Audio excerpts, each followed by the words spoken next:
So, welcome to the wonderful world of Dungeons and Dragons, and I'm your dungeon master from this point onwards. So, thank you so much for inviting me to guide you on your first steps as we create some characters. I will do everything I can to make it comfortable for you, the players, and special for everyone involved, and that includes the audience. Hello, audience. For this stream, we are probably going to have chat open, but we probably won't be reading it as much as you're used to us reading it, because we're going to be building characters and kind of locking in on some of this stuff. And then when it comes to the story and the actual campaign, such as it exists, we are probably not going to be reading chat at all. We're just going to be like locked in and playing the game. So one thing we want to make it fairly clear is that backseating during this process is not at all welcome. We want to make sure that these players have the best time creating characters that they want to play, that they're excited about, and not getting a bunch of folks recommending stuff to them and saying they should have done stuff differently. Like, it's going to be a campaign that is largely for fun, and so we're not interested in like min-maxing or any of the stuff that people are used to if they're long-term D&D players. It is, I believe, everybody's first time, more or less, playing Dungeons and Dragons, at least like recently, right? Yeah, I read 10 pages. First time ever. Yeah, Scar has a 10-page count already. Yeah, so we're going to play ads occasionally so that we can take breaks and kind of portion all of this out. And if anybody wants to take a break just to like check in with their chat and stuff, obviously that will be fine. Thank you to the mods for keeping everybody safe and happy in the chat, and remind new folks as they come in, if you can, that we're going to be focused on the game for the majority of it. So what we're here to do today is what players like to call Session Zero. We're getting together before the actual story begins to create our characters, explain their skills and abilities, establish a bit of background information about them and maybe about the world, and then we'll do a little tutorial if we have time for the mechanics of the game itself. So this session is also going to be a great chance for the players to ask any questions you have about all of this before we dive in and start telling a story together. But that's really what this is. Dungeons and Dragons is a collaborative storytelling game with dice to help us make crucial decisions, introduce risk, and create moments of triumph and peril for the characters. So if you have any questions at any point, now or later, please do interrupt me, players, and I will do my best to answer. I'm so excited. I thought you meant chat no interruptions yet. And I'm like, no. Yeah, don't let chat interrupt me at this point. I have all of. So to see Gray and do a backflip. To see Gray and do a backflip, we are going to have to switch over to using Foundry Virtual Tabletop, which is the environment that we're going to be using. So everyone, switch your scene over to that, and you will see what we have set up in here. So. Grian has already done well. A 17 and a 13 is not bad as far as acrobatics checks go. But they weren't watching. Yes, they weren't watching, so they didn't count. And we also don't know what your dexterity modifier is. So we need to get started with this. This is Foundry is going to provide a bunch of the information we need in case we need to refer to the players' handbooks. Does everyone have theirs nearby? Yep. Yes, sir. Yeah, hold up those books.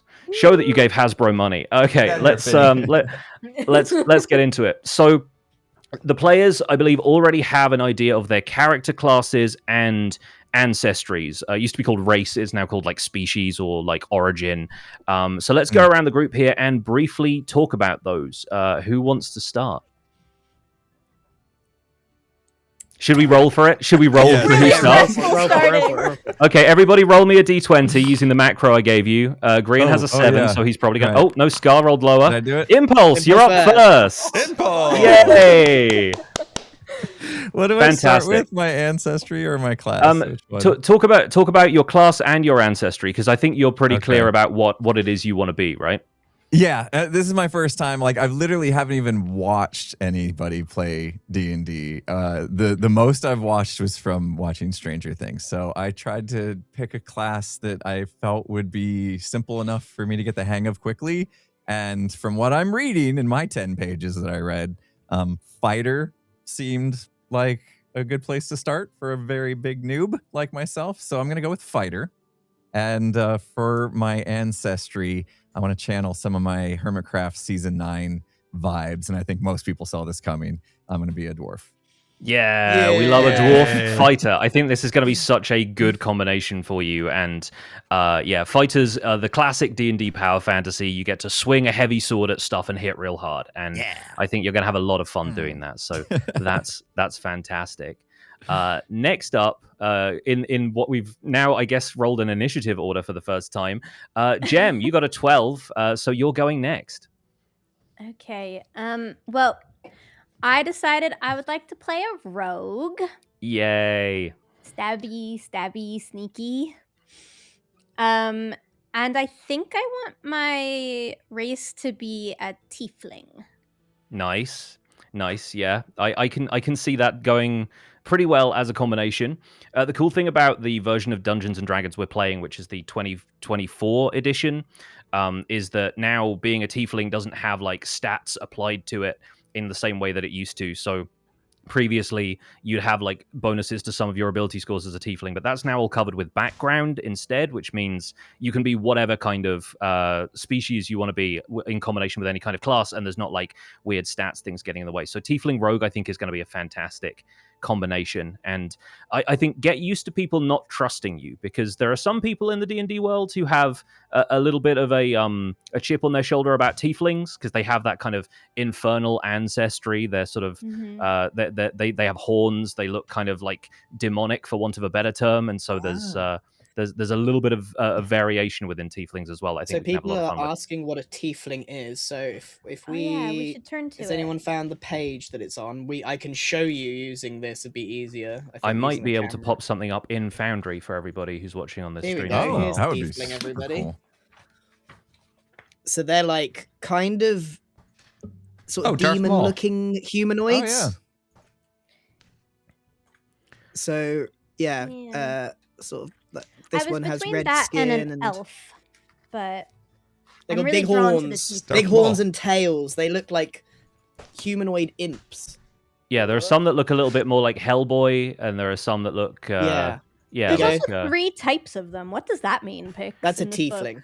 Yeah, so there are 3 different tiefling origins based on which of the lower planes they are from. It's like they're abyssal, or they're chthonic, or they're from like the D&D cosmology, the kind of like map of the universe has a bunch of these different planes of existence, and there's like Hades and the Abyss and all of these different like fun areas. And yeah, I think some of the tieflings hail from those. They are the planes that are aligned with lawful evil, neutral evil, and chaotic evil. But obviously your tiefling is not necessarily going to be an evil character. They've sort of broken away from that lineage and kind of become something all of their own. So as a rogue, potentially a morally grey character still, but definitely not like evil, you know? Exciting. That's going to be a fun character to learn more about. Next in the order, we have Grian. Yeah. Grian, do you want to explain what you're doing? Because Yeah. Grian came to me with one of the funniest character pitches I think I've heard for a long time. Came up And with so this I'm- last night, by the way. But yeah, So basically my- like by the seat of his pants last night. Right. My dad was a tiny little fella, a little halfling guy, and he just loves tall, powerful women, and he married a Goliath. So my character is half Goliath and half halfling. So I am a normal sized dude. Yeah, yes. He took the shortest race and the tallest race, and basically became a 6-foot man. Oh yeah, Just like 5'11" dude. And so I have, thanks to the amazing toolkit Foundry has, I've been able to custom homebrew you a character origin based on you being half and half. Is what I'm calling it, because it's like I imagine like in universe they probably called it like half and halfling for a while, and then they called it like a variety of other things, but I think half and half is the one that kind of stuck. Okay. So Goliath that- are basically giant people. they're if you descended can- from giants. Yeah, Yeah. They're not actual giants, but they're like 10 foot or something, aren't they? yeah, something like that. And they've And got a like halfling is giant about ancestry. 3 foot. So Yes, we're talking they're quite a hobbits. big yeah. We're talking a big difference. Yeah, Here we and go. so Here's- that the maths there adds up to Grian's they're on character the being same about page. 5'11". And that's why They're on you the- came up with it. They're on the same they're on the freaking same- page. the same He double was page set spread. up. Yeah. So here's the Goliaths, the giants, and then here are the halflings. He And, just opened the book. I can't believe this. Just turned to a page and his destiny was forged right there. Yeah. My dad's and, charisma was through the roof. yeah. And your charisma is potentially going to be through the roof. What are you playing class-wise? Tell the people what you're playing. I'm going to be a cleric. Mm-hmm. Yeah, and we know that there are some interesting cleric choices coming up if we ever get to level 3. So we'll we'll see where that goes. And finally, last but certainly not least, Scar, tell the people who you will be playing. Do I start with the attribute or the race or origin? Whichever way round you prefer. Whichever way, dealer's choice. Well, you know what they say about a wizard. They arrive just when they need to. That's not the quote. But I'm going to be a wizard. Very excited about that. So playing a bit off of the character that I had from season 7. So wizard, but a wizard that's also dyslexic, so has trouble with the spell book often. So very confused half the time, but you know, gets there in the end. Wait. Have you read more pages of the D&D source book than your wizard has read, like, in the universe of the game? Yes, Because exactly. I love the idea that you've had such a hard time studying, but you're so determined because your quest for knowledge is that great. That It is. Under my Yeah. wizard coat, I have a bandolier with crystals, and those are crystals like rage that I can sell people. Now, do they actually work? Interesting. Well, that's He's to selling them find rocks. out. Yeah. They're magic he's one of crystals. those He picked hippies up who lives rocks out in on the like road. Southern California somewhere and sells people crystals. Absolutely. I also have a bag on a satchel that's full of trinkets. It's endless bag of trinkets I'm always pulling out. But in a situation where you need like a specific tool, I'm always pulling out the wrong thing from it.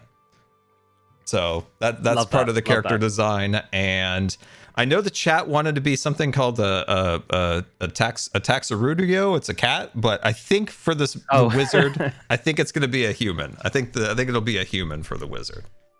Yeah, also Tabaxi a are the cat people, and they aren't in the core rulebook here, so I'd have to homebrew that as well. So I appreciate you not Okay. giving me extra work by picking Tabaxi. But yeah, like a human wizard, I think is classic as well. Like Yeah. I think it goes super well with like dwarf fighter, tiefling rogue, and whatever Grian is up to. So yeah, I think this will be phenomenal. So yeah, naturally you're all fairly familiar with like fantasy archetypes and stuff from other games. So you know that your rogue is going to be sneaking around and trying to stab people from the shadows. The cleric is going to be doing a mix of healing and spell casting and physical fighting. The fighter is just going to be up there in the mix with swords. And wizards are kind of squishy in terms of health, but they're spell casting specialists. Not as buff as and- Impulse, but I'm not that squishy. yeah, we will see how squishy your wizard turns out to be Oh, shortly. dear. But yeah, now that we know what everyone is playing, it's time to jump into Foundry and actually start making these characters. So on the right hand side, there's a bunch of icons. You want to click the one that looks like a little head and shoulders. If you hover over it, it should say actors. Is it deodorant? And in that you should like the shampoo, yeah, the head and shoulders. And you should find one entry in there that just has your name on it right now. And if you click on that, it will open up a character sheet for all of you.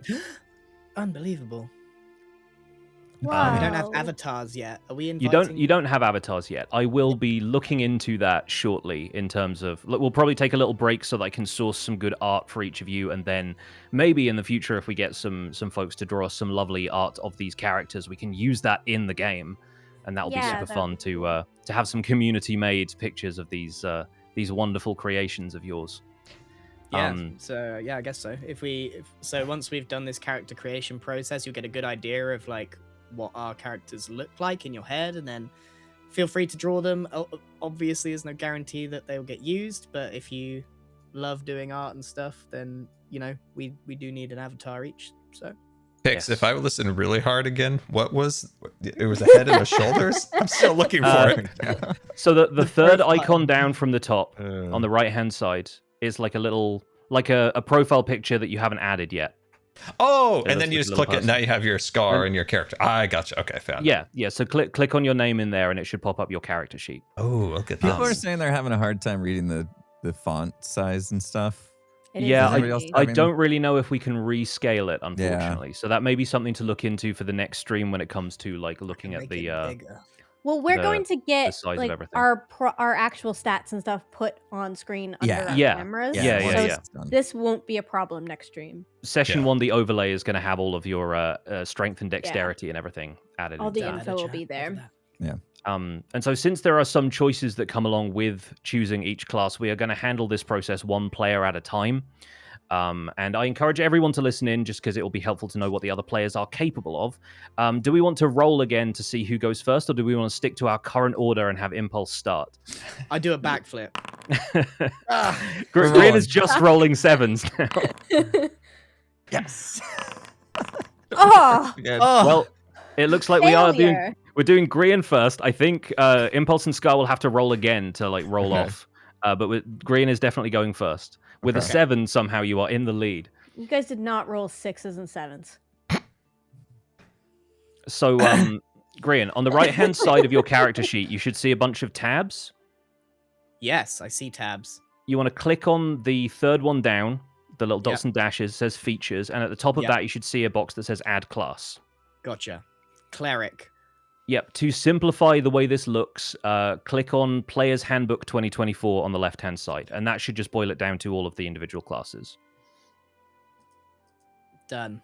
Great. And then you want to check the box next to Cleric, or you can click on the text for Cleric and it will come up with like a big description of what a Cleric is. But this is all the stuff that you've probably read about already in the Player's Handbook, and it will also take you through Of it course. as we go. Of course. People did ask what a cleric is. They're basically like priests. They heal. They're magic. Yeah. Yeah. They're That's they're the priests, but support. they're like battle priests. They've got Yeah. like a little bit more heavy armor, maybe like a mace that they can do some damage with. They're kind of a combination of like fighter and healer. Yeah. Okay, Um, so I've done that. So it says hit points max at first level 8. Yep, correct. So, So hit next. Your saving throw.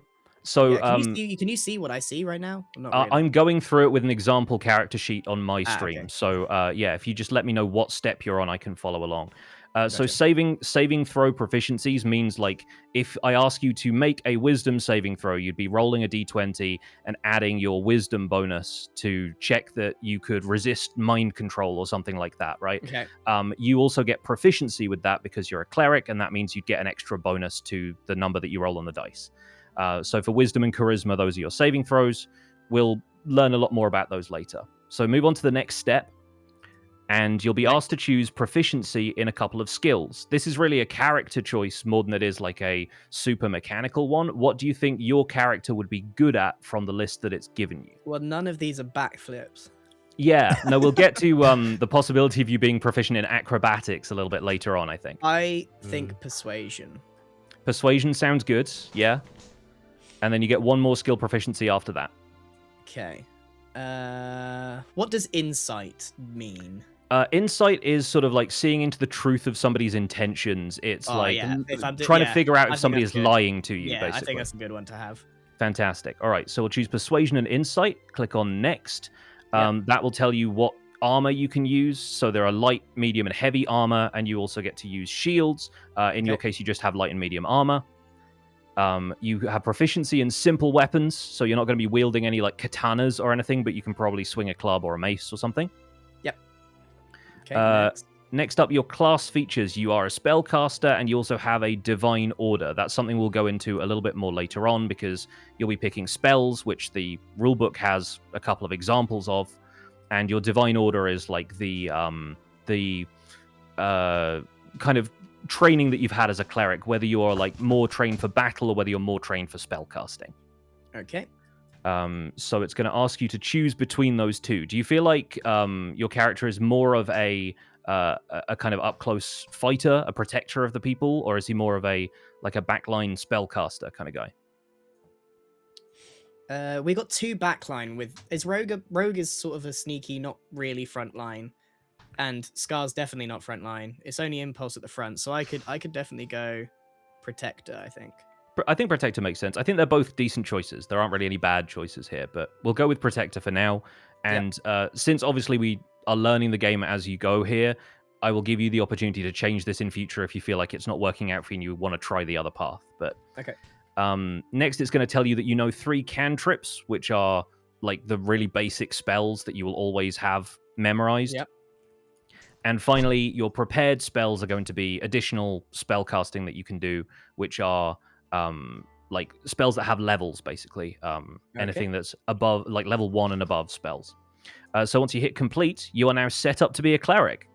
Nice. Okay. And we can move on to either Impulse or Scar. Both of you guys give me Oh, we gotta another roll D20 roll. Yeah, Okay, and here we see who wins out. Oh, It's looking good for Impulse. that's me. It's looking good for Impulse. Fantastic. Okay, step me through the first couple steps again that you did with G. Yes, I'm going to delete my example characters class so that people can follow along here as well. So on your character sheet on the right-hand side, there are tabs. The third one down, the dots and dashes, is called Features. Click on that. And at the top, you should see a button that says Add Class. Got it. Okay. On the left-hand side, click Player's Handbook, just to make sure it doesn't give you all of the old information. Extras. Yep. And then you just want to select the checkbox next to Fighter. Got it. Is there a way that we can follow along as well? Because like they're not going to see. Yeah, it's kind of difficult to do this with everybody following along. So I think we're read my book. Okay. Advancement. Yeah, you can take a look at the player's handbook for this. Fighter level 1, step 1 of 10. Okay. Yes, so you get 10 hit points at first level. You might actually get more than that once we figure out your ability scores, because your constitution also increases your health. But as a fighter, you're pretty hardy, so you get 10 hit points to start with. Okay. Hit next. Yep. Strength, constitution. Yeah. What's constitution mean? What's that? Constitution is like a measure of how hardy and robust your character is. It's basically like, are you beefy? Is basically what constitution means. I want to be beefy. Hey, Yeah, exactly. I think as a dwarf, it makes a lot of sense for you to be beefy. So yeah, I think that's going to be, and you have strength and constitution as saving throws. I get them both. Okay. Constitution is also one. Okay. Yeah, that is good for like resistance to poison and stuff like that as well. Constitution is usually like the save that you have to roll if somebody like attacks you with a poisoned blade or something. Okay. And strength, yeah, like is a pretty obvious one. You also get skill proficiencies, so you can choose 2 from a longer list than Grian had actually. So if you want to talk through any of these, I can give you definitions for any of them. Yeah. So acrobatics. I think some of these are pretty straightforward. Acrobatics, animal handling, athletics, history, insight, intimidation, perception, persuasion, and survival are my options here. So yeah, what do you think your dwarf would have done? What do you think their I want to be like beefy but nimble. Is that a thing? Can I be like absolutely, it's a beefy thing. and nimble at the same time? So like acrobatically skilled to where I can. I think so. Like a fat. I like cat. the idea of an acrobat. I gotta do backflips then. An acrobat dwarf seems like a fun idea. Athletics. Dwarf. Yeah. I mean, athletics is the only one that uses strength from all of the skills. But then you're also going to be pretty good with strength already. It's probably going to be your primary stat. So taking acrobatics means you'll just have like a little increase in the bonus you get for rolling to do something acrobatic, like leaping from treetop to treetop kind of thing. So if you want to give that a try, then let's go with acrobatics. Yeah, this sounds fun. You know, fantastic. Around a big old beefy guy flipping around sounds awesome. What's up, Grian? I think I accidentally called my character Grian. Oh, we can change your name. Don't worry about that. We'll. How would I do that here? If you click on the little spanner icon in the top left, the wrench, that should allow you to edit your character's name, and then click that again to save the changes. Gotcha. We'll do that after we've done all this. Because we haven't revealed.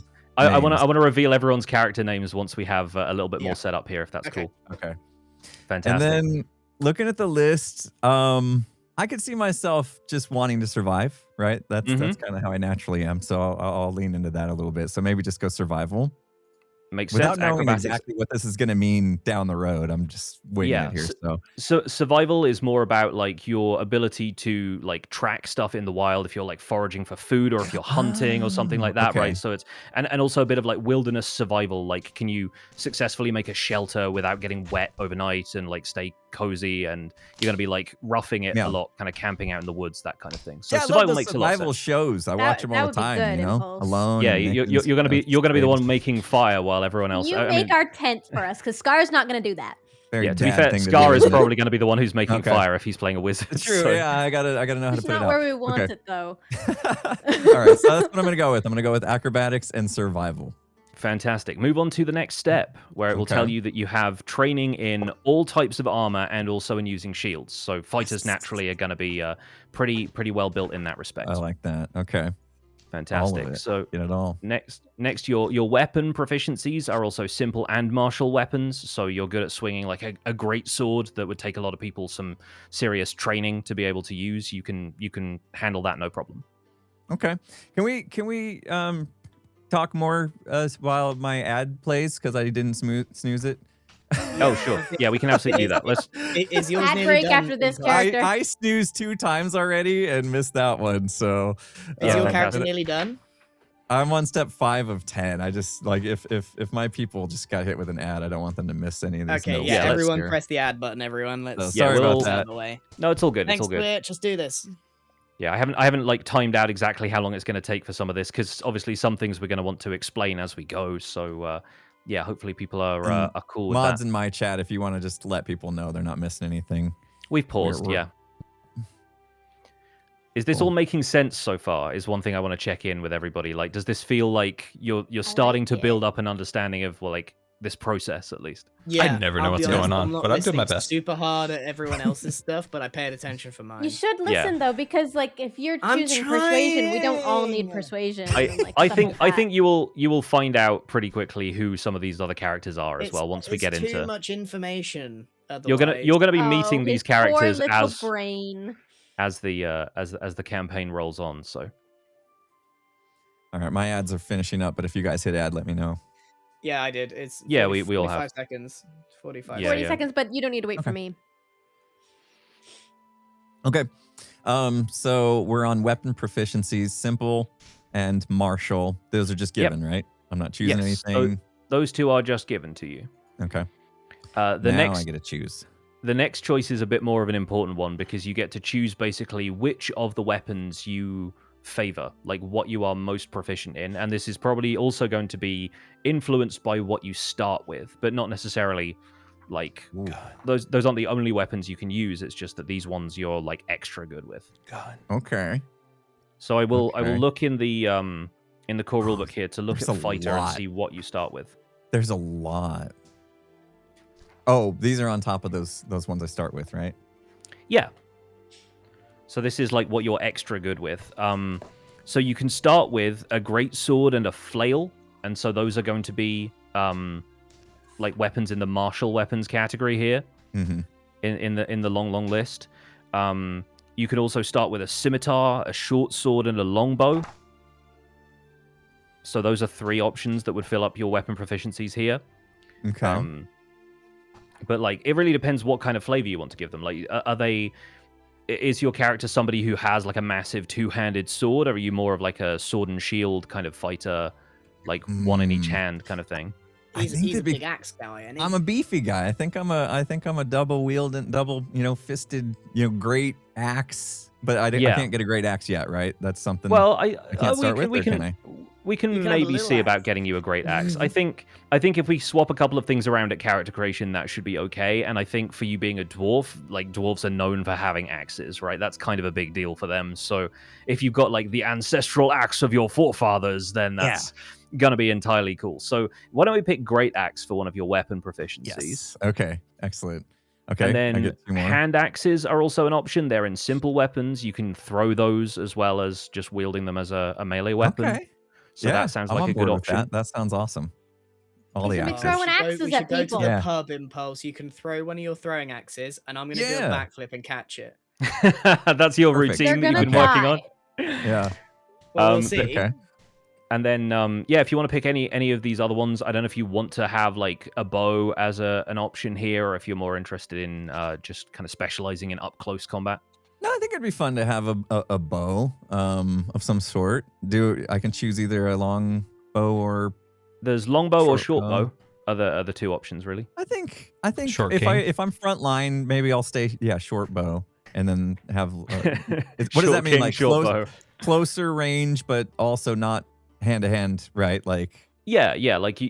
you've got a shorter range with a short bow, but it's an easier weapon to use Yeah. because it's in the simple weapons category. So Okay. I like the idea of you having a short bow just for Yeah, like that sounds like it's fitting. it Yeah. works for your survival background as well. You're like hunting birds and that kind of thing. Like kind of you can shoot a grouse from 50 paces or something like that. Perfect. So I got a great axe, a hand axe, and a short bow. Those are my Yeah. 3. Okay. Seems good. Locking it in. Next up, your class features include a fighting style. So you get a fighting style feat when we continue with character creation here.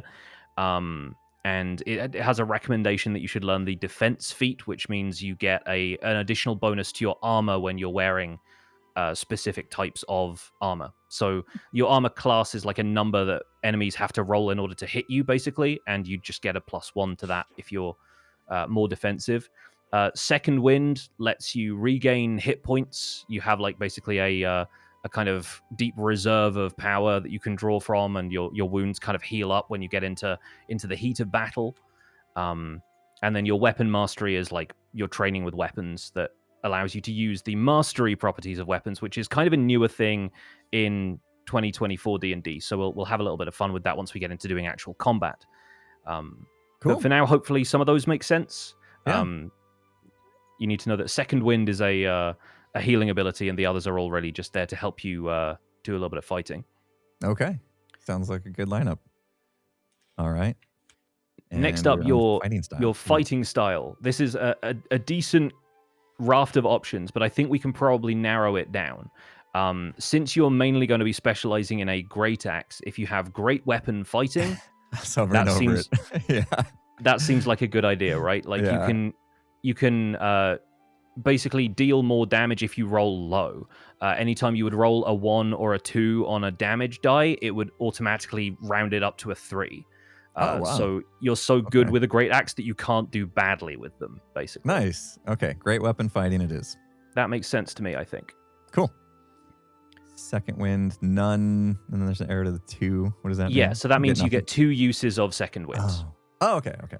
None, It's 2, because 2. this I is got it. this I is got it. like leveling you up from a level 0 character to a level 1 character. It's like this is the advancement way of doing things. So it gives you 2 uses of Second Wind and 3 weapon masteries, which is the stuff that we picked out earlier. Cool. Okay. And then weapon masteries known is none to 3. Yeah. And Sweet. now, congratulations, you are a fighter. Yay!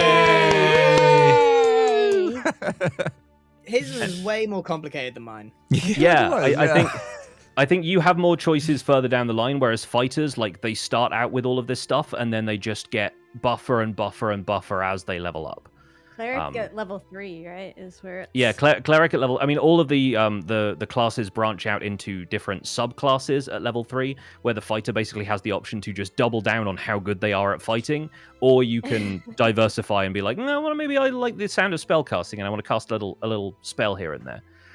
So you can do stuff like that too. But now you're set up as a fighter, we can move on to the Right. wizard. Scar, are you ready? I am Let's ready. go, Scar. Fantastic. Do you need me to talk through where you add the class to your character sheet? Yes, I'm going to listen very carefully. Wonderful. First of all, do you have your character sheet open? Yes, and I can see Scar. Fantastic. There's an avatar or portrait that's not blanked, and then it says humanoid in the right corner. So I assume. Yes. Okay. So on the right-hand side, there are a bunch of little tabs on the side of it. Click on the third one down with the dots and dashes. And that should take you to a thing that says Add Class at the top of the page. Oh God. Wait, where is that? Hold on. On the tabs on the right-hand side, there's one that if you hover over it, it says Features. It's the Features. third tab down. It's got dots and dashes in the icon. Dots and dashes. I all I see is like effects, spells, features, inventory. Yeah, click on the one that says Features. Features. That's one. Okay, features. Yeah. And then at the top of that, there should be a little blank box that says Add Class. Okay, add class. Yeah. Oh wow, click on look at that. all these things. Yes. On the left-hand side, where there's a checkbox that says Player's Handbook, click on that. Oh, sorry. Let me find that. Let's see. Has spellcasting, psychic, player's handbook. Okay, check that. Yeah, click on that, and that will simplify the list of options. You want the one at the bottom that says Wizard. Okay, click that and then select. Got it. All right. Yeah, if you click on the box there and hit Nice. select. Okay, and then it just says next, so I'll click that. Yep, you have 6 hit points at level 1. Your saving throws are in intelligence and wisdom. Intelligence is the spell casting stat for wizards, so yours is going to be pretty high anyway. And you are wise because you are venerable. And yeah, I think honestly, your wizard's wisdom has come from a lot of like street smarts and being a bit of a wheeler dealer more than yeah, potentially being wise in the learned in the lore of the land. Street smarts. Yep, Learned it on the streets. absolutely. It's tough life. Yeah, the hard knock life of being a wizard. The back alleys of the pub. So after saving throw proficiencies, you can click next, and then we get to decide your skill proficiencies. So out of these, Arcana is a very good one for wizards to know because that allows you to identify what types of magic things are using.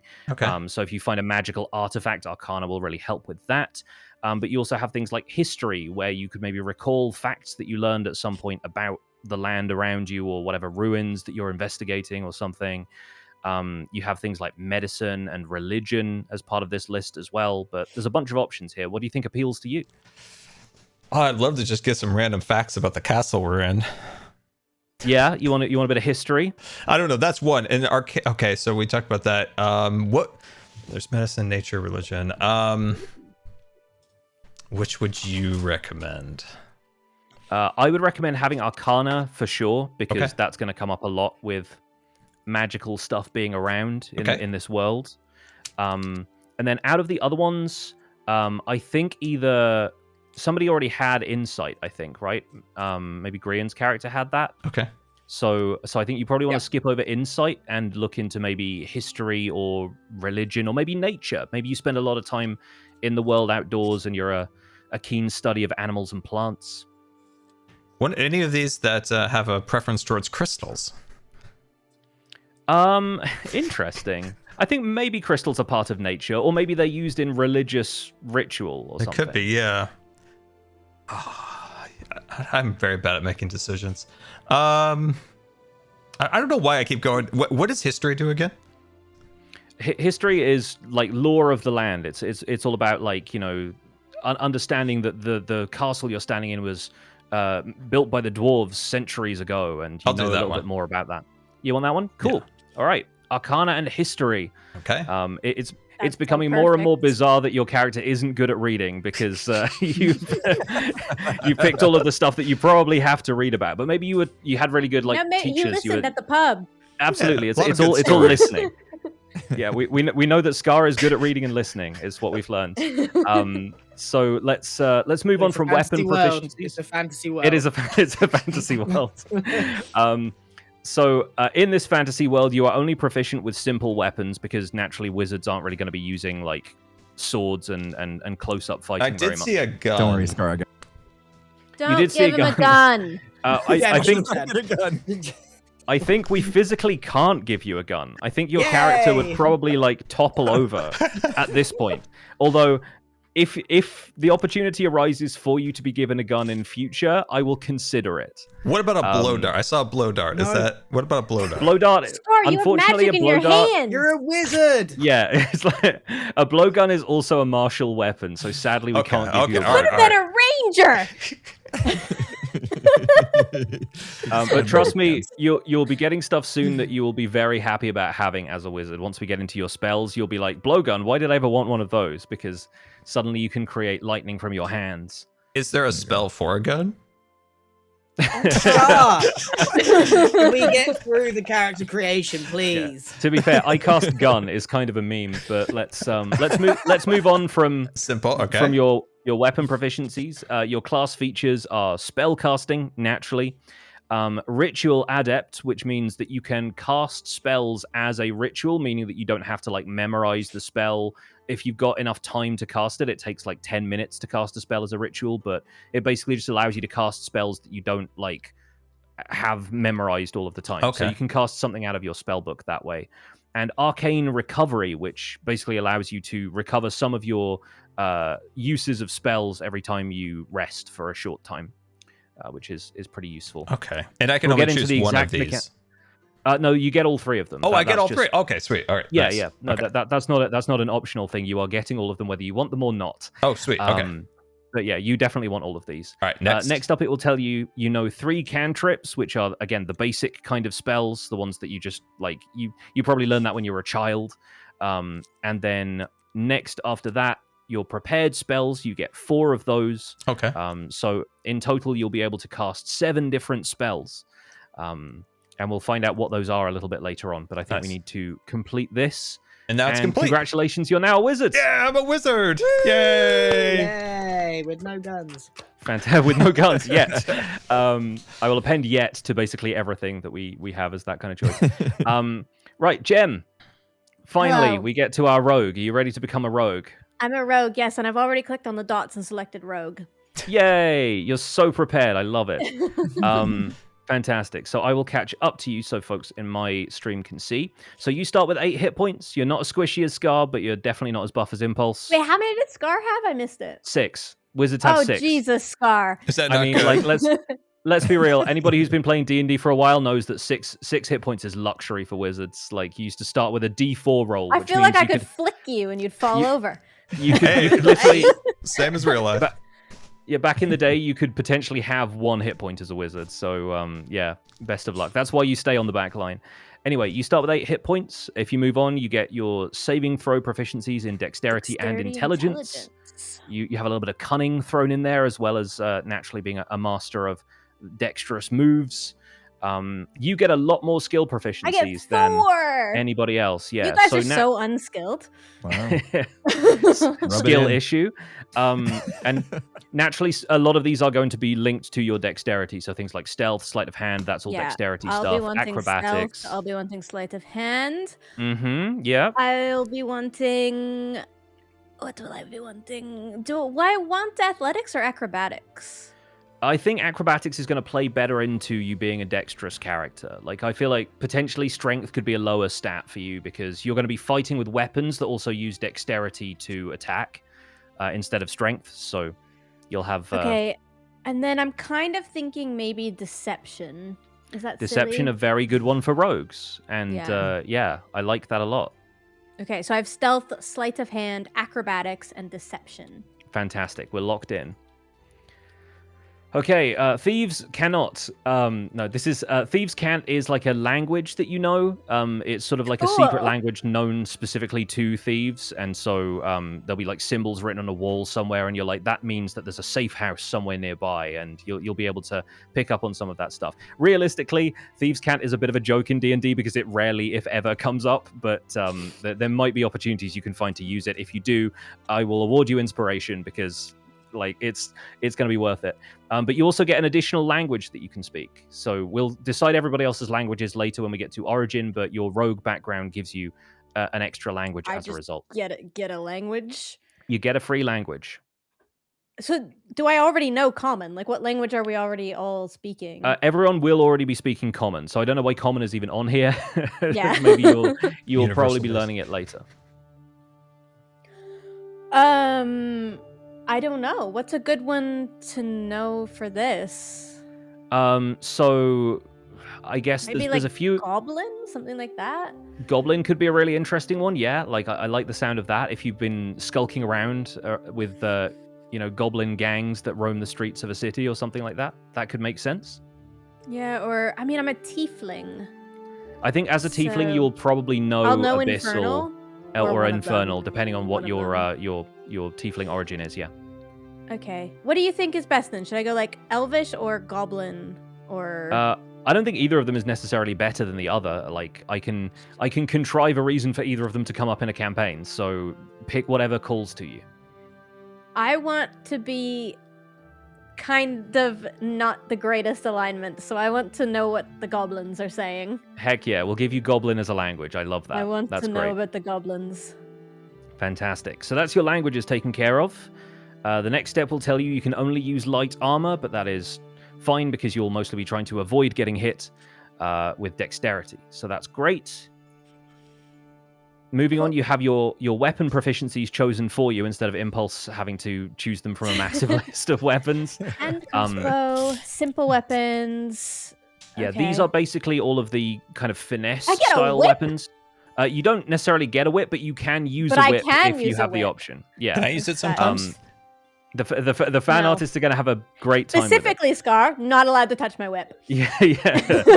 Does Jim get a I gun? feel like we've already got Impulse and Grian's like doing a backflip and throwing an axe routine. We've got somebody with a whip. Yeah. I feel like we're just a circus troupe, aren't we? Like Yeah, I feel like pretty that's the Traveling vibe I'm circus. getting so far. I think Alright, I Grian's like like fairy lights in the background are also helping with the circus vibe. to Oh, me. and It's just I get thieves tools. Yes, you do get thieves tools. Let's move on to tool proficiencies. That will also be decided by your background as well, so you'll get proficiency in more tools later on. Now you get to choose 2 more skills that you didn't pick earlier because you have expertise as part of your rogue background. So, do I pick sleight of hand and stealth again? If you had them before, then I can only interesting. pick from the ones that I've already had, so I guess I get extra Oh. good at 2. Yeah, you get like double proficiency in those, I suppose. Or we could go back if you prefer to play a little bit more broadly. We can go back and change some of the ones in the earlier steps. If you want to take 2 of these and then go back to the previous one, I think it'll let you do that. Oh, what should I do? Well, Then I you would can have be- 6, right? Yeah, So you would have 6. what does this mean? Does this give me like if I take it in sleight of hand right now instead of If- getting a +1, do I get a +2? Like what's the? It's you start with proficiency always gives you a +2, so you would go from a +2 to a +4 with sleight of hand Ooh. if you picked it a second time. Yeah. I feel so like if you that's wanna just- fine. Double down on some of these skills to make you really good at that. That's absolutely fine. I could be really good at sleight of hand and really good at stealth, Mm-hmm. and that would That makes a lot of probably sense. Be good, right? Rather than having 6 that I have to then track. Sure, makes sense to me. Okay, I'm doing sleight of hand and stealth.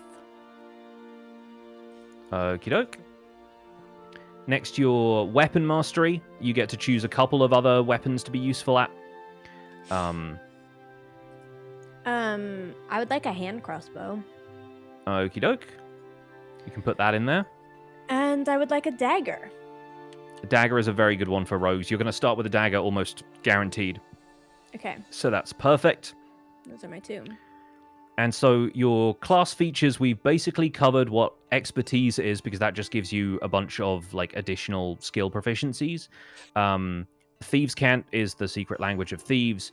The sneak attack is basically the way you're going to be dealing a lot of damage in combat because you can exploit when people are distracted. If anybody is attacking an enemy, you can kind of sneak up, and if you're attacking them as well, Yeah.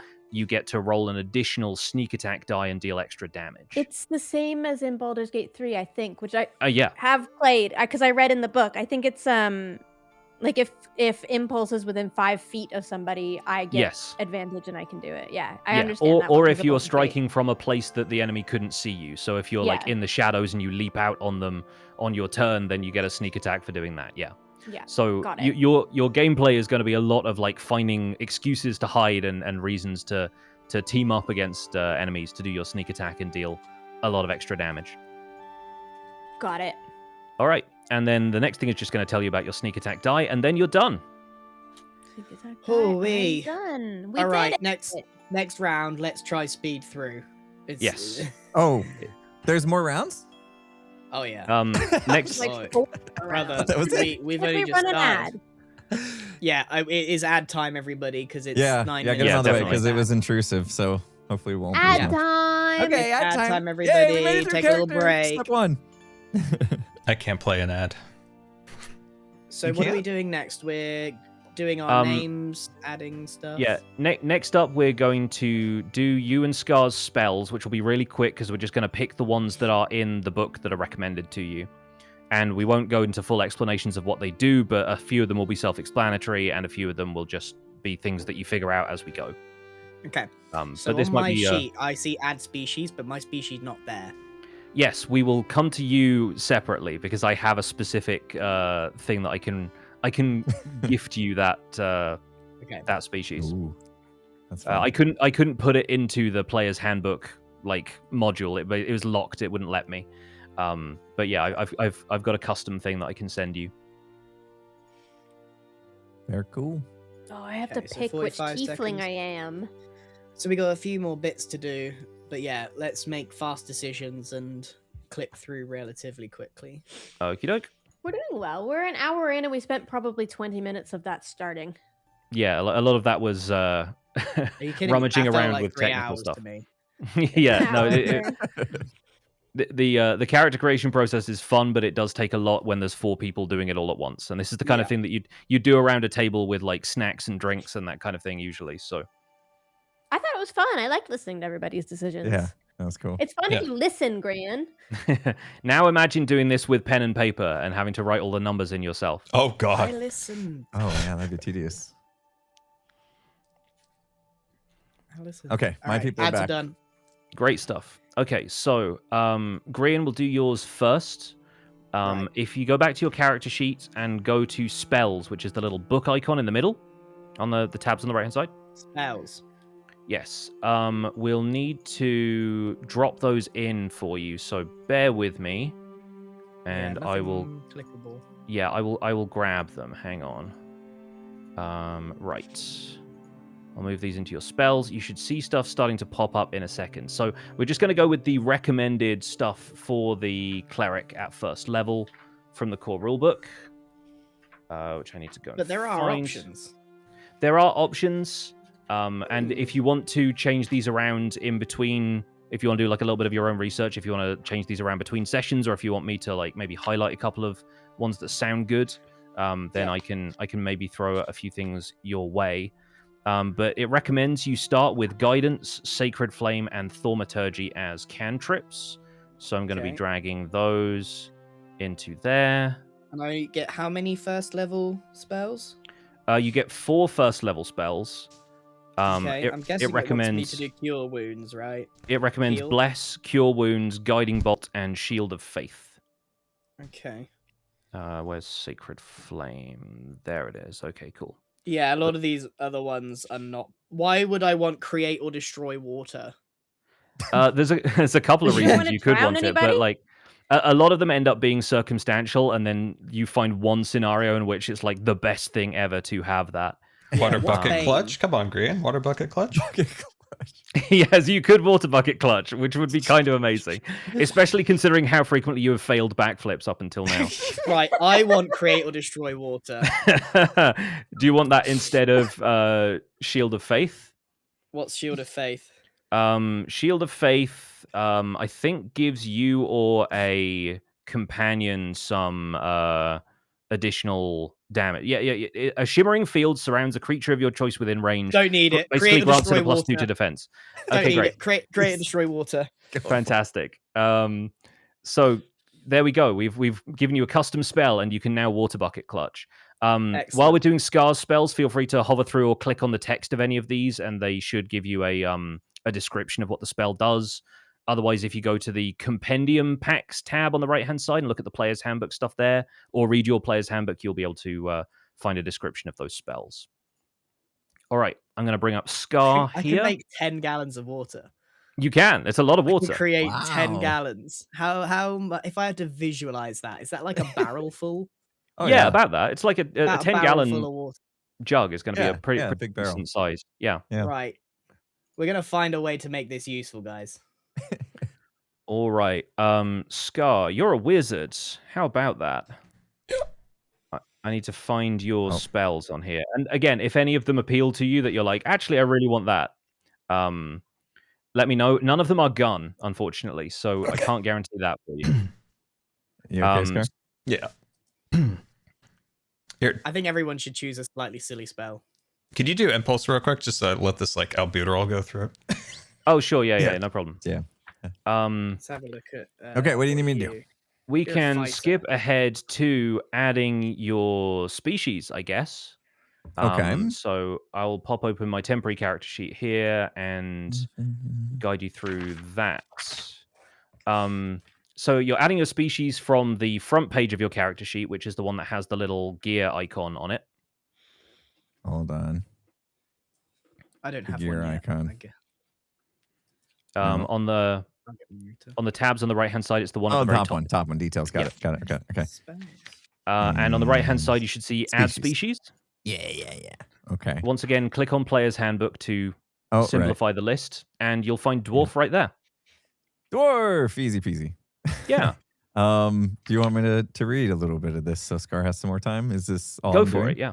Yeah. So dwarves were raised from the earth in the elder days by a deity of the forge, called by various names on different worlds. Oh, never mind. I don't want to read this. Moradin, it's a longer Reorgs, description. and Yeah, others. does Fighter get any spells? Yeah, Fighter I doesn't don't get any spells until right? later. That's why mine's easy peasy at this Ah. point, right? Yeah. I don't have spells either. We only have 2 spellcasters, so All right, that's enough. I'm okay. when you're ready Often to go. bearded. I'm excited about the beard part. I've been working on it. Is anybody haven't thirsty? Does anybody? Does anybody? I don't want need a 10 drink? gallons of water at the moment, Green. Thank you, though. I have taps that can create water. They can't destroy it though. Weirdly. Anyway, okay, cool. So I got my dwarf selected. Done. Yeah. So select that. It should come up with Okay. another advancement menu like before. 4 to 5 feet tall. Okay, so almost like me IRL. Got it. Pretty standard. You have resistance to poison damage as well. So yeah, that basically halves any poison damage you might take. Awesome. And you also have a trait called Dwarven Toughness, where your hit points go up by 1 and increase by 1 whenever you gain a level. So you're even hardier Okay. as a fighter, which is Okay. great news. You also have Stone Cunning, which allows you to use Tremor Sense, so you can choose to basically detect vibrations in the earth around you. Probably pretty good if your character was raised in a mine and is used to feeling like underground tremors, detecting earthquakes, that kind of thing. Oh, I'm an expert, dude. Like that's where I live. All right. I'm gonna use All that right. all the time. Okay. You're now Easy? set up as a dwarf. All right. Pretty good. Scar, how you doing? I'm ready for wizards spells. Fantastic. Okie doke. Oh, let's have a look. Bring up I will this. go Let's back get to the wizard in spell book. list here. And yeah, Green is going to do some research for you while we take a I'm look gonna at have a look your. for you, Scott. Don't worry, we're gonna He's gonna find be something making useful. suggestions. Scar, whatever he says, just don't listen. Unless it's gun. You're starting to populate. I did Magic get to the right missile. tab ahead of time. This is a first for me. Fantastic. You are learning so well. I'm really Where's proud it? of you. Okay, Genuinely. there's a What's lot this of one, there's Light? a lot of spells. So Wizard light gets a crazy amount of spells, dude. Yeah, There's It's so so wizard- overwhelming. Yeah. wizards, it's kind of their whole deal. But the book recommends you have light, mage hand, and ray of frost. Ray of frost is going to be your pretty standard damage spell. You're Okay. like Bro, get blasting them grease. with cold. There's grease. Get grease. Can I just grease, place like dude. everyone Grease up? in Baldur's Gate 3. I do like it a lot. Grease is grease a first level spell? I don't see it in cantrips. Level what? Is it level? It's level 1 spell. It is a level 1 spell. The book recommends that you start with Detect Magic, Featherfall, Mage Armor, Magic Missile, Sleep, and Thunderwave. What's this magic missile? That sounds very close to Gun. Magic Missile is one of the best wizard spells. I think You want it. universally agreed, because it automatically hits when you cast it, so you don't have to roll anything to see if it hits. It just hits. Okay. And Sounds the main thing about that is you can do this. it is finger guns. You can just kind of fire them off. Okay, that sounds good. What do I have to do to add that? Yeah. I will be able to drag it in just to save a little bit of time Okay, from the compendium here. So that will show up. I think Detect Magic is going to make a lot of sense to have, because that's really useful for magical items. I'm going to give you the 6 that it recommends that you have from the core rulebook. You won't necessarily be able to use all of these at once. Some of them will be recorded in your spell book, but that's going to be totally fine. Featherfall is going to be a good one in case you find any pits that you don't want to fall into. Scar, you need feather So falling, dude. there's 2 here that I would like to know what they are. For Where do you science. find this in the book? There's I read only 10 something called pages. Tasha's Hideous Laughter as a spell. Yep. Makes you laugh uncontrollably for an indefinite period of time. Okay, and Tensor's Floating Disc. Oh, What's that one that? I don't know. This spell creates a circular horizontal plane of force, 3 feet in diameter and 1 inch thick, that floats above the ground. The disc remains for the duration. It can hold up to 500 pounds. So you basically create a hoverboard, is what I'm Scott, learning. No, I then we don't can all want to get tell you what on. to do, buddy, but there are some things in here that I feel like could be useful in the right situation. I love the hoverboard. Wait, Yeah, does my player I have weight? think we Because I want might be Tensor- over I the think 500 we want pounds. Tensor's Floating Disc. I will replace any of these except magic missiles with the floating disc. Interest. Dude, can you Um, imagine? okay. Picture There's we're all also like Ray- sailing Man, around. I thought you wanted wanted us to go fast. There's Greece. Yeah, but have you checked the list of options he's got? Because it's I'm crazy. just pointing A lot out of some options. inconsistencies. There's I would advocate for Greece. That could You be fun. should have looked at Ray- these 3 days Ray ago. Ray of Sickness. I did, I read 10 That's pages. Fun. Okay, Nice. It's Scar, not on one of the Nice. 10 all of pages the- you read. Page 168, Scar, in your book. all of the spells that your wizard can have at character creation are currently in your character sheet. If you want to change one of them, let me know which one you want to change. Do this entirely based on vibes. Okay, so you've added feather falling, magic armor, magic missile, sleep. Okay, what is sleep?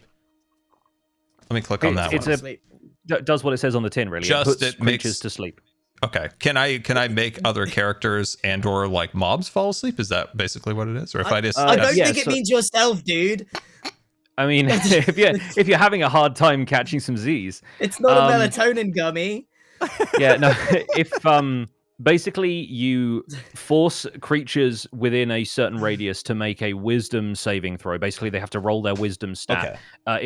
If they fail to beat your wisdom score, then basically they become incapacitated. They get drowsy, and if they fail it a second time, they just fall unconscious. Okay. That's how that works. Under level 1 wizard spells, I don't see any of the ones that we have here on there. Am I looking at the wrong page? Are you on you'll- page 168? Yeah, I am 168. Oh, maybe I'm I just see magic missile. yeah, under level 1 wizard spells, Featherfall is there. okay. Yeah. I see it. Grease is there. Greece. It doesn't give an Greece explanation is on really Greece. good What in is Baldur's that? Gate 3. I'm just saying. Say again, Scar. Yeah, what it doesn't give an explanation on Greece. What is Greece? Everyone keeps talking about that one. Just throw lard on the floor. Yeah, you basically create a 10-foot square centered on a point within range. It becomes difficult terrain, so enemies have a hard time like getting around it or over it. If you end up in the area of the grease, you have to succeed on a dexterity saving throw, or you fall over. Is basically what it does. So it's basically like a spell of tripping everything up in a certain like a 10-foot range. Okay. But you could put that in like a doorway, and anyone who's trying I to don't like know, rush man. in to I kill think the you has to like. hoverboard- If you're gonna choose just one silly one, the hoverboard seems like fun. Yeah, for the silliness, allow- I'll choose hoverboard for silliness.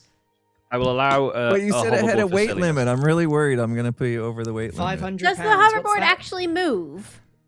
Yeah, it moves Yeah, within like a 10-foot range of you. It kind of hovers like a podium kind of nearby, is what I'm understanding. Exactly. If It's- we need it's to the, like uh, carry someone or something, It's I the could shopping push it along channel. and go bum bum bum bum bum bum bum bum bum bum bum bum. You know? It's Scar's hoverboard.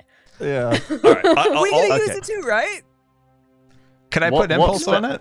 Surely we Yeah. can Can all I use get the on his We- hoverboard, or am I We too- might too- be too able to put beefy? you on the hoverboard. We will Okay. look into this more thoroughly afterwards. What if I but- break my alright. leg doing a backflip, dude? I need this Yeah, we're hoverboard. gonna need to. He slipped hover on my him along. grease.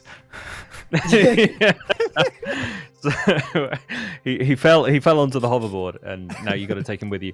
So what first level spell are we removing to get rid of and put Sleep. Tensor's floating disc on that? You don't want to have sleep. You want to have You don't want sleep? you want hoverboard. To Come be on, fair, I made a decision. You can't make me second yeah, that's guess. fine, that's fine, that's fine, that's fine, that's fine, that's fine. Making this take very long. Yeah, Yeah. sorry. Continue. All right, I'm happy with all this. This is great. This looks good. Okay. fantastic. You now have Tensor's floating disc. We will see how that works. Oh, it'll be great. But There's gonna be so many times that we're gonna be like, oh god, I wish we could put that guy to sleep. yeah. Oh But god, instead- I I wish wish we God, all had there to have a wasn't a hoverboard. giant floating disc here. Okay, we're set up everyone with spells, everyone who needs them at least. Yay. So we've already done Impulse's Dwarven Ancestry. Let's go to Gem, because I feel like Gem, you haven't been able to do a whole lot for a while, because you need to make your Tiefling choice. I do, yeah.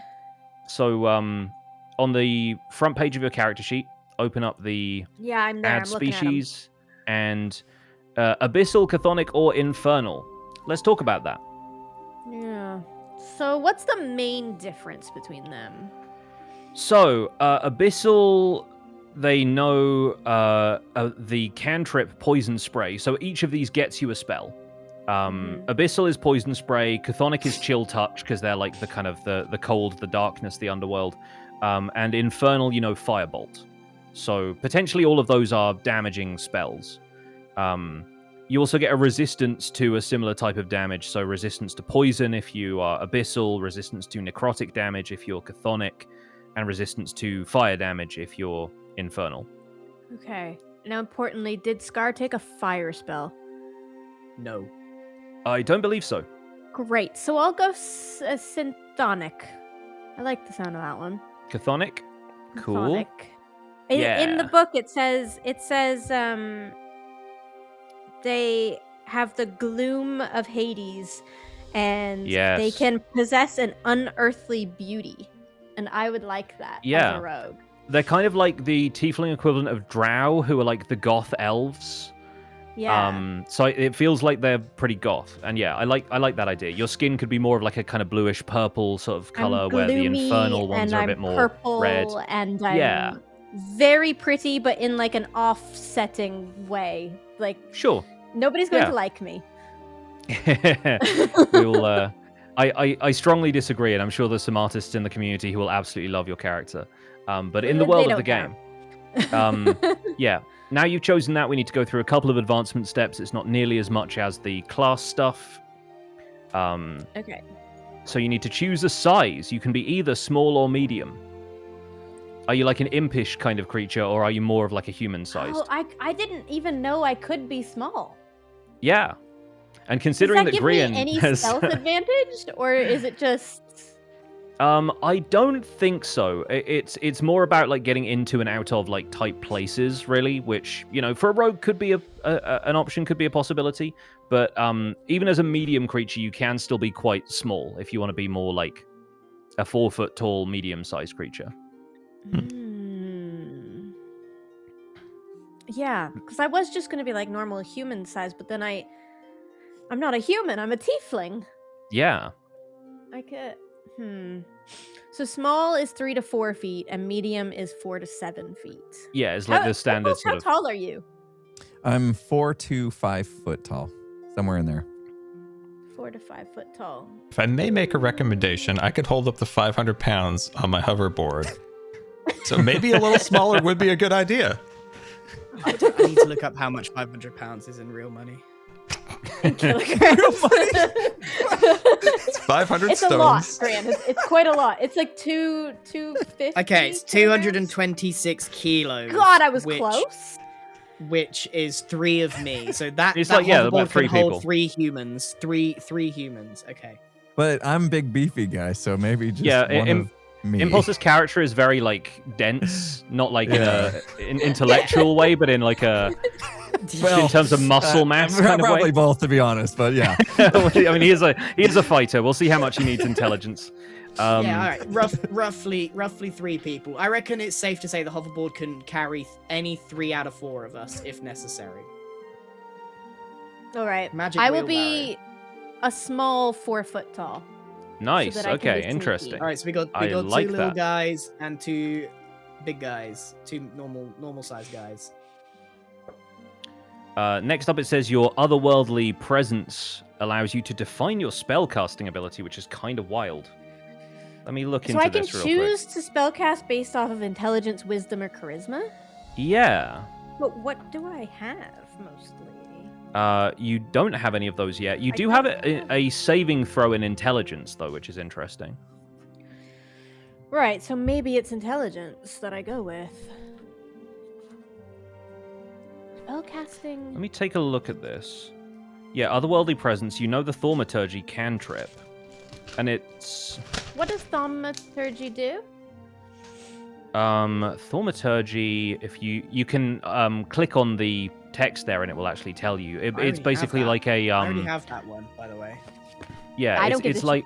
Just Yeah, do it. it's an innate ability that this tiefling has. It's like you can create like a shower of sparks, or like you can alter the appearance of your eyes for 1 minute. It's like a very small Manifest kind a of magical minor effect. wonder within range. Yeah.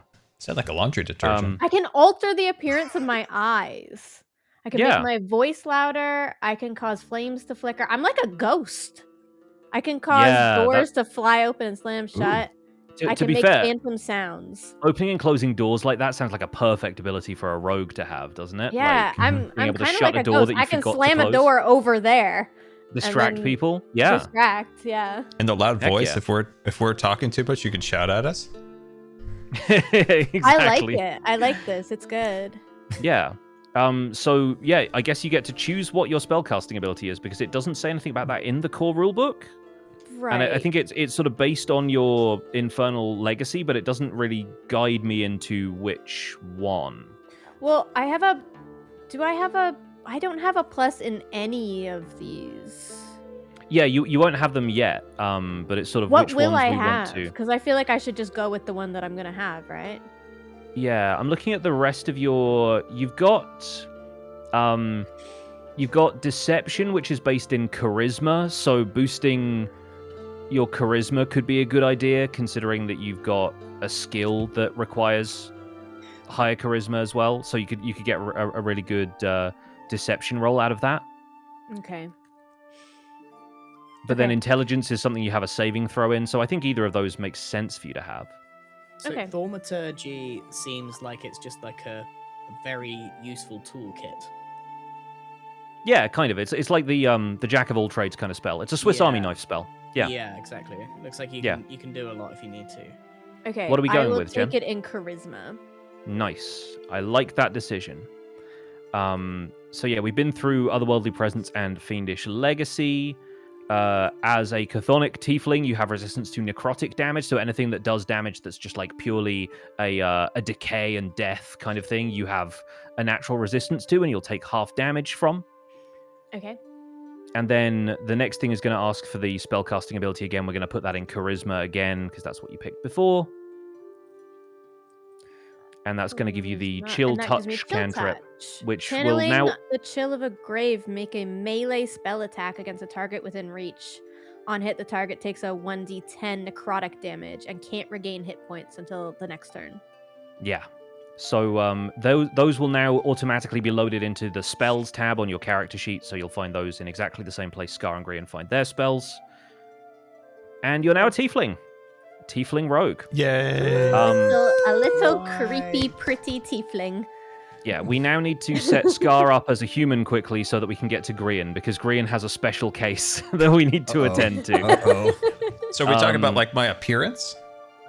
Yeah, your human nature. I want to be the wacky inflatable guys. That's kind of like what I look like. You're kind of gangly. Yeah. I love that. So are you gonna be Tall tall? and skinny. Yes. Tall and skinny. Scar, on your character sheet, on the tabs on the right hand side, click on the top one, the details one, little cog icon. Okay.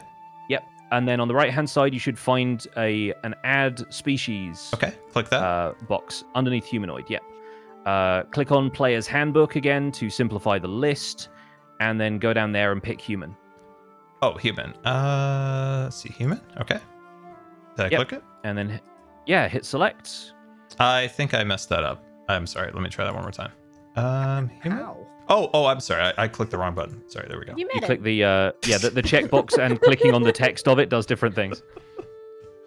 Okay. I can do size. Okay. Medium, tall. Okay. I want to. Yeah. Oh, I can only do. If you're a wacky inflatable tube man, you're clearly going to be medium. Okay, I'm gonna be medium. Okay, nice. I imagine you being like Please sort of be as tall 6'4" as you can or be. something. Yeah, like you're like nearly 7 feet tall. Fantastic. As I just picture us all walking, you got little impulse, you got Jem kind of like strutting, Green's just rolling for whatever reason in my head, Yeah, and then I mean, I'm just walking like this. I think the thing is you're walking along like that, but everyone else is riding the hoverboard next to you. So Yeah. so Impulse can be like roughly at your height because you just kind of brought him up with the hoverboard. Okay. Anyway, so click through from that. You get one additional skill proficiency because humans are like a bit more multi-talented, so you can choose from this list, and there's a lot more options this time. So if you need any of these explaining to you, please let me know. Sometimes I have trouble making decisions. So what would you recommend? Out of all of these, I think perception is probably going to be a really helpful one because nobody has a skill proficiency in that yet, and that's going to be good to have. Yeah. Perception is basically just like identifying stuff that's in your surroundings. and that's going to be a trap when we don't. Exactly. Yeah, that kind of thing. Okay. So that's perception. And then medicine, I can just heal players, so I would have the ability to heal somebody if they take a wound, I suppose. Medicine as a skill is more about like stabilizing people to prevent them from like bleeding out if they go down in combat. But when it comes to actually healing them, medicine is not really going to be able to do much compared to you've got spells like cure wounds that do. So I don't need that. Okay. The last one, just for a question, is animal handling. Can I just summon a buddy? I mean, it's not so much about summoning them as it is about like if you encounter like a wild horse, are you likely to kind of become its friend, and does it find you like a calming presence? You get like a bonus to the roll to see if like you spook it and it runs away or whatever, right? Okay. We'll probably do the one you said, the perception. Yeah, I think that probably makes sense. You said that'll round us out better. That's going to be pretty useful at, rounding out the party, I think. Okay, sweet. All Does he have to like remember that he has perception and use it, or? No, everyone is going to be rolling perception at various times anyway, and I will ask you guys to roll checks in certain situations, and Scar is just going to get a bonus to that. You can use any of the skills, you can attempt to roll them. This is just about what you're good at. Not that I'm questioning Scar's power of perception, but I'm questioning Scar's power of perception. We're going to be in the world of the game, and we'll see how he can. It's a fantasy world. The man reads and listens very well in Dungeons and Dragons. Hey, That's what we've learned. True, so yes, far. Very much so. Okay, next. What's this? So these are 3 traits that you automatically have. Resourceful means that you get heroic inspiration whenever you finish a long rest. Inspiration is basically a thing that I can give you sometimes, or it's a reward for good role play, or it's like a couple of other things you can get. But it allows you to roll 2 dice and take the better result of the 2 whenever you're rolling like a d20 check. Oh, cool. And so you automatically get that every time you rest. You sort of wake up in the morning feeling refreshed and inspired and ready to take on the day, which I think works really well for your character being a bit more of like a wheeler dealer kind of guys. Like, what scams can I run today on these poor hopeless people? Sweet. Keep talking. I'm just gonna go to little boy's room, okay? Yeah, go for it. If we want to take a proper bathroom break at any point, then we should probably do that. But we'll do that after we've dealt with Scar's humanity. Skillful, we just covered. It gives you a skill of your choice. And then versatile means you get an additional origin feat, and we'll cover those when we go into characters' backgrounds. So we'll have another stage in a second that gives you a bunch more stuff you can do. Okay. And now 4 of 4. This one looks like I can choose one of these. Yeah. So this is the extra origin feat that I was talking about. Okay. You could be a musician. You could be skilled, which gives you basically additional proficiencies in the different types of skills, which means an additional you could take animal handling and history and some of the stuff you've had to turn down in favor of other things. There's a bunch of different options here. You just get to pick one of those. Any questions about any of them? Any that jump out to you? There's a lot of options. Let's see. Alert. So I assume that maybe I'm alert to dangers, like things that happen around me? Alert basically means that people can't surprise you, or at least it used to. I think now it means that you can add your proficiency bonus to initiative, so when we're all rolling to decide who goes first in combat, you get a bonus to your roll, which means you maybe act sooner than everybody else. And it also allows you to swap your initiative with somebody else. So potentially you could let people know that goblins are attacking, and then you could put impulse in the turn order first. Instead of so you could be you could shove him into the way of whatever's attacking you. Get in there, impulse. Go on. Not my problem. Got you. And then the other one is lucky. Yeah, lucky is an interesting one. This basically gives you a resource that's like luck points. And you can use them to give yourself advantage, where you get to roll 2 dice and take the better result, or give your opponent disadvantage, where they have to roll 2 dice and take the worse result.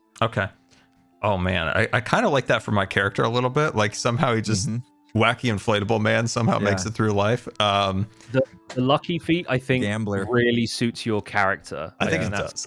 It does sound kind of funny. Okay, sweet. I'll do that one. All right. Yay, lucky. we did it. Scar is a lucky human.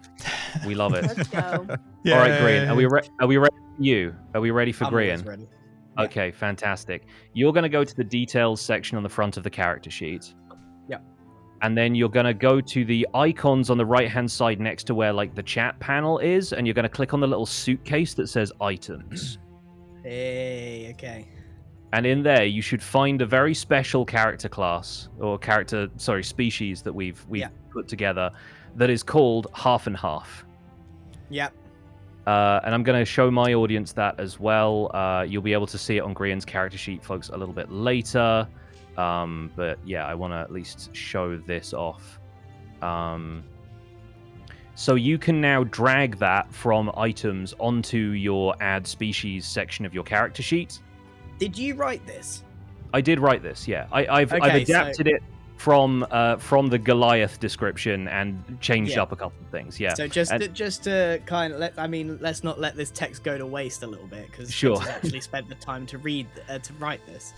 Towering over most folk, Goliaths are distant descendants of giants. Each Goliath bears the favors of the first giants, favors that manifest in various supernatural boons, including the ability to quickly grow and temporarily approach the height of Goliath's gigantic kin. However, you are the offspring of a most improbable pairing between a Goliath mother and a halfling father. This unique combination of ancestries was dubbed Half and Half, and as you come of age, traits of both your parents began to emerge in unexpected ways. So the way we're going to handle the fact that Grian has two ancestries is he's going to flip a coin, and I have decided which of the ancestral abilities from either race is like roughly the equivalent of each other.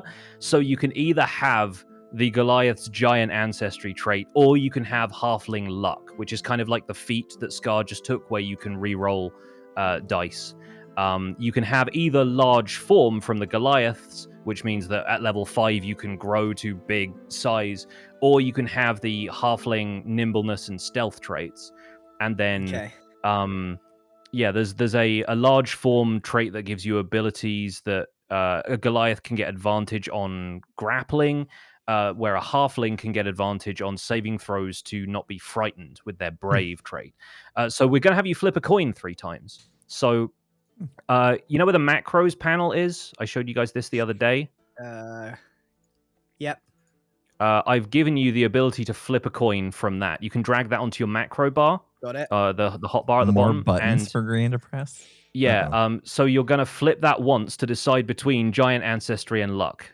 Right. So 2 luck. Okay, you're getting luck. You're getting halfling luck. So if you start the process of upgrading your character, like put it in your character sheet and then start clicking through the advancement stuff, I will read through the next set of choices for you. Okay. Roll again for large form or halfling nimbleness. I really want large form. I'm not gonna lie, because the nimbleness is useless because I'm like 6 foot. Yeah, that's the thing. Yes. Okay, right. good. You have large form. I was really hoping that you would get halfling nimbleness, because I've rewritten it slightly where it says normally it's like you can only move through the space of a creature who's like a stage larger than you. So if you were small, you could move through like medium creatures. But I like the idea that if a party member was taller than you, you could successfully like hide behind them. And so that's just Scar. But so you just as a cleric, Scar, you would be able to hide behind the wizard, who's like the most squishy character. 6 health wizard. Yeah. Okay, fantastic. So you get large form, you get luck, and give me one more coin flip. And you now get abilities. You get advantage on ability check to end grapples. So yeah, you can. You also count as one size larger, determine your carrying capacity. So you're like pretty strong. But then basically you have advantage on being able to escape being grappled by an opponent. Okay. So yeah, go ahead and add all of that stuff in the species traits. So I've said the size is medium, about 6 feet tall. There's not even a range because we've decided that you're about 5'11", 6 foot. Yeah. So you'll want to. Do I need to? You want to disable. Untick some of these. You need to untick giant ancestry. You'll need to untick brave, halfling nimbleness, and naturally stealthy. Okay, so I'm just powerful build and luck. Your powerful build and luck, and then skip the giant ancestry stage because you didn't get giant ancestry. Didn't I get 3 things? Yeah, the other one doesn't come into effect until you're level 5. Okay, right. So you can't like grow your form until you're level 5. So what do I do with giant ancestry here? Just skip it. Don't select anything and hit complete because you didn't roll for giant ancestry. You rolled luck instead. Okay. So there you go. I also, by the way, edited together the icon for the half and half species from the images of the Goliath and the halfling, and I just kind of did a really crappy Photoshop job of that to make it look like they were both on the same picture. Oh, how we doing? How's everyone feeling about these characters now? Woo! Good. Is it ad break time? I think it is. It is ad break time, and after we come back from the ad break, I think we need to introduce these characters' names. Yeah. So we'll I don't we'll have see you guys. one yet. Yeah, that's why we need to think of it. We'll think about it on the break. All right. See you guys after the ads. Okay. Chat, if you're not in an ad, name my character. So is it backgrounds next? We need. I need an emergency name. It will be backgrounds next. Yeah. Okay. Actually, no. I think we're going to do ability scores next because then that kind of leads into background in terms of what you want to boost with your background. So we're going to roll for ability scores. The good news is I have a couple of easy like macros, like the coin flip thing I've been giving you, that is going to make rolling ability scores way easier than it normally is. So I think my guy needs although he's 6 foot, how do we show that he's half Goliath and half halfling? Does he have a ridiculously long torso and like little legs? Can you just have a really big nose? So the way Goliaths work in terms of appearance, I don't know if you've read much about like their origin in the player's handbook. They have these natural colorations of their skin that aren't like tattoos, even though they kind of look like more kind of tribal style tattoos. They have these like really kind of precise stripes that are often like symmetrical on their left and right sides. And so maybe you have like faint versions of that to show that you have some kind of Goliath ancestry. I imagine being a halfling, you also have a very cherubic face. You just got like big rosy cheeks and a very kind of cheerful disposition. And Goliaths seem like a fairly serious people, although obviously you can play a Goliath however you like. But I sort of like the odd combination of this incredibly stoic giant race and halflings just being cheeky little chappies. Yeah, somebody in chat is saying sounds a little bit like Darth Maul, or like the kind of the Star Wars kind of. I forget what they're saying. Zabrak, is that what that is Darth the race is in Star Wars? Right. Yeah. So I'm like, the Goliaths look awesome. Like they've got some sort of like tattoo markings, like you say, like indents in them. Yeah. Almost like they're carved from stone. Yeah, and they've got like little ridges on them and stuff. Like really cool, faint like version of that. But then just a really cute hobbity face. Yeah, yeah. You're sort of like tattooed, very cheerful man. Yeah. I need to not look human. I need to kind of look like properly the two species. The two combined. Yeah. I think it's going to be really interesting to see fan artist interpretations of what a combination of Goliath and halfling looks like. That's a real challenge for artists, and you know they're going to step up. But yeah, Goliaths, because they have that giant ancestry thing, a lot of them, they look kind of like there's a frost giant, so they can be kind of like blue skinned, and their beard looks like a storm cloud and that kind of thing, right?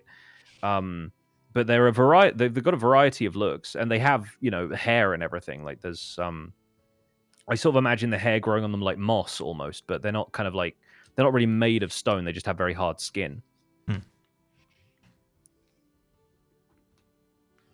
Also, the Goliath giant ancestry thing, even though you've got halfling luck and that's great, giant ancestry is wild as like a set of abilities.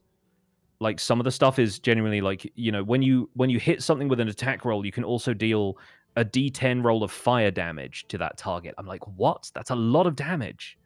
Okay, so I missed out. I mean, you kind of did, but you also have Halfling Luck, which basically means you can't critically fail unless you do it twice in a row. Because Halfling Luck means you critically fail so bad. Yeah, like we've seen how badly this man backflips, but let's be. Did we share the story of what happened yesterday? No, we haven't. I gave the players the ability to roll a d20 just using like the click of a button in Foundry, and naturally, Grian rolled a lot. And and above a 7 very often. I do a backflip. Yeah, that one was good. It was so much funnier yesterday. Now we know what this character is. Like Grian could not roll above like a 7 yesterday, which was wild. So speaking of rolling, we are now going to be rolling for your ability scores. So on the front page of your character sheet, in that little details section, you'll see that you have strength, dexterity, constitution, intelligence, wisdom, and charisma, all represented here with the little 3-letter acronyms. Do you want me to explain what each of them, broadly speaking, do, or are you guys gamer enough that you know what a lot of this stuff already is? I didn't listen to the first part of that. I wasn't listening. I think we better do it. I think better do it. It feels straightforward, but just in case. Just in case. Go ahead. I'm listening really hard. Can you say that again? The thing that trips most people up is the difference between intelligence and wisdom. But I'll start from the top. So strength is obviously like brute force, athletic ability. You're hefting a big boulder. You're forcing open a heavy door. Obviously, fighters, barbarians, they're looking for like a strong strength score because they're going to be dealing damage that way. Dexterity is more of Gem's stat. It's going to be precise strikes with finesse weapons and stealthy skills, sleight of hand, picking locks. Dexterity also, incidentally, with some types of armor, makes you harder to hit because the armor is designed to kind of keep you kind of maneuverable. Obviously, rogues use that. Monks use dexterity a lot as well. Constitution is how robust and healthy you are. A higher constitution gives you increased resistance to poison. As you level up, you also gain more HP if you have a constitution bonus, because every time you level up, you add your constitution to like a roll of the dice that determines how much HP you have. Intelligence is going to be Scar's chief spellcasting stat. It is all about study, how well read you are, your grasp of history and lore. I think even if Scar's character isn't all that good at reading, he definitely has a good memory. And so there's going to be like, he's got a sharp mind and a keen eye for detail, and like lore and religion and the arcane. That's kind of in your wheelhouse. Wisdom is a spellcasting stat for clerics, druids, and paladins. It's also about like worldly knowledge and emotional connection and more like intuition. So intelligence is book smarts, wisdom is street smarts, is like the way I prefer to explain it. The popular phrase is that intelligence is knowing that a tomato is a fruit, and wisdom is knowing not to put it in a fruit salad, which I think is a fun way of putting it, but doesn't necessarily cover all of it. Characters with a high wisdom score are good at perception, like the ability that we gave Scar that allows you to kind of detect some of the details of your surroundings. And you're also more easily able to tell when somebody's lying to you.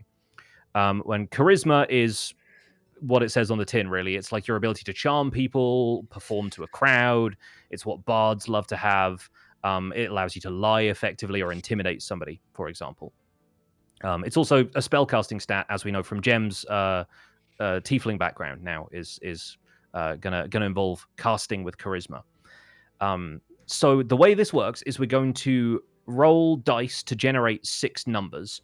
And these numbers are going to range between 3 and I think the maximum you could have would be 18.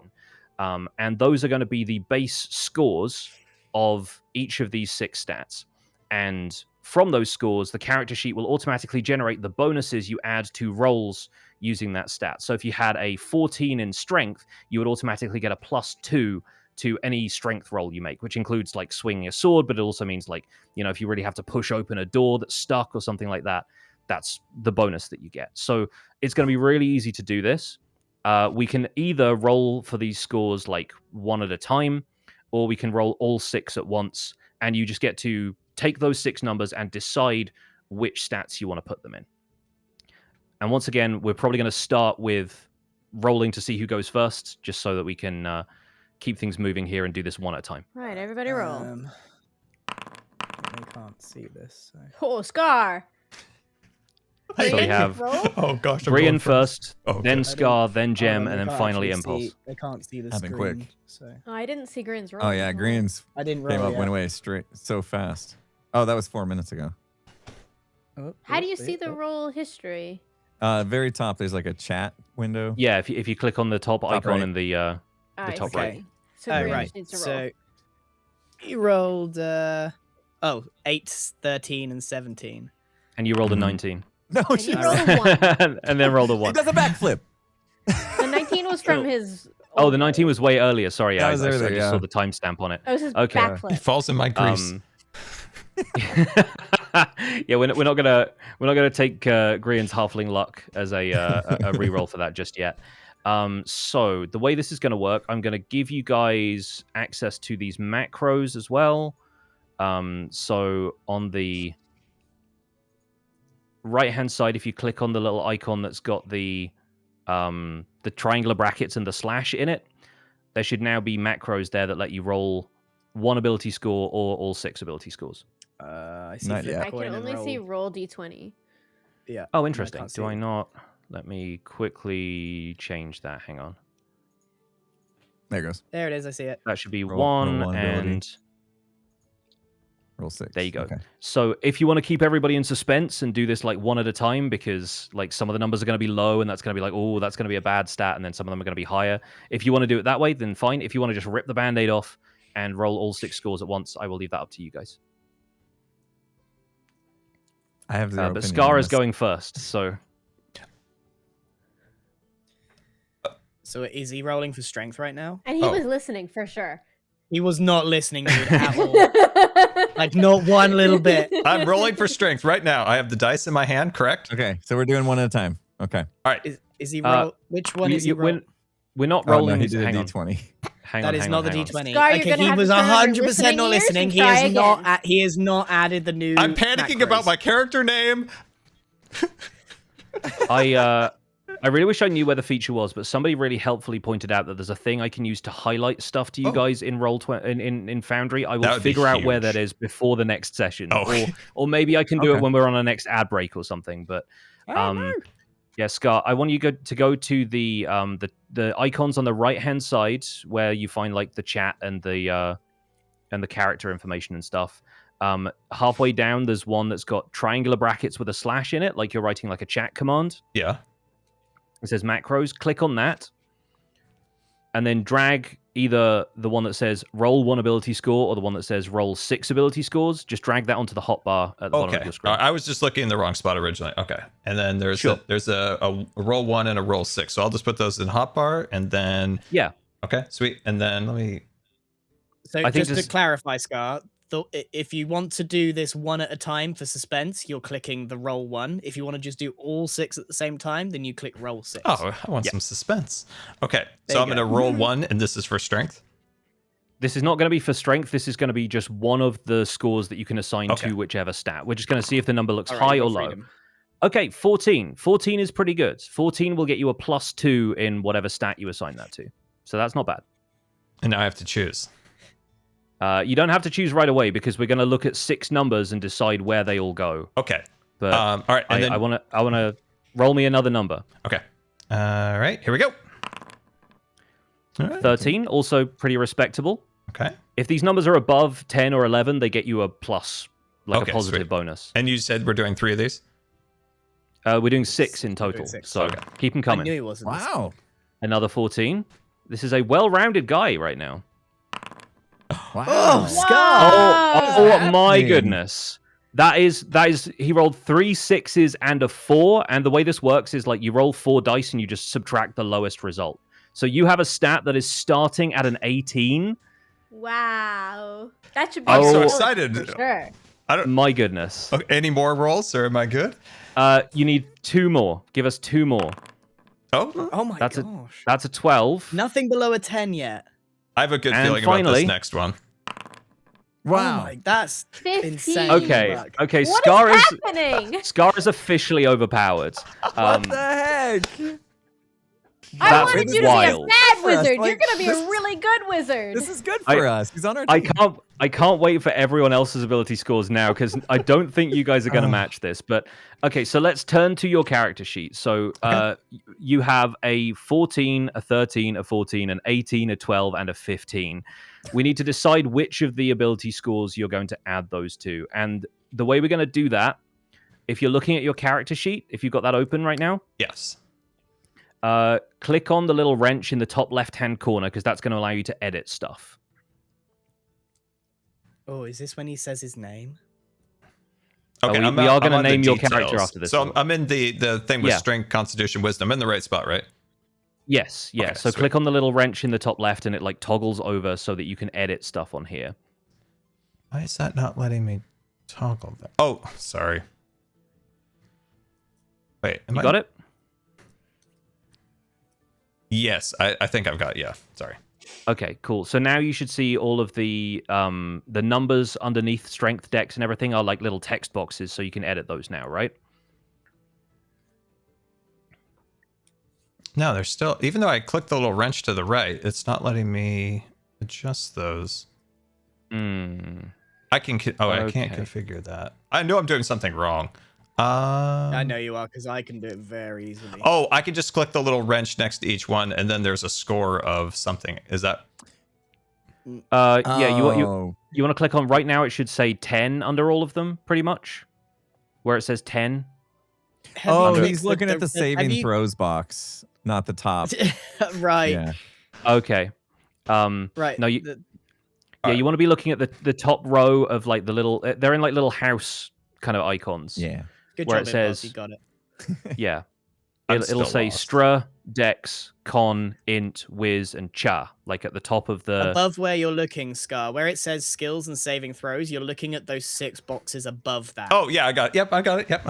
Those ones. Yeah. Okay. Those ones. Okay, cool. That's crazy rolls because I know I'm gonna get 6 ones. Okay. And you can't even roll ones on this stat, but somehow he's still going to get them. Okay, so what I'm going to need you to do, Scar, is where it says the one that's for int, the 4th one along, you're going to remove the 10 and you're going to put 18 there. Oh wow. Okay.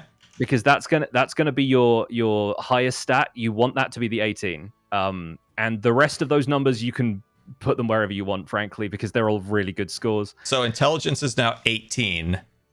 Yes. Okay, and then so how many points do I have for my spread?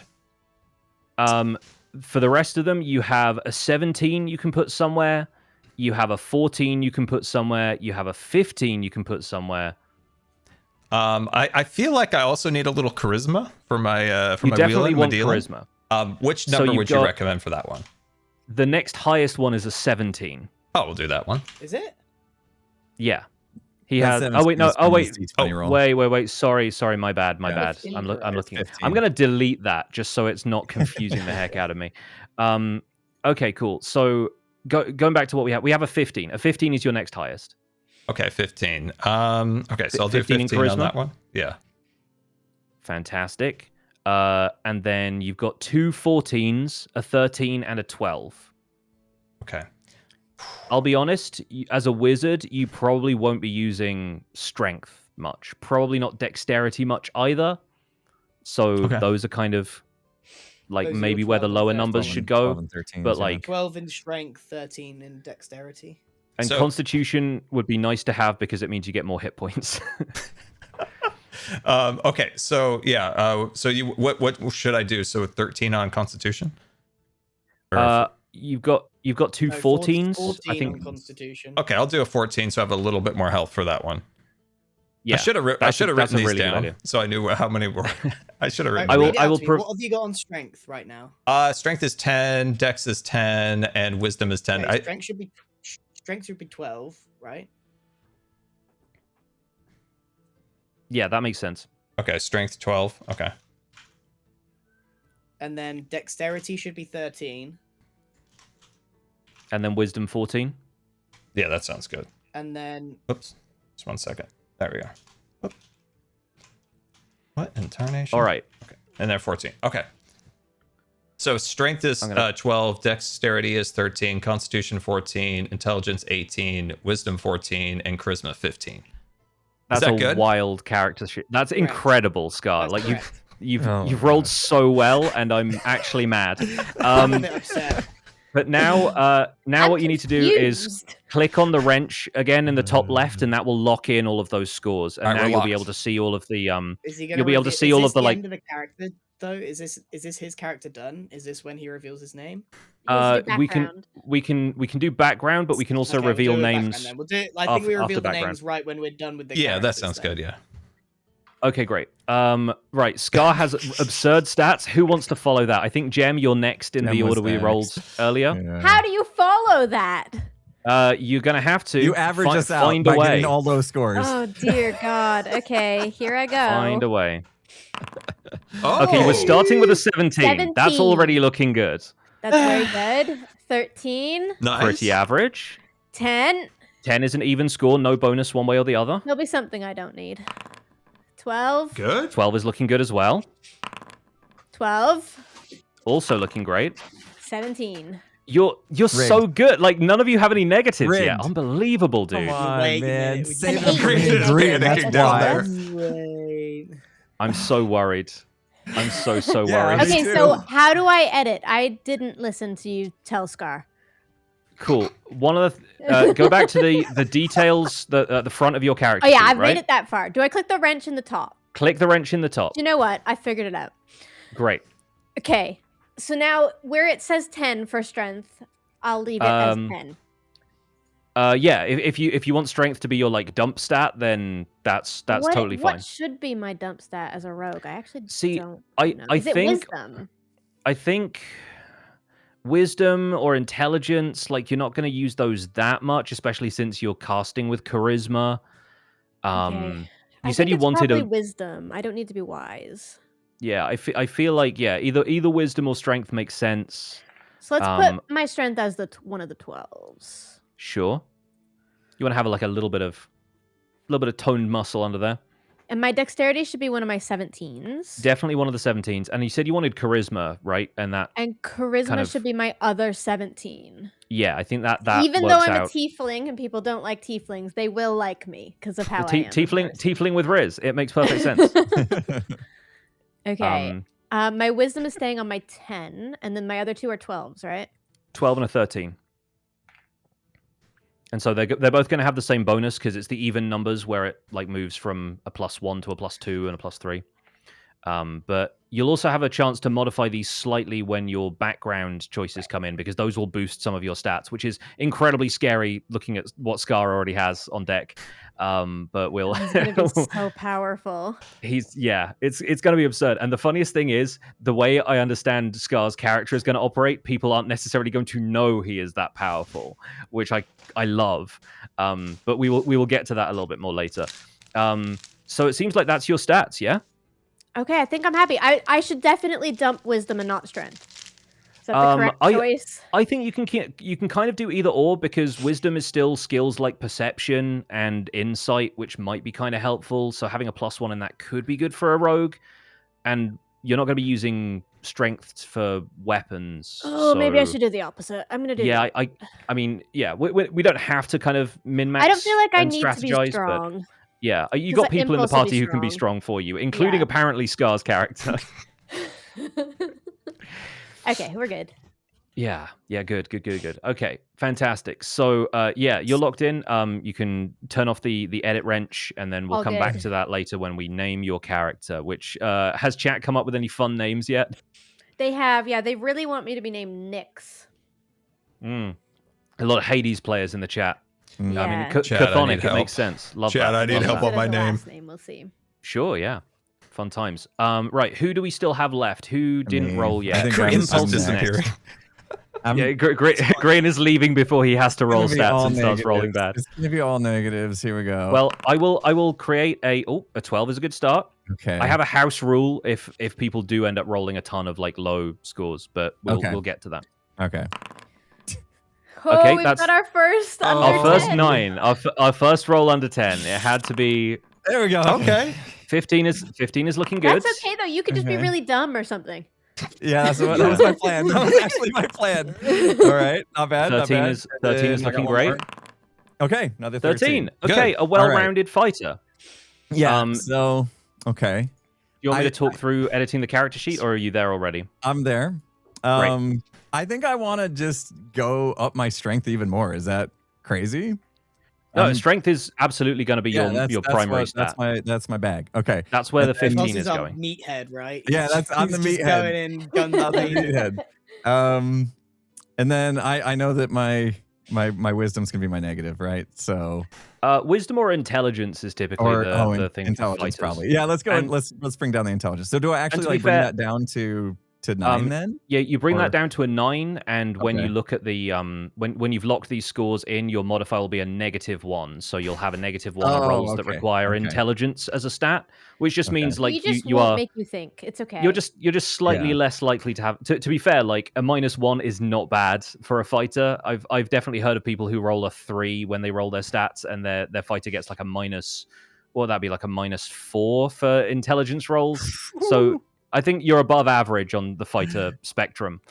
Okay. And then I had 2 13s and 2 12s. So I'll go 13 on dexterity and maybe 13 on charisma. And then I'll go my 12s for the other 2. Everyone got such... We've only had one roll under 10. One roll. You watch what's going to happen here.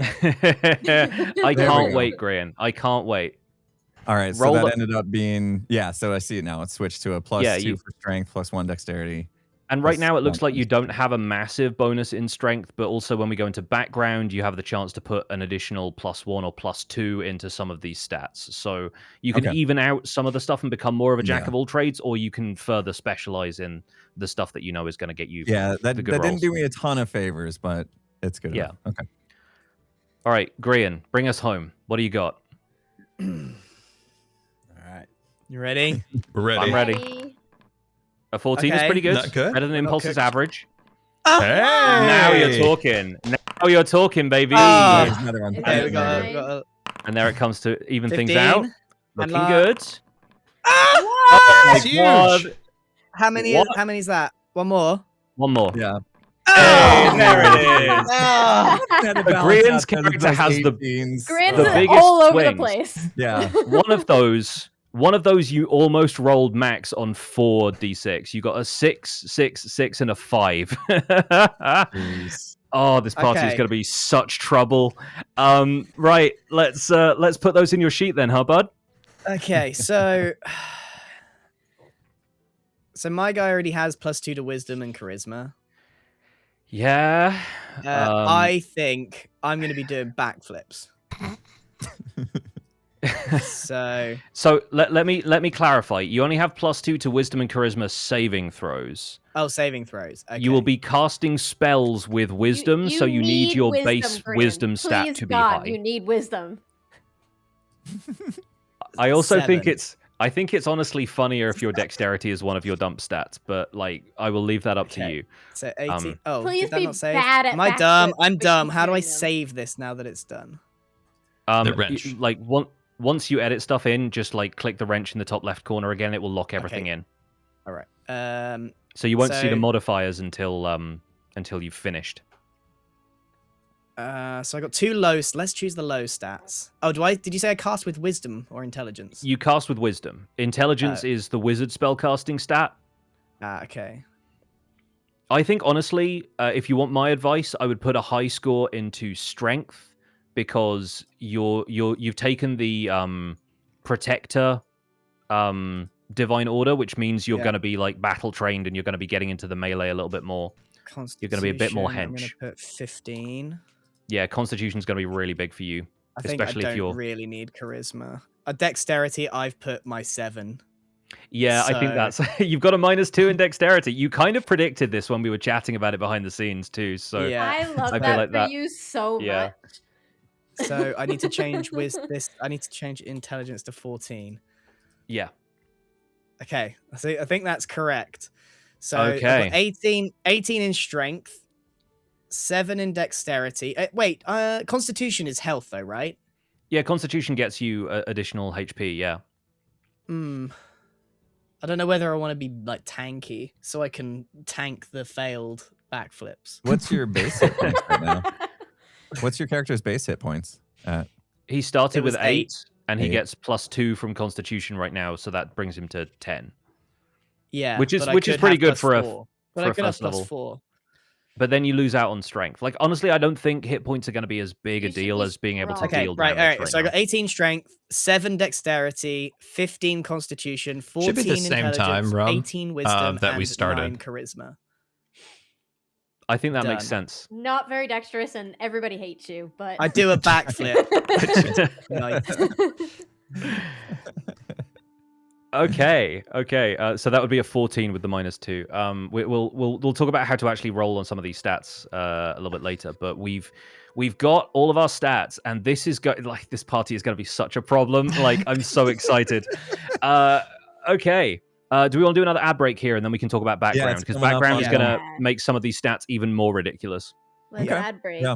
All right, ads. Ad time. Let's do it. Seriously, I can't believe some of you rolled 18. Like, Green rolled 2 18s. That's unheard of. And that is the highest you can get, because you only get 3 d6s that actually and 7's the lowest you can get.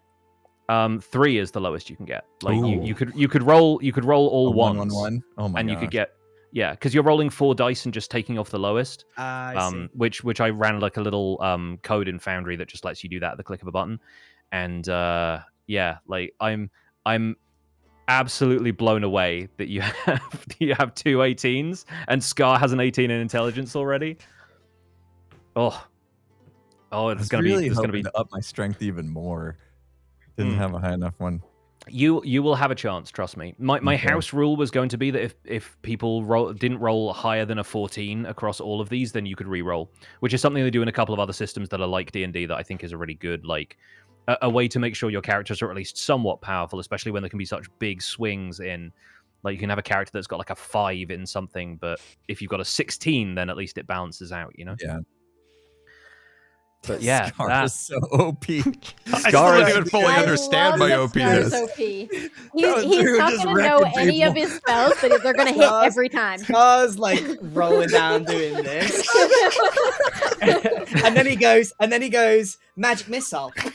and it shoots off and he goes, a massive explosion, and he just walks past the explosion. I like to believe that hoverboard even away. He is amazed when his spells hit. And I think the best thing about, like, Green having a high strength makes a lot of sense as well because of the Goliath stuff. Like, you can grow really large, like, when you level up a little bit. I think your strength is just going to be absurd. Are we ready to get into background? This is like the last major set of choices. Yeah. So this is really. I want to play. Right. I can't believe the amount of homework you have to do to just play this game. This is fun. I like building it. It's cool. Yeah. So yeah, let's get into background. This is basically what you've been doing before you felt the call to adventure. So there are a lot of different backgrounds to choose from, and they grant a bonus to some of your ability scores and a feat, which is basically like an extra skill that your character knows. And some of them give you like proficiencies in specific skills and tools. That means, again, you get a bonus to any dice rolls that involve those skills or tools. At this point, some of these backgrounds might fit your class better than others. So it makes sense for a fighter to choose like the soldier background, because then that means that your strength goes up. But I'm really happy for you guys to choose a background that suits the character you have in mind. I was a little bit hesitant because Scar was talking about picking Charlatan, and Charlatan doesn't have a bonus to intelligence. I'm not worried about that anymore. If you can believe it, I think his intelligence stat is going to be fine.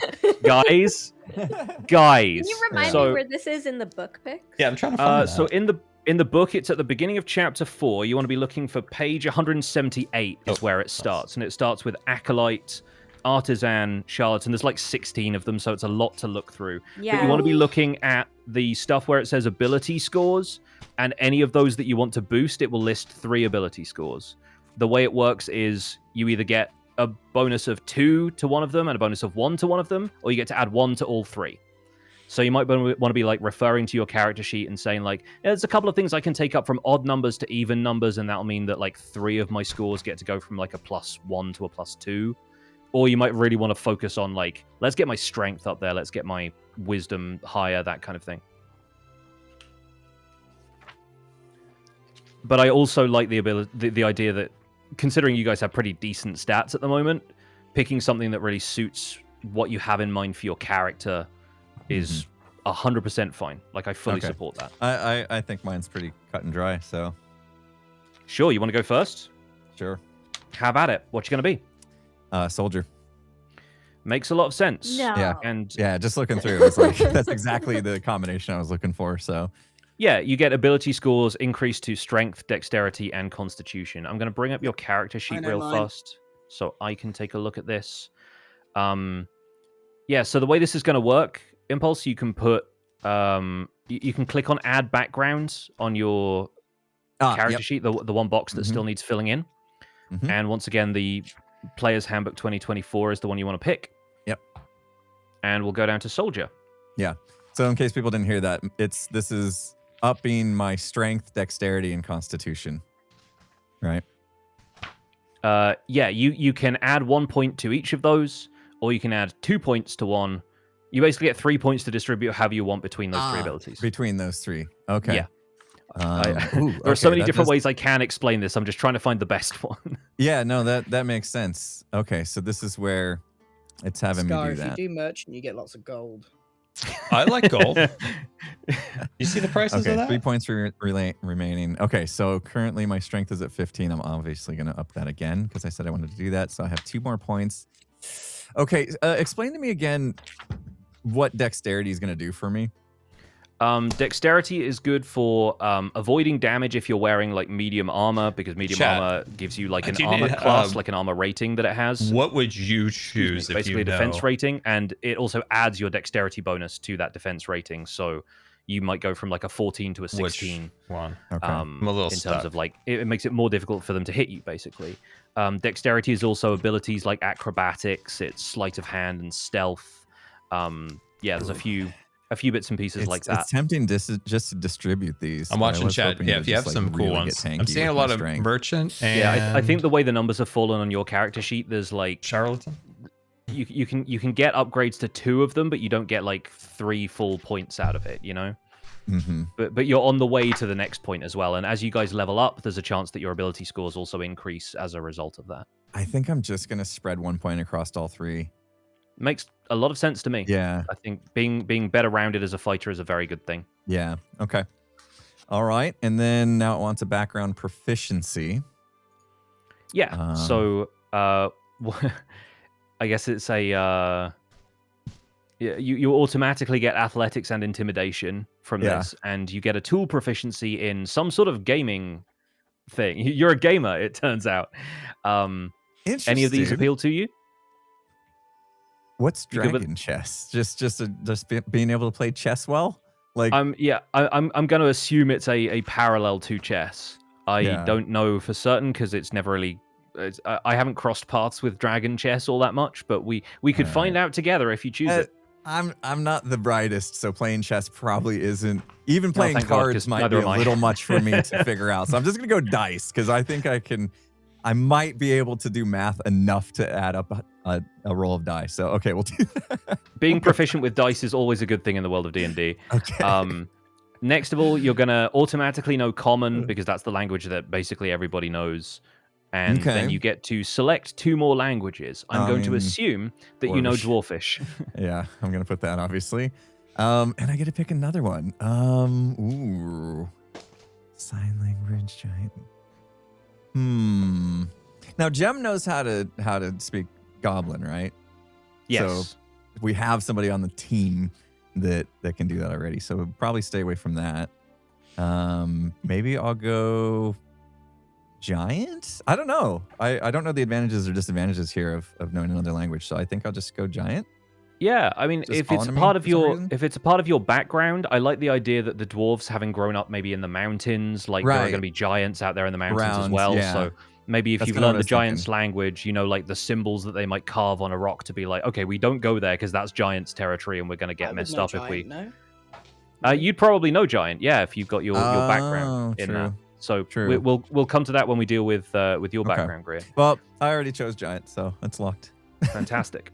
And that also gives you the Savage Attacker feat, which once per turn, when you hit a target with a weapon, you can roll the weapon's damage dice twice and use either roll. So you basically get advantage on damage rolls, where you can take the better result of 2 rolls of the same dice. Okay. So like that's a good thing to have. pretty handy. All right, done deal. Heck yeah. All right. That's Impulse all set up. How is everybody else doing picking out a background? ready. Anyone else? You want to jump in? Great. Let's Yeah. go for it. I've changed my dexterity and charisma. I've put my You low swap in them around? charisma. Yeah, I just want to be able to backflip a little bit. Just want to be less Just a bad little. at backflips. Not necessarily little good, bit. just less So it bad. actually does make me more well-rounded because charisma is just +0 now instead of -2, and dexterity is -1 instead of -2 or something like that. It just For your it saving leveled it up. throws. Yeah. Yeah, so if I add background, I want to go entertainer. I feel like Right. my halfling dad met Goliath mum at the circus. Oh my god. We're making the circus canon. Is that actually Yeah, happening? yeah. Oh, yeah. Yes. Oh, I love it so much. All right. So yeah, go into add background, click the player's handbook bit, and we're picking So entertainer. I can choose 3, so I can level out. Can I put all of them in dexterity? I can put 2. Okay. I can level 2 up my points per score. dexterity, Yeah. But I could go strength 19. That would be crazy. All right, chat. Help me out. I'm still It doesn't get struggling. you an I'm bad extra at making bonus, though. Your decisions. strength would have to go all the way up to 20. I would be to negative on +5. that skill. Obviously, it puts you on the road to getting there, but I'd be negative. it's up to you. You 20. can put it there if you like. So is it only even numbers? Even numbers get you the next bump up the Right. The So modifiers, I yeah. put one in. yes. I put What's one in going to fill a dexterity and gap one in my charisma, skills? And I Mhm. feel like and I then need that- to be it doesn't really absolutely matter where I put it overpowered. for Yeah, now. it But basically also just puts you bumbling, on if the that next makes sense. Like sometimes I don't know the, my the next power. rung of the ladder towards getting. So okay, it doesn't really matter, I guess, too much. I'm probably not gonna level up charisma, but I think having 20 strength or leveling up dexterity would help. 20 is, by the way, the maximum your ability score can reach naturally. There are some like magical artifacts and stuff you can get that will increase it beyond that, but like yeah, you can expect your stats to cap out at 20 if you ever get that far. I kind of like the idea. I'm gonna put it in. Chat, I'm I gonna want to put it be in strength because very I want to overpowered. naturally, as I level up, just get better at backflips. Okay, fantastic. In dexterity. Yeah, dexterity. Sorry. Okay, cool. Yeah, I'm putting in that strength, but like as I level up, I want to level up my dexterity. sure. Okay, Instead of doing that's it cool. now. Nice. You just get slowly better at backflips. Yeah. Right. So tool proficiency. Oh, I get to choose an instrument. You get to choose a musical instrument as an entertainer. Oh dear God, he's gonna choose the Don't know most what's annoying. bagpipes. No. Immediately seeing bagpipes. Oh, Imagine this 6-foot halfling Goliath hybrid walks into your town playing the bagpipes. Oh my He has god. no Does a charisma backflip. either. He's like the worst person you've I have ever no seen. Well charisma. played. I've What got is it? anti-riz. What does it do to the sound of the bagpipes when you backflip and just the expulsion of great. air just suddenly like Right. Okay. Yeah. So being Bagpipes half and no halfling, charisma. we've got. Dear God. I can select 2 more languages. yeah, so you'll probably want to put giant in there. So it's not a given, even though I've got that ancestry. So Yeah, I I think it thi- makes sense that I know giant and halfling. To be honest. Yeah, that makes sense. It's weird that languages aren't necessarily tied to origin anymore, but it could be that Yeah. you're of a certain origin, but you grew up around a different community or But something. what are the odds that you meet a halfling that doesn't speak common? Yeah, I mean they're all going to speak common, but they have their own like Right. their own dialects, Okay. and Well, there I'll might go be giant like and halfling. I think keep it canonic. Like there makes might sense. be my reclusive guys. communities, old records, the kind of stuff that it will be worth knowing the language for. Right. Oh, tool proficiency. Wait, what? Your background grants you the musician feat. Yep. So I get 3. Yeah. What's so the you, most annoying? I can do drum. That's pretty annoying. And then I just bu- horn. I love the I don't know idea what of pan some of these flute. I love the idea of you just having a set of pan pipes. I can choose so many. I can play so many instruments. This is what it's like being a bard. So you basically chosen like the bard background instead of you choosing it as your main class. Well, I don't know what else I would pick, to be honest. Like, Yeah. All right. So I got the horn, the drum, and the pan flute.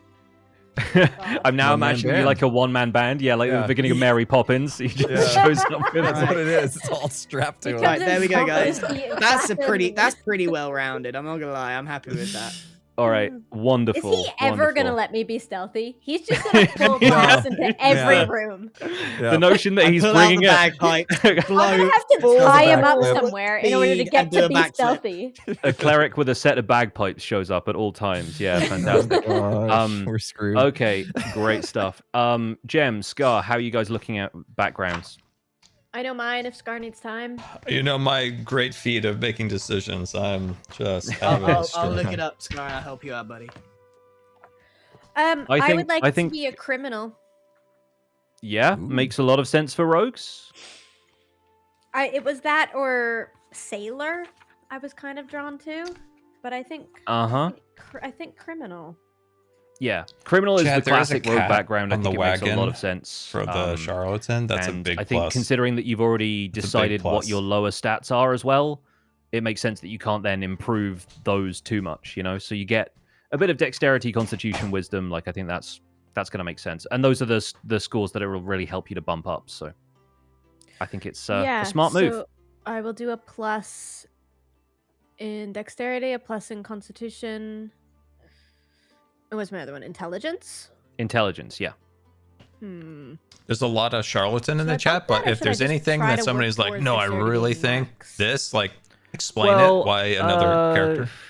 Yeah, it's difficult, because obviously intelligence isn't going to get you a +2 at this point if you put 1 point into it. So it's not going to help your saving throws or anything, but it might be something that's worth leveling in future. It's kind of an investment either way, right? I'll just do it. I'll just do one in each. It'll be nice. That makes perfect sense. 2 more languages, and I already know Common, Thieves, and Goblin. Yeah. Jeez. So I would like to learn Elvish. Mm-hmm. And I would like to learn... Ooh. Do you know what? If I'm being sneaky, there is probably a benefit to learning sign language and being able to silently. You're doing like one of these. Convey. Yeah, but none of us understand what you're saying. Not to you guys, to the NPCs that Pix is going to create. So I see anywhere between like a charlatan and a merchant. Is there any pluses NPCs of a merchant over a charlatan? Codes. Or I could learn orc. I don't think any of us have that, right? I don't think infernal, but that's not here. I don't think orc or draconic is in anybody's tool set yet. So those and common sign language, I think, are the outliers in terms of your. We're so close to the end, guys. Sunday is going to be an absolute 2.5 hours to play a game. Sunday's sign one shot's language. going to be a long one. I can tell it's going to be fun though. I like the sign language. Grant, you are half of the reason we are so slow. Tell him. Okay. Elvish and common sign language is what I chose. Your background now gives you proficiency in sleight of hand and stealth, so those get even more ridiculous. Crazy, yeah. And you get proficiency with thieves' tools, which you already had, so you get double proficiency with that as well. Fantastic. I get alert. Yeah, you get the alert feat. So I think one of you already is that impulse or somebody already has. Somebody that. was going to choose it. Scar did Scar choose it or choose something else? For alert? For which one? Scar chose lucky. It was the difference between lucky and alert when you were picking your so I'll have alert. your extra That'll be feats. good. Okay. Great stuff. Done. Amazing. Scott, I think the logical choice is to choose Sage because that is a wizard's it seems to benefit wizards almost exclusively. Or is that a character? Is funny. Sage is one of the backgrounds. Oh, I didn't even look up that one. Everyone keeps going merchant. That's what we're doing, Scar, at the moment. Well, no, I just meant that everybody wants me to be a charlatan or a merchant. Oh yeah. I think that works for the character. Merchant. It's like it depends whether you want to go with a character choice or like a mechanical stat. Yeah, so I went choice. for one that doesn't really fit like the best one for me, but I went for a character choice. So the if you like the one that fits your class the best is Sage, but merchant fits or charlatan fits your character the best. Yeah, is there anything that would like benefit me more character wise? Picks like you say, choice, like isn't it? If it's character wise, it's up to you what your character is. Yeah. Or not character wise, but like skill wise. As a wizard, yeah, Sage. Sage will benefit you the most as a wizard, I believe. Yeah, but you're then already you get the, really strong, so you can have fun. You could be even stronger, Scar. Um, Unlimited power.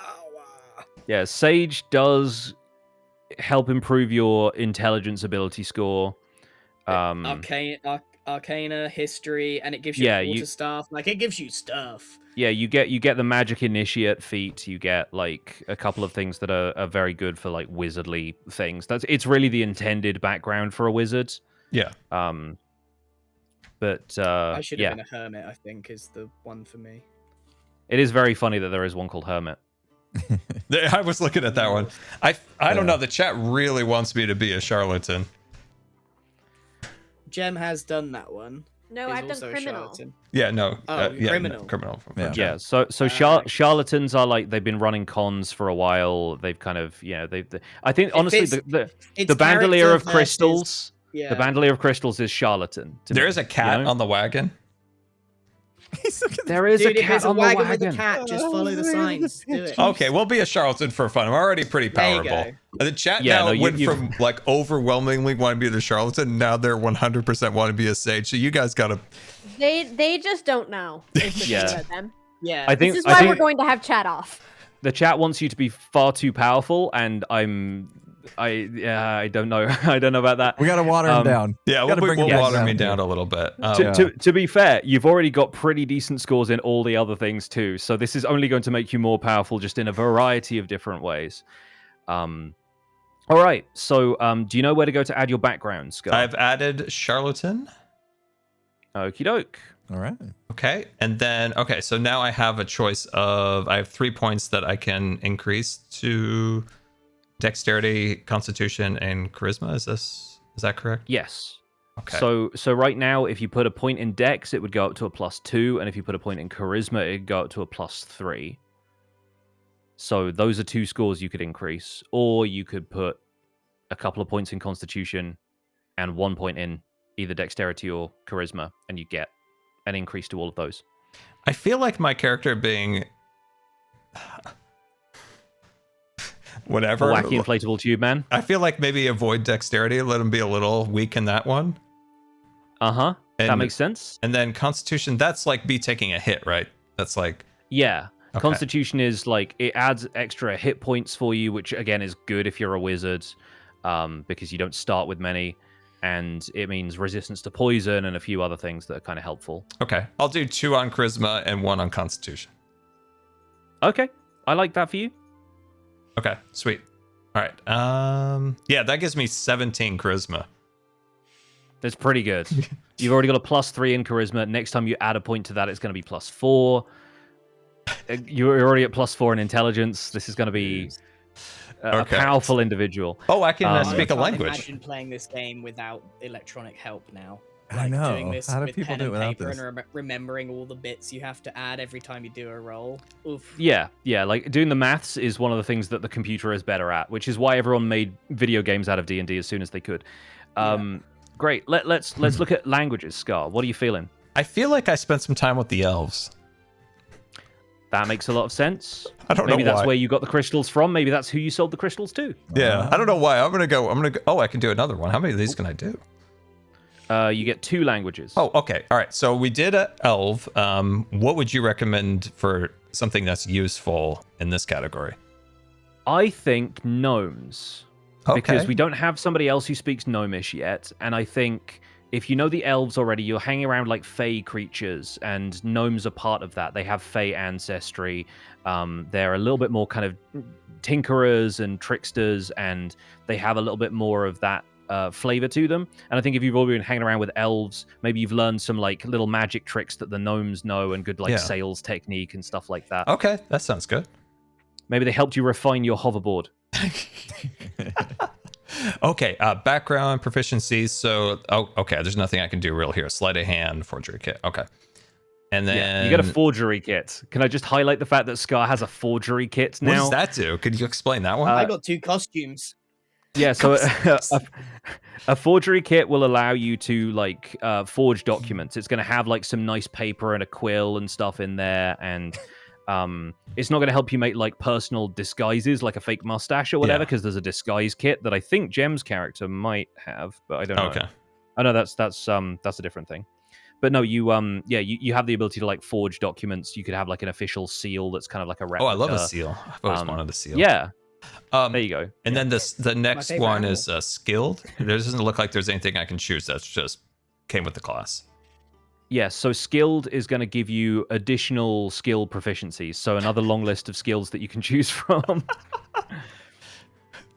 If you if you want me to make recommendations here, because there are a couple of skills that you were considering earlier and then we ended up overlooking.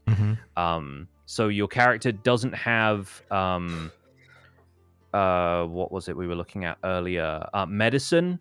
If you wanted to take medicine here, that would potentially be kind of nice to have, because you've already got +2 in it because of your wisdom. Having a +4 in medicine means if anybody goes down in a fight and you don't have like healing spells ready, you can at least like stabilize them. And there's like herb lore and stuff in there potentially as well. You could also play into like nature and knowing a little bit more about, you know, herbs and animals and that kind of thing. You could take animal handling just because there's a cat on the cart in the picture if you want to. Yeah. You know, that's an option. Okay, this is a long list of stuff that I could choose. Yeah, this one also includes like musical instruments. It includes vehicles. One of the options is space vehicle. What? Wait, I don't know if you guys are going to go to space. I'll be honest with you now. Okay. Even with the hoverboard, I don't think you're going to space. What if we tried really hard? If you try really hard to go to space, Grin, if we get to do a longer campaign of this, I will see what I can do. And I'm not... I do not say that lightly. Oh my god. All right, I'm really trying because I'm bad at making decisions. I'm really trying. The space vehicle, you know, I'm going to try to... Okay, we won't do that. So medicine, nature... Yeah, this isn't Spelljammer. There is a D&D setting that does involve you like flying spaceships in D&D's equivalent of space, which is the astral plane. Wow. That's where the Nautiloid at the start of Baldur's Gate comes from, the Mind Flayer ship. Yeah. It's like God, from the Baldur's astral Gate plane. has put me so far ahead in D&D knowledge. It's actually crazy. Yeah. You've been like, I'm there already, and I'm like, I'm already here. I know. I'm so grateful. All right, I'm so grateful for that. Out of all of these, what would make my character even more OP? What would make you more OP? Okay, so you want to focus on stuff that already has intelligence. So you want to pick investigation, because that takes you from a +4 in investigation to a +6. You're basically Sherlock Holmes at that stage. Okay.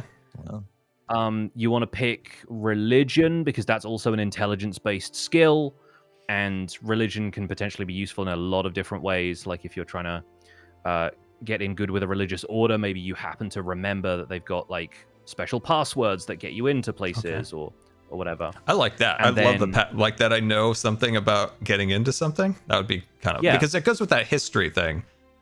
Maybe. So okay, we could do religion. Absolutely. Why don't we do that? Yeah.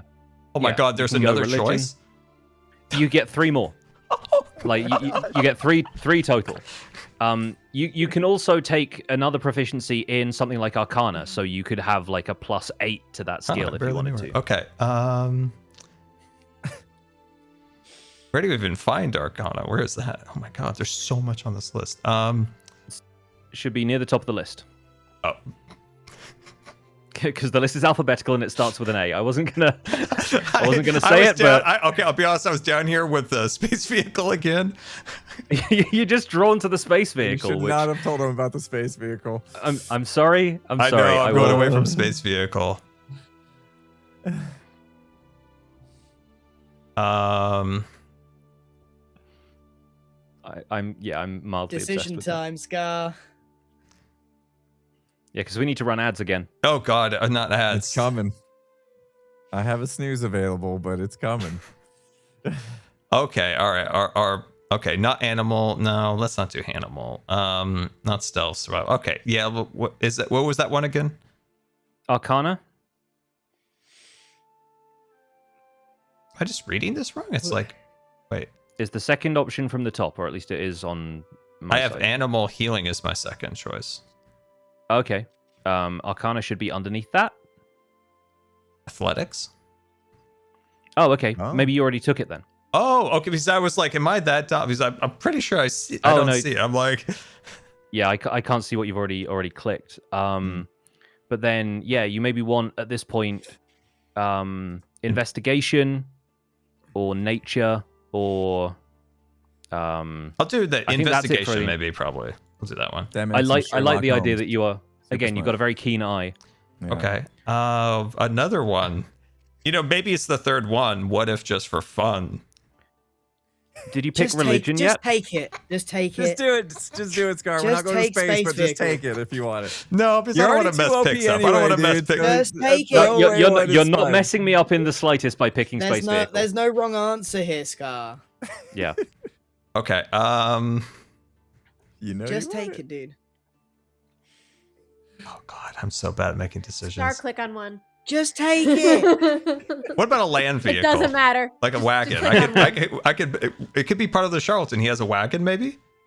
Yeah, he has a wagon. That makes perfect sense. Okay, yeah, that a little traveling cart. It doesn't work very well. It has a bad wheel, but okay. In real life, Scar genuinely takes about 2 to 3 weeks to make a decision.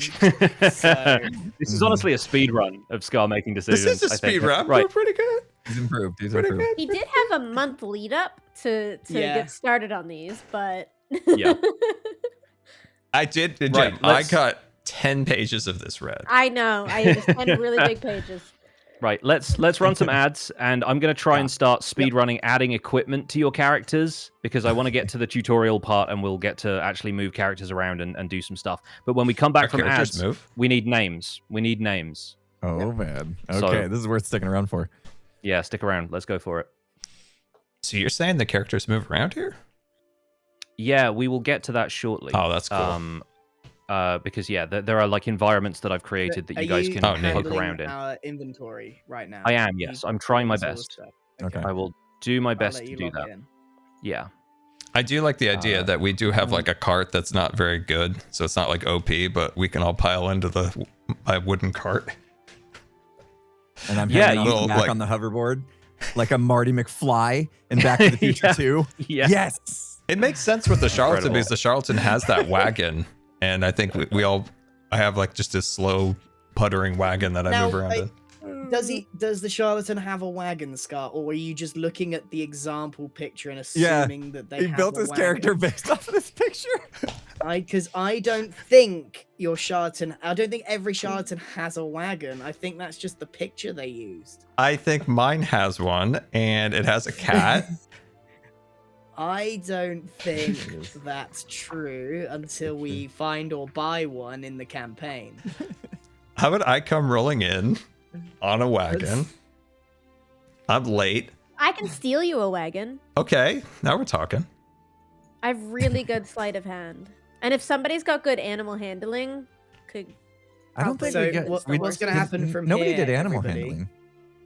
We've now created our characters. Pix is currently filling our inventory with our stuff.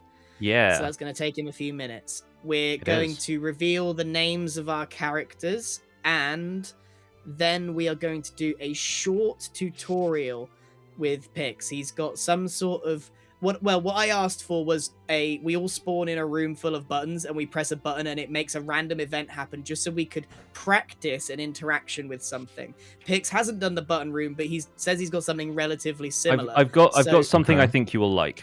Yeah, so we're going to do like a tutorial room so that we can understand what an interaction looks like. We're then going to finish the stream with Pix giving us the introduction to the campaign, or the one shot. Ooh, exciting. So he's gonna set the scene with his words, and then we're gonna cut the stream. Then we're done until Sunday. Then we start the real thing. And Sunday we're starting an hour earlier than we did today, right? Because we are expecting that one. It might be. It's gonna be a long one. It's gonna be like 3 or 4 hours. I have to set my alarm. Well, we thought maybe today would go 3 hours max, and we're looking at coming up on that already. 3 hours yet. It's getting there. So I don't know. I feel like it's gonna go 5. It will take us a long time, especially if Scar can't decide what spell he's going to use. this was challenging because like we had to take it in turns, but when we're in the campaign, we're all there together and we all get to discuss what we do and role play, and we're all like interacting. I found this fun. This was good. Yeah, I like this part. I don't mind sitting and listening to what you guys do. I can imagine our characters in my head and like the situations we're gonna get in. think it's good. Yeah. If I have Skiz just joins, given Grian. I want him to be my halfling father from the circus. It would be a real treat for him to get to be short. Okay, Grian, Yeah. all of your inventory is in place. If you want to look at the second tab on your character sheet, you now have all of that stuff. Okay, so I got a mace. I've got some armor, amulet, a few bits and bobs, a couple of costumes, my bagpipes. So one Cool. quick thing. On the right-hand side of each of these pieces of equipment, you'll notice like a little grayed-out shield icon. That's whether or not you have the thing equipped. So right now I'm going to equip your chain shirt for you. And that's going to increase your armor class, and you can also equip the mace the same way. You said if it's grayed out, it's equipped. If it's grayed out, it's not equipped. So if you hover over that, it will say whether it's equipped or not equipped. I don't see this icon you are describing. I'll point it out to you in between streams then, because I don't think it's going to matter that much right now. Yeah, I can but see just it because equipped when I hover over it. This is going to set up stuff like your armor class and everything, because I've just clicked a couple of those to make sure that they are equipped for you. Okay. Like you'll be wearing your traveler's clothes and that kind of thing. Yeah, I don't think I see what you're saying. Okay, cool. Okay. I will deal with that once I've dealt with everyone else's equipment then. Oh, sorry, I was in edit mode. Ah, right, that probably Yeah, I why. see it now. Cool. Good. Glad that I'm not just seeing things on this side. No, you're right. I see the problem. Thanks, chat. Awesome.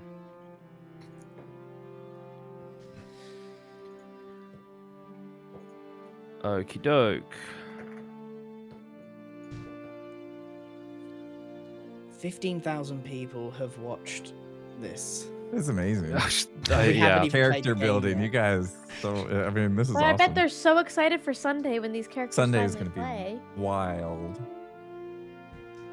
Yes, this will be a VOD. I'm gonna get it edited, but I think We all should upload this VOD tomorrow, right? At the same Yeah. at a similar time. That's the idea. Yeah, What if I could coordinate rent a that. wacky inflatable guy? That's just happened behind you? Yeah, I wish it was like a Absolutely. small one back there. The fan's Yeah, so the loud you wild can't hear decision. me over The the fan will be loud. Yeah. Yeah. They got to make like a little desk one. Or Oh, that'd be something that you awesome, can put yeah. on a shelf back there, at least. Have something. I need a wacky inflatable, man. Can you get it by Sunday? Amazon overnight shipping.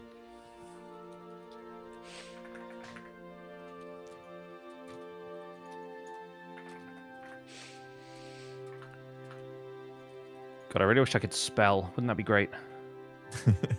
Like you're under and this now- pressure now. I Everyone's am. waiting on me. Oh no. Yeah, Worry no, about I'm giving Gem all of the rogue stuff and like thieves' tools and things. I'm gonna rob so many places for Scar. Oh, I bet you are. I have one particular shop. and I'm gonna march in with my bagpipes when you're trying to do it. Ugh. Every time And I'm then do trying a to sneak, backflip. Brian's gonna be behind me. And then dab out. You What if guys are you gonna make robbed- so many people mad, and I'm gonna have to fight them off for you. What time is the stream on Sunday? It will be 7 p.m. GMT. GMT. Which makes it like what? So that was an 11 hour a.m. earlier than we started today. Right, 11 a.m. yeah. for you, Scar. I think. Scar, 11 is a.m. that too Pacific. early for you? No. You gotta get your sleep schedule under. No, I'll just have to do. I'll probably get there right at 11 because I can't do my nebulizer any earlier than that. But I'll be right there at 11. I think that's okay. We got past like the tech part. today, I Wizards think, are meant so. to be a little bit late. Yeah, yeah. I butchered that quote earlier in the stream.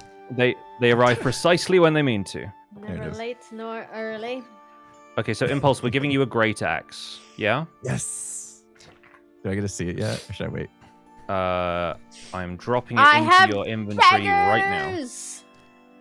So Jim, Leather armor. Let's go. if you robbed How a long shop, will the like Sunday what if stream you be? It will robbed like a probably be gun 4 hours. store, Maybe more.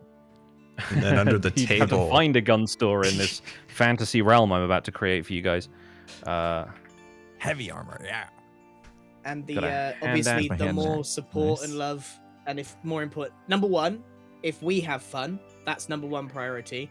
But two, the more like support and love from you guys means that we might do this again in the future. This is a very much a trial. Thanks to Julia Coco Bats, who did our you see all this, Mm-hmm. see all this, the wood and stuff. That Julia did that. Probably gonna get her to resize it because I think we're all cropped in weird ways. Like that bit isn't sized properly.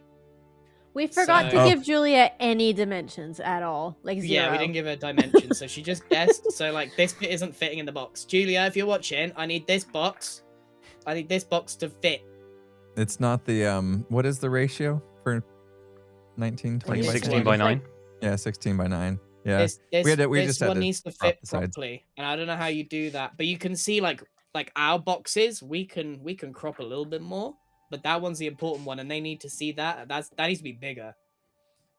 And then will the text size matter as much on Sunday? Because I heard a lot of people saying because we've shrunk we're gonna map. put our stats on our frame. Yeah. So they won't need to read such detail. They don't need to Sunday. read it. Okay. No, that's for us. Impulse, can you point to the bottom of your screen? The bottom is this way. So down there where Impulse is pointing, that's like dead space. That's where we're gonna have our character stats. Gem, can you point to the bottom of yours? Yeah, but this doesn't apply to my Scar. Point to the bottom. Maybe we choose there, what under order there, there's dead space. We're gonna put some avatars and some information there. Yeah, we'll have all of our information up. Yeah. Now that we've got all this, we're gonna create some more assets to put over the top of the stream to help people. And obviously, and here, this will have our name, our character name, and it will say, name to be revealed, cleric, awesome. Do you know what I mean? And it'll give you more information now that we've created our characters, and it's been thought through. There's actually been some thought. Yeah. You'll also be able to zoom in on the environments that I'm showing in Foundry. So the background we have here is just a temporary image, but you can zoom into stuff on Foundry by scrolling the scroll wheel, and you can move around with right click. It's just not possible to zoom in on the character sheets. So some of the stuff that's looked a little bit small, we'll be able to enlarge for people who are having a hard time reading the central panel. But so we'll that also should be read okay. it out. Yeah, we can absolutely call out dice rolls and all that stuff. Okay, I'm almost done. Impulse's gear is all in place. I'm just moving on to Scar now, and then we can get into it. Yeah, so after this, we're going to reveal our character names, and then we're going to do the tutorial room. I'm so excited.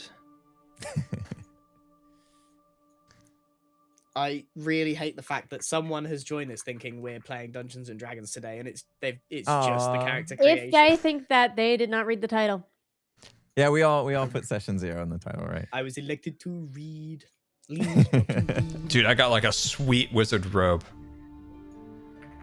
Scar, you're already spoiling. Oh, Scar! Oh man, he's too excited.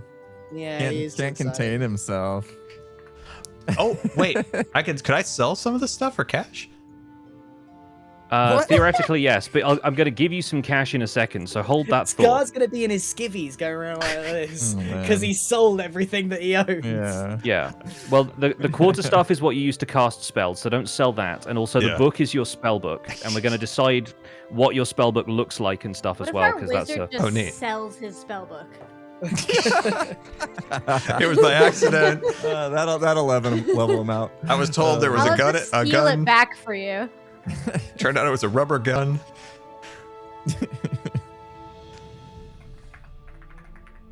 So you've got a set of fine clothes as well, which are part of your charlatan background, which I kind of love for you. And you've got 20 gold right now. You also have a separate costume, which we'll figure out what that means later. Okay, I think everyone has their stuff. Oh, sorry, that was a bit of that's a lot of run work on my part. Oh, good job. Yeah, good job, Fix. Oh. Nice. Right, and I'll explain what happens with equipping equipment and stuff later, but everyone is looking about where they should. I will check all of the numbers behind the scenes and everything. We need to talk about character names. Okay. How do you want to And do I this? think we have to roll. I think we have to roll. And for the first time, we are going to roll initiative properly. Initiative is how you normally decide the turn order in combat and everything like that. So go to the front of your character sheet where all of the details and stats and stuff are. Yep. On the left-hand side, you'll see a little lozenge, like a diamond thing that says initiative. Jem, you have a +6 there. Grian has +0 because you have 0 dex. Yeah. So What? click on. We don't need Click our on the cleric little go die first, that don't appears. worry. Click on the little die that appears above Okay. initiative, and Yeah. just hit normal when that shows I up. must be blind because I don't see it. Is Okay. it the cog? There is no active encounter in my currently viewed scene. Oh, okay, cool. Let's start an encounter with all of you then. Hang on. I must be blind. Yeah, I don't see it either. I don't. Under I your don't little profile picture where it says your armor class, like Yeah. above your Oh health, yeah, I see it. I see it. says Initiative. initiative. Wait, so my speed, and my proficiency. initiative is based on dexterity. Yes, everyone's initiative is based on dexterity. It is how fast you react to things. Okay. Why did you let me put mine so low? cleric? That should Rick, be max. you're a cleric. You don't need to go first. I'm doing backflips. You get to make wise decisions after everybody else has gone. All right, fine. I mean, I'm About glad the I didn't like. situation that's I'm unfolding. glad I'm going to improve dexterity as this campaign goes on. Mine is +1. Healer goes last. I don't know what that means 100%. I got a +2. That means that's what you add to the roll on a 20-sided dice. Okay.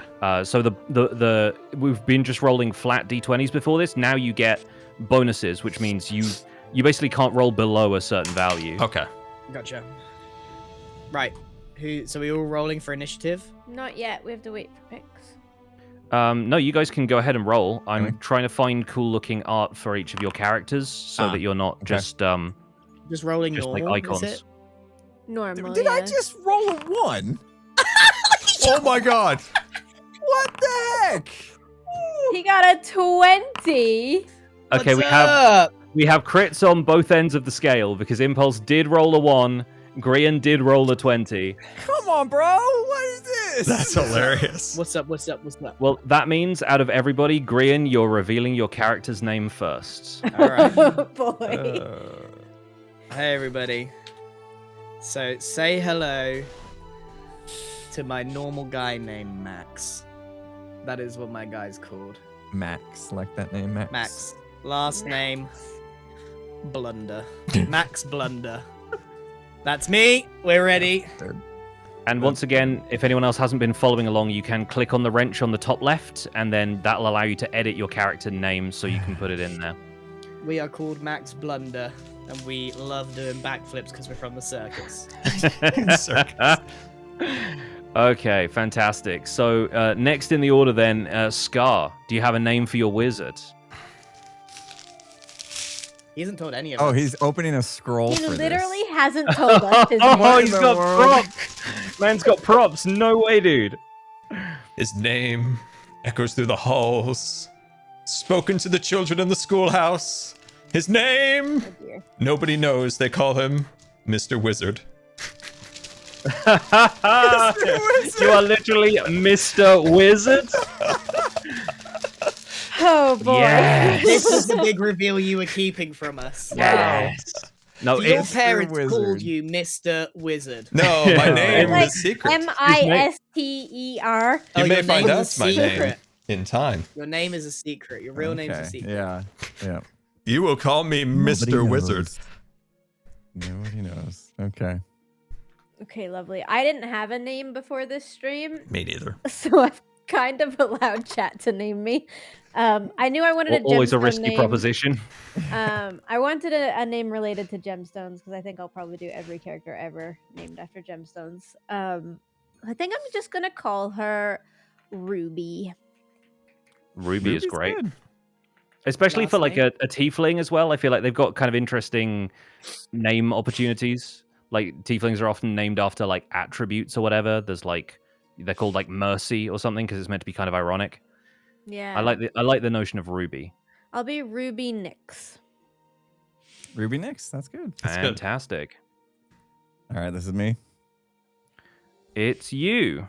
My tanky, not so smart dwarf named Brohini Dudestone. Or you can call me Bro Dude for short. Bro, dude. Bro, dude. That's good. Bro. Bro, Dude. dude. Bro. Oh, I love it so Bro, much. dude. Oh. Bro. Okay, I'm trying my best to find things I can use as tokens in this, so forgive me if I'm a little bit slow here, but I will be able to move you all onto the window that we have in front of us. And we should be able to get going here. Just 1 second. My cold Why is medicine is everyone going wearing crazy off. over Max and Ruby? I've missed something. Oh, it's a cartoon. Shoot, I should rename myself. Is it? Yes, I don't it's know, a like- kids Oh, we have a Max and cartoon of, Ruby? of Oh. I've never siblings. heard They're it in my called life. Max and Ruby. Oh, that's perfect. Ah, no way. I've renamed Wow. Scar's character, so he's now showing up. Oh, in we game can as name Mr. our Wizard. characters up here. I didn't see that. Yes. Yeah. I do have a thing Right. on my screen, Pix, that just says strength ability check. It says disadvantage normal, or do I just leave that there? Or I don't know when that popped up. So Oh, you probably clicked on the strength stat when you were clicking around your character sheet earlier. Oh, okay. 'cause, Just click off that. You can just close that. Yeah. Okay, good. I just didn't want to mess anything up. Can we play now, Pix? Can we play now? I am doing my best to try and Rian. find What? tokens in this place. Bro, dude is so ready to go, man. Bro, dude. Bro, Max, dude. Max Bro, Blundered dude is just the headbutted shut a wall up. and is screaming. Yeah. Bro, dude, ready, go. You should have Whoever been a draws, barbarian. whoever draws Impulse, please make him the muscliest beefhead like you've ever seen. Just the stockiest, ripped man like ever, and he is just a meathead through and through. Okay, I'm getting there. Give me a second, and we should be off to the races. Scale that up a little bit. Wonderful. Okay. Gem, Yes. can you see Yes. your character on this screen? Yeah. Can you move them around? Yeah. Yes. Okay, fantastic. It works. Good. Okay, I should be able to do that with everybody else now, and then you will all have, like, people. 1 second. I need to find a wizard that looks like Scar's inflatable tube man idea. I'm We're thinking going of how for my Impressive. character Have actual looks something art like for that. this. Wait, Yeah. yeah, someone's doing art for us, right? Or Yes. are we letting? If you're doing art and you are happy for us to use it, you need to like verify that you're happy for us to use it. By the way, just like if you're wherever Yeah. you're sharing it, just make sure you put a note saying happy for you to use it or not happy for you to use it. Where is the good wizard? It's one of the subclasses. I don't use It's social media, Mr. Wizard to so you. You might need to Wizard. tag Gem or Scar, someone who uses the social If you- medias. If you tag me, Okay. I'll see it. But also, if we're gonna do this long term, we probably will just commission somebody. Possibly, yeah. But on the 1 day turnaround, it's gonna be tight. Yeah. Yeah, we'll see. No idea. I'll give a description of what my character looks like, chat. I we finish? don't use Tumblr or anything like that. Yes, I please- will please accept give- Brian's character art for him. Give character descriptions if you have more ideas of how your characters look. I would love to hear more about them. Use the Well, my hashtag guy, I think we Brian kind of fan went art. through. My guy's about 5'11", 6 foot tall. He's got Goliath markings, but like so he's got like all that really like hard exterior. That's like the stony look of a Goliath, but like a really cheruby face. He's like super happy. He's got like the halfling like happy face. And looks super cool, I guess. He's like the coolest guy I've ever seen. Don't make me look like a loser. What does my character look like? Wacky inflatable man. Yeah, wacky inflatable, man. You've already The explained. name is Max Blunder. He's a bit goofy. Like he's kind of a show off, but kind of sucks at it. So just imagine just doing a backflip all the time and failing. But does it with a smile. Okay, Scar, I have dropped a token that looks kind of wizardy. Yeah. The kind of blue and orange one next to the cat. Can you move that around? Let me see. Oh, yeah, cool, yeah. Wonderful. This is going to work. I'm so happy. All right, I just need to get the other two of you done and we'll be ready to get going. I think my character has a slight scar on its eye, but it glows because it was not from a dagger, but by magic. Ooh. Kind of glows in the dark a little bit. That's cool. And I think my pouch of money makes more sound than that's really inside of it. Guy, my guy isn't tall. He's 5'11". He's not. That's tall compared to me in Impulse. Yeah. I am a 4 foot tall tiefling. Yeah, I'll probably be around 4'8" or something, right? I'm between 4 feet and 5 feet. So yeah. I'm maybe a little on the taller side of that because I'm so beefy. You know? So beefy. Gotta level it out. He's got about an extra few inches of just muscle on the bottom of his feet. Yeah. He would actually be 4 foot, but he's like 4'2" because of the foot muscle. You got high heel boots on. Bumps protruding from my head from all the times I just like lowered my head and headbutted a wall. There? Did you move something? Yeah, Green. Your Goliath character should now be on the board. Yeah. Did you move the whole thing? Like the whole thing's like. The map's a little rotated. Definitely a okay, beard. you can hold down right click and move it. Definitely a nice long dwarven beard. Do we need to close our character card to do this? Ready? I do a backflip. Nice. That'll be an acrobatics check, actually. Thank you. Where do I do that? Open your character sheet, click on acrobatics, and hit normal. Oh, it says the feet. Oh, interesting. Acrobatics check and click normal. Huh. Oh. There you go. That's more what I thought. That's more what I thought. Do a backflip now. What? Okay. Hold on, Grant. I'll show you how to do it. There's got. There you go. That's what's up. I do a backflip. Yeah. There you go. Just needed some instructions. So. I do a double backflip. Oh, nailed it, Oh, dude. yeah. I do a triple backflip. Oh. Broke his leg. Scar, get your hoverboard out. We need to transport him. Did I make it to the bathroom in time? No.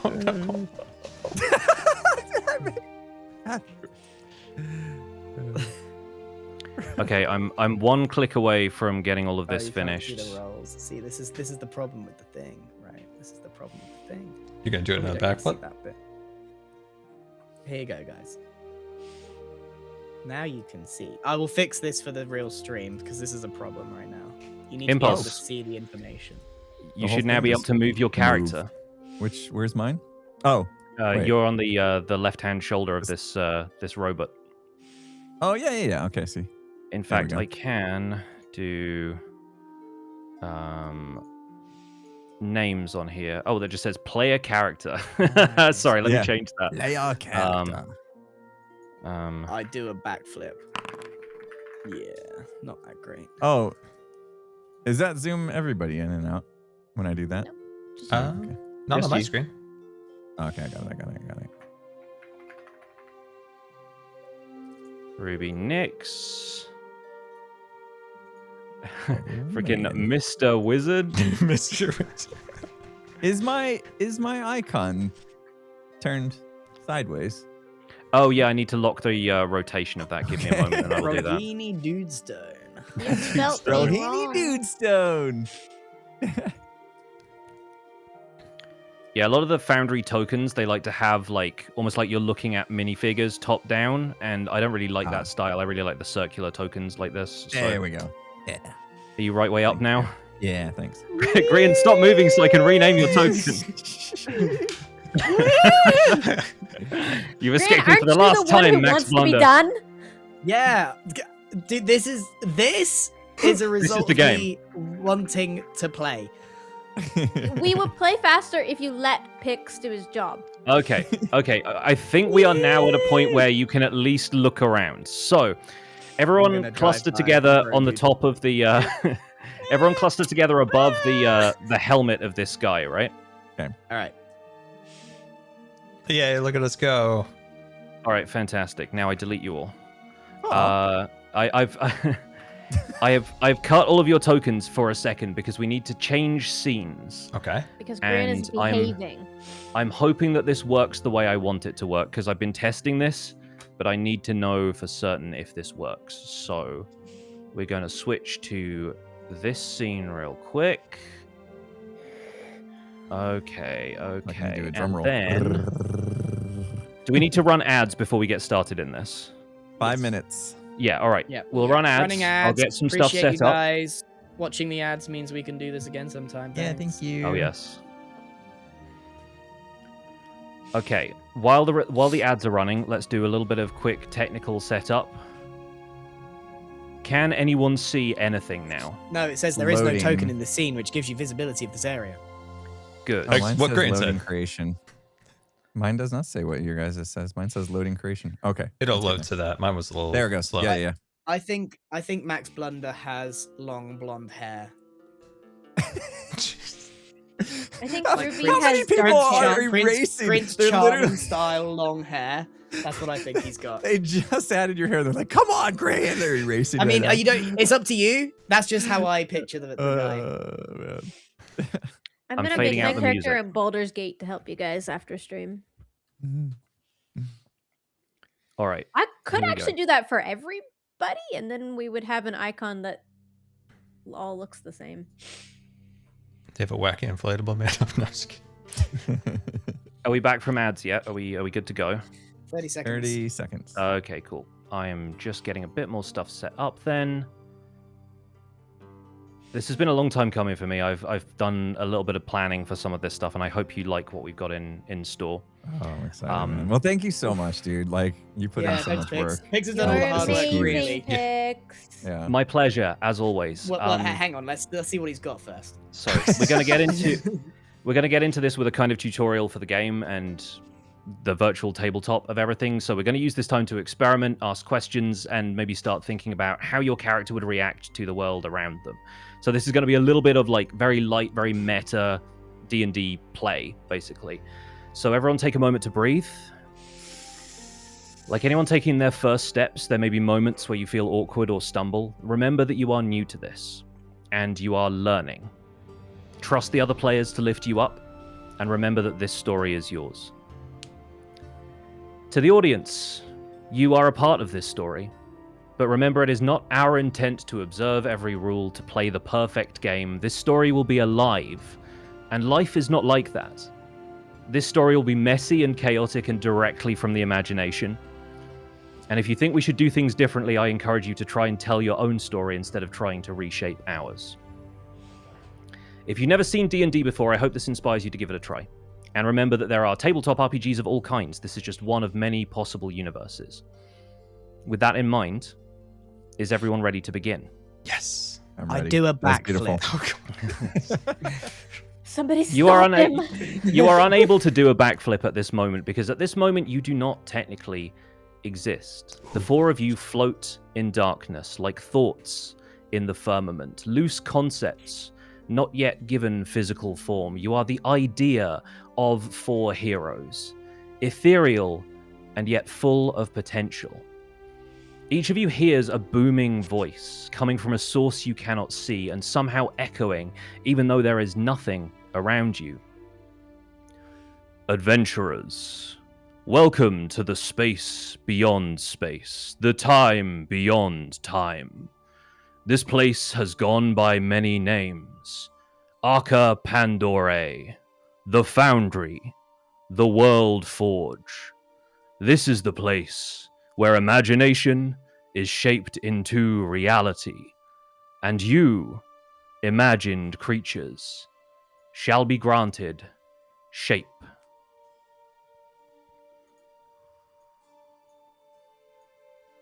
One by one you appear. Can you see the room around you? I can see my token. I can That see is the it. token. I can see my Fantastic. token. I will increase your token's vision so that you can start to see the room around you. Vision range should be 60 feet for you. Yeah, we're just going to give everybody When he said 60 her feet for voice now. was like coming from the ether. I genuinely, in my mind's ear, heard etho. I don't know why. Etho, it turns out, has been the mastermind behind this entire thing, and you're playing D&D on his birthday. Hooray. Let's give you guys 60 feet of vision. Ooh. Now can everyone see? I Yeah. can see a Yeah. very. I can see a Nicely button. textured cobblestone floor. Yes. So in a sudden flash and a noise like a clap of thunder, you find yourself standing in a stone room suddenly able to see and hear and feel your surroundings for the first time. And that booming voice you heard before is replaced by a calmer, more instructive one. As you get used to your new physical bodies, please feel free to move around a bit. Shake off those lethargic limbs. And players, feel free to drag your character tokens around the space. Note that you should have an instinctive sense of distance. Each flagstone of the grid here is 5 feet wide. I can't move. Oh, there we go. If you're on top of someone... Did you backflip? Cool. All right. You should see that this interface is going to measure how far your character moves when you drag them around, and this is obviously used for combat more than anything, because your character has a fixed amount of distance they can move in combat, but most of the time you'll be able to freely move around the space. That's cool. I didn't know what the distance meant, so now this makes sense. I am also going to lock the... that would have statistical implications for everything. No, give me a moment. I'm going to lock the rotation of the tokens again as well, because I've had to create new tokens for this environment. Great, we've got that.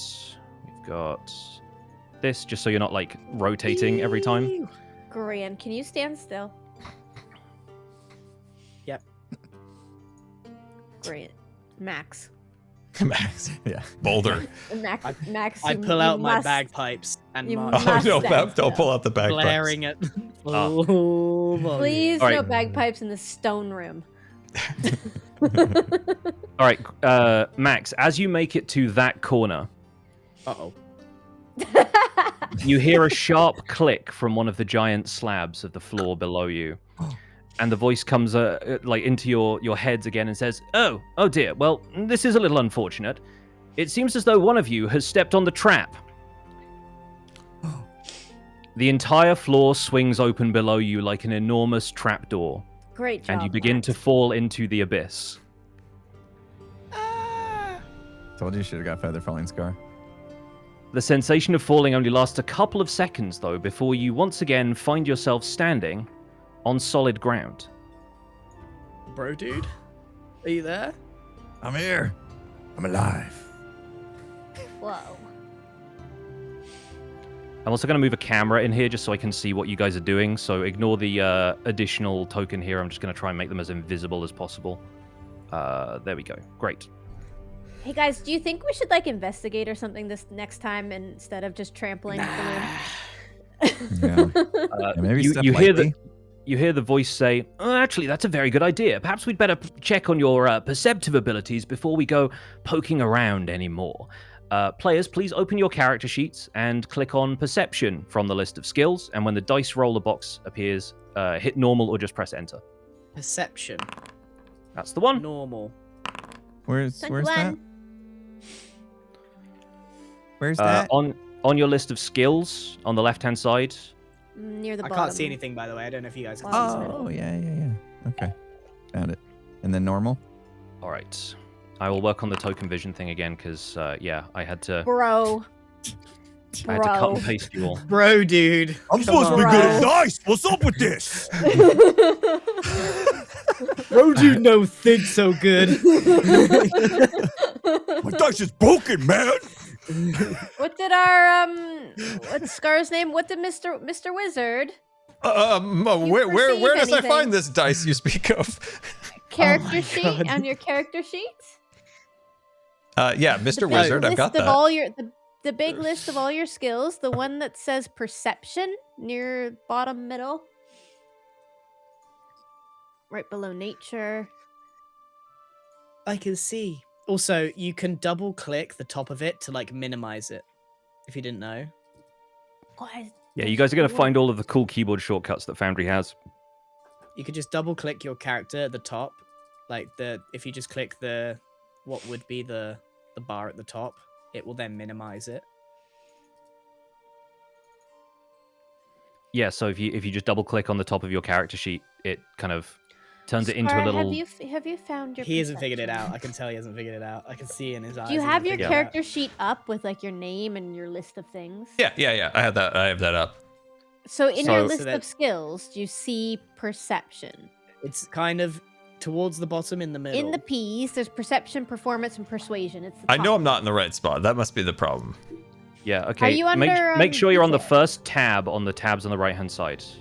The little cog one that says I'm on details. the details of Mr. Wizard right now. Yeah. And then on the left-hand side, you've got a list of skills, which is all acrobatics, nature, medicine, all of that. Yes. Click on perception, which is right under nature. Why am I... Oh. Gotcha. And then just roll normal. And then just roll normal. Okay, gotcha. There we go. Hey! Right. So, bro dude can't see 2 feet in front of him.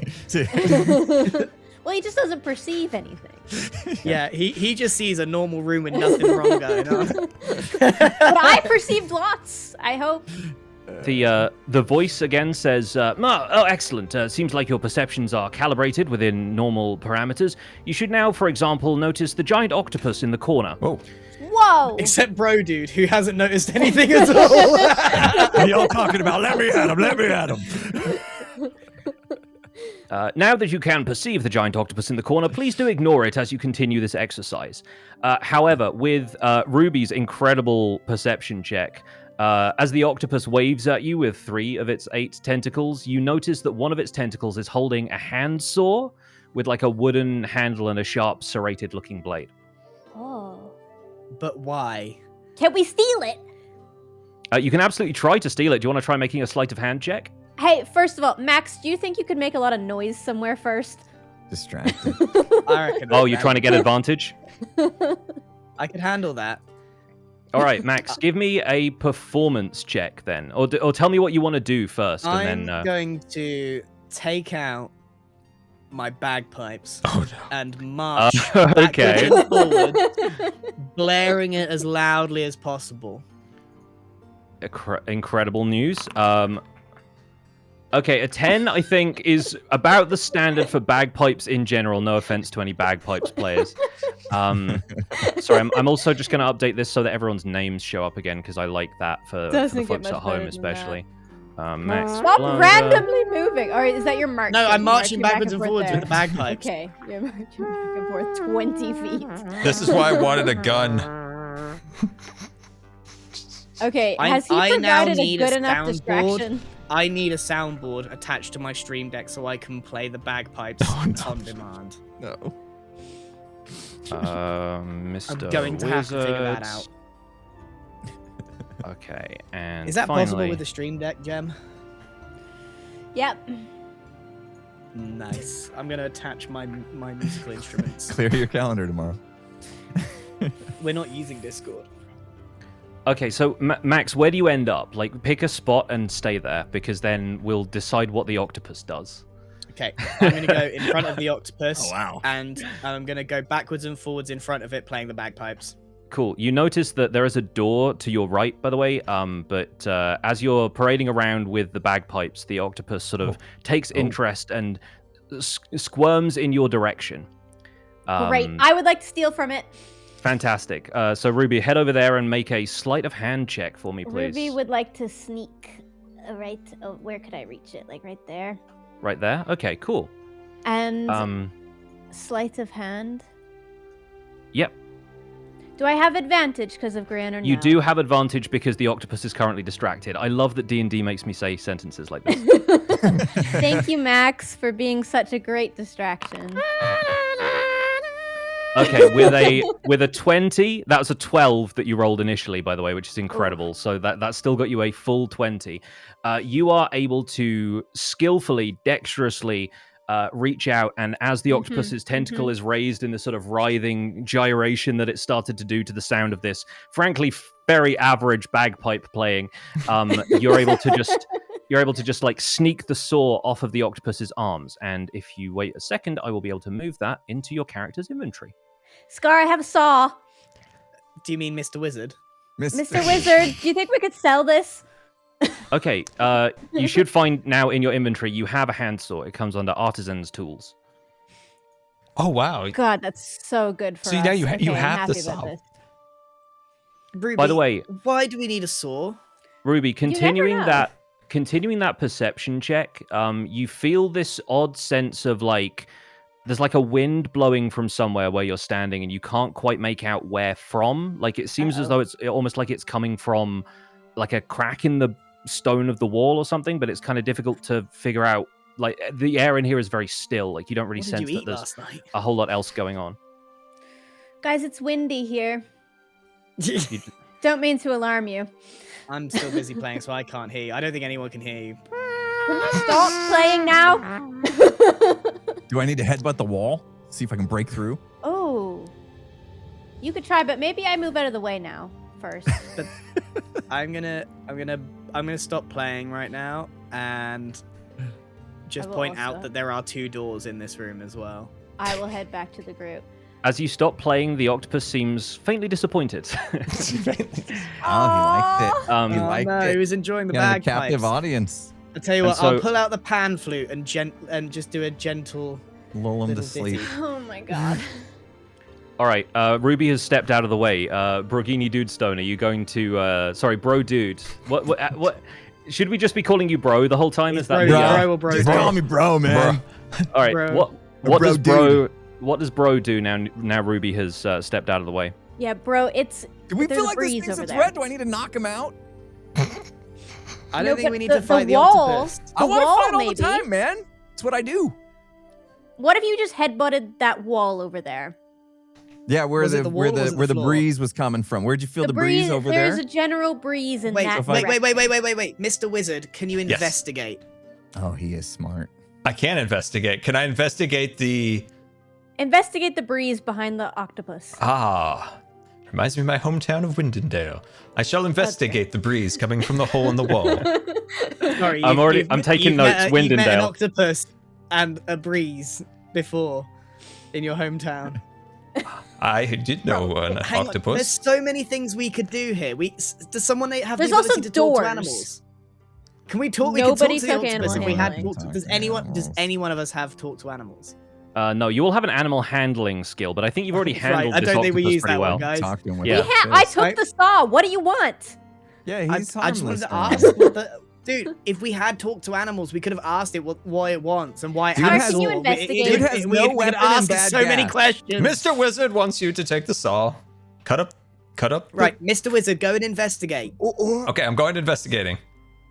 Okay. All right, I'm going over. Okay. Thank you, Mr. Wizard. Mr. Wizard seems to have forgotten how to move. You should just be able to click and drag your character, right? Oh, I have to go out of... Wait. Mr. Wizard is stuck. Mr. Wizard can't figure out how to move. Oh my god. It's a good thing we're doing this. Yeah.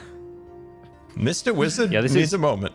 I really don't want to tune into your stream to see what's going on because I know it's going to annoy me.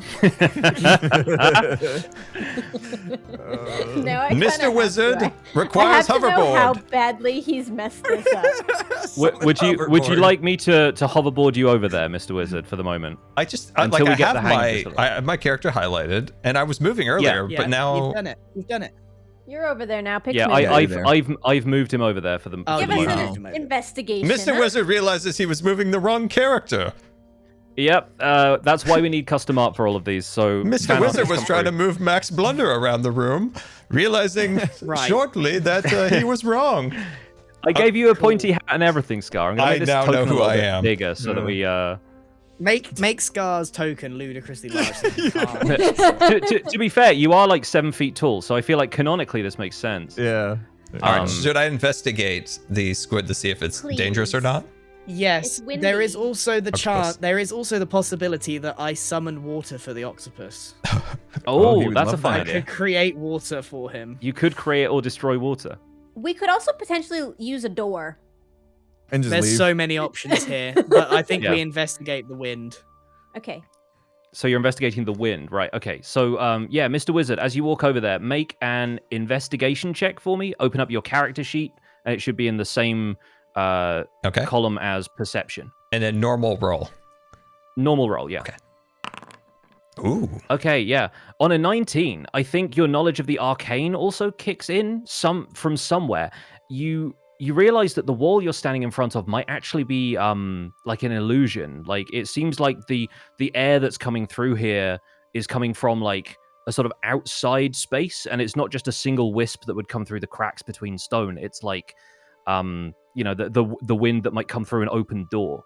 Ah, I smell the fresh air. Right, can I call dude, Mr. It's time to charge it. I'm gonna say, can I get Mr. Muscles here to smash this open for us so we can feel the wall?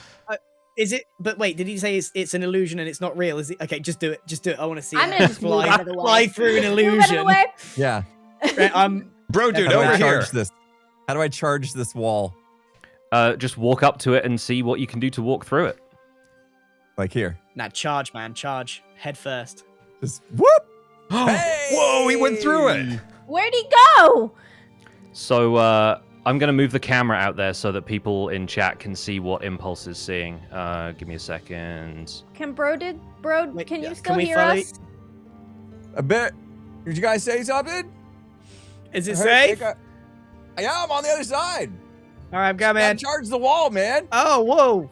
Each of you steps through the wall, which simply, like, as though it was air, lets you on through. To get there, by the way, anyone who's in the other room, you will have to move in front of the thing, because the walls will actually block you from moving in certain tiles. But you have found an illusory wall that leads out to some kind of weird chamber outside. There is this blue stone across all of the floor, seems a lot smoother than the room you just left. And there is this enormous skeletal remains of what seems like perhaps some sort of giant lizard or perhaps even a dragon, although its proportions are slightly strange. And at this point, yeah, you hear the voice in your head say, oh, sorry, there seems to have been some sort of mistake. Please ignore what you find out here and continue with exploring the space that you found yourselves in earlier. All right. So just I can't go move back. my guy anymore. Hey, Mr. Wizard, mind the have way. you ever seen something like this? Mr. Wizard would like to do an investigation on this. Mr. Wizard once lived in an undersea kingdom for some time. Instead of investigation on this roll, give me Arcana. Arcana. I will summon Arcana when roll dice. I can't move my token anymore, and I don't know why. Okay, well, we'll sort that out in a second. Hang on. Don't make me open your stream, G. Oh, you might have overlapped with my camera account. Sorry about that. I'll move him out of the way. So Mr. Wizard, with that 10, you really can't tell whatever magic this might be.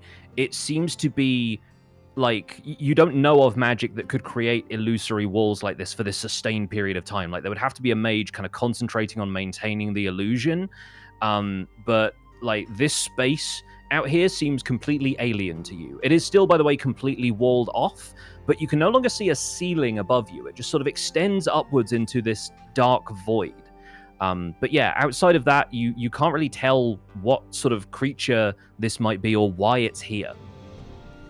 All right. Well, while we're here, I'm gonna go on the spine. I'm gonna do a backflip. All right, give me acrobatics, please. This is the first of many strange places to do a backflip. Where is acrobatics? Right there. Nice, nailed it. You managed to, like, the bones crumble a little bit as you do a backflip directly on them, and some of them kind of crush down into a fine powder. But yeah, you don't. You perform a successful backflip.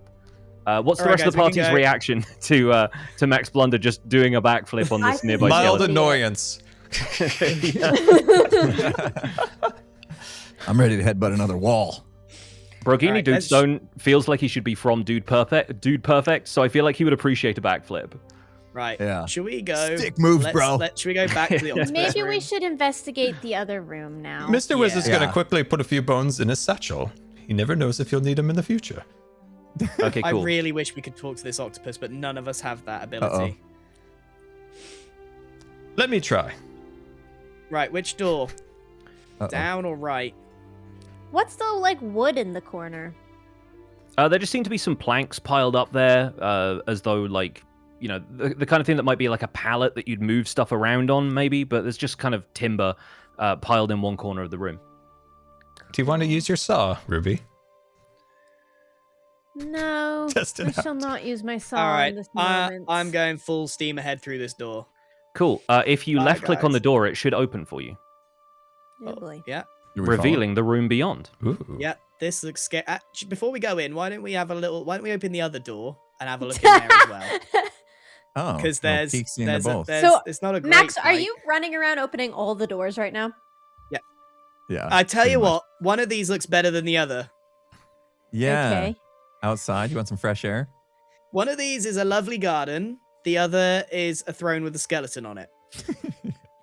Scar, if you left click with the where the door icon is in the wall, you should be able to click on that to open it. Oh, there it goes. There you go. It reveals a it's corridor a beyond. sneaky A corridor. very sneaky corridor. To describe what each of you sees, Brogini Dudestone looking into this room, you see a large hall with pillars on either side and chandeliers hanging from the ceiling. And at the tail end of this hall is a throne on which sits the skeletal remains of some kind of like long dead humanoid. There's a moth-eaten red carpet leading up to it. Max Blunder looks out the right-hand door into a kind of walled garden. There are trees and moss of all kinds kind of littering it, and a fountain centrally to the space with a few kind of almost like cherry blossom bushes leaving their petals floating in the water. And Mr. Wizard looks out into a 20-foot long stone corridor with a bend around it that he cannot see any further. All right. Do you mind if I take the lead here a second? Go for it. I should tell you guys, I do see another door coming off the room that I can see into. Yeah, but what I need to do is really important. Okay. Oh dear. Do you want us to follow you, Max Blunder? It'd be nice if you were by the door, All right. just in case. Okay, I'm here, I'm I'm going here. into the moss room. Oh, you need protection. There's another door in here, but I'm gonna cast Destroy Water. Interesting. fountain? I'm gonna destroy the water in the fountain. Okay, fantastic. So open up your character sheet, go to spells. Yeah, where's that? Spells. Yeah, spells. Create or destroy water.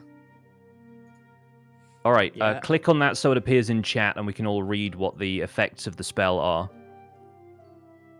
So destroy water. You destroy up to 10 gallons of water in an open container within range.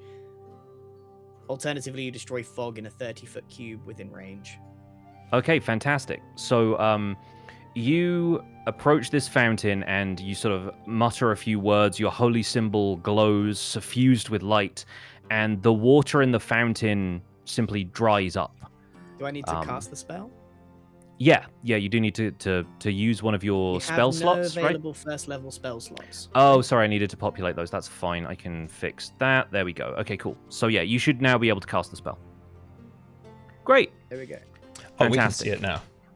Yeah. Yeah, there you go. That will So appear in Do the I have to chat. click roll for this? Our cleric can No, it destroy does not need a roll. water. I'm impressed. There you go. So I'm sure I did. A feat of oh, strength you to be made it- sure, Max Blunder, but it didn't do anything worthwhile to get us out of here. you created like the area in which you destroy water on the map. That's what the square was. okay. So I've removed that for the purposes of this. Okay. All right. Well, that was worthwhile. Yeah, Thank the you, the, Clara. the fountain dries up, and you notice that the petals at the bottom of it sort of like wither a little bit now that the water is gone. But yeah, nothing else seems to happen. There's no secret entrance or anything in there. All right, guys. Okay. There is a that's all I door. had. Over There is here. a door. Yeah. Well, Should we go check it out? I'm opening the door. Bye, octopus. It was fun. I found a boat. Ooh. A sailboat. So, stepping into this room, you guys see on a raised wooden pedestal, almost like a stage of sorts, there is a very large sailboat that seems large enough to accommodate the four of you, potentially. Sorry, I'm just moving the camera account in here again. Yeah, you find yourselves looking at a boat. Well, you're all in I'll luck. do a backflip on it. Give me acrobatics. Oh, God. Oh, no. So you very nearly bang your head on the side rail of this boat, but you basically like it tilts slightly as you step on it, as though it's kind of uneven on the bottom, and it seems to sort of throw you off almost. Can we perception check this room? Absolutely, you can. Yeah, give me a perception check. Anyone who wants to, go ahead. Can we all do it? Is that how it works? Yeah, if you want to, you're just like trying to observe anything. So perceptive. Anything unseen about your surroundings. Even Okay, bro dude cool. sees what's going on in this room. All right. Yes. We are so perceptive. Yeah, you guys all absolutely ace your perception check. Unfortunately for most of you, there is not much else in this room that you can really notice. You notice that there is a door on the west wall, which I think Brogini, from having looked through the previous door, you would know that probably leads back to the big throne room. Max, with that 23 on the perception check, as you're stumbling off of this platform with the boat after you've done this less than spectacular backflip, you feel another one of the weird sort of like chills of wind that you felt in the previous area, where it seems like maybe there is another one of those illusory walls somewhere in this room. Okay, Mr. Wizard, I think you ought to investigate. I was napping there for a moment. All right, I will investigate the room. I will investigation commence. Oh. Okay, so with a 24 investigation, your intelligence score is so formidable, dude. You sense that the wind. You sort of close your eyes and let the breeze sort of like kind of feel the direction that this wind is blowing from, and it seems to be coming from over here, basically, like this wall here.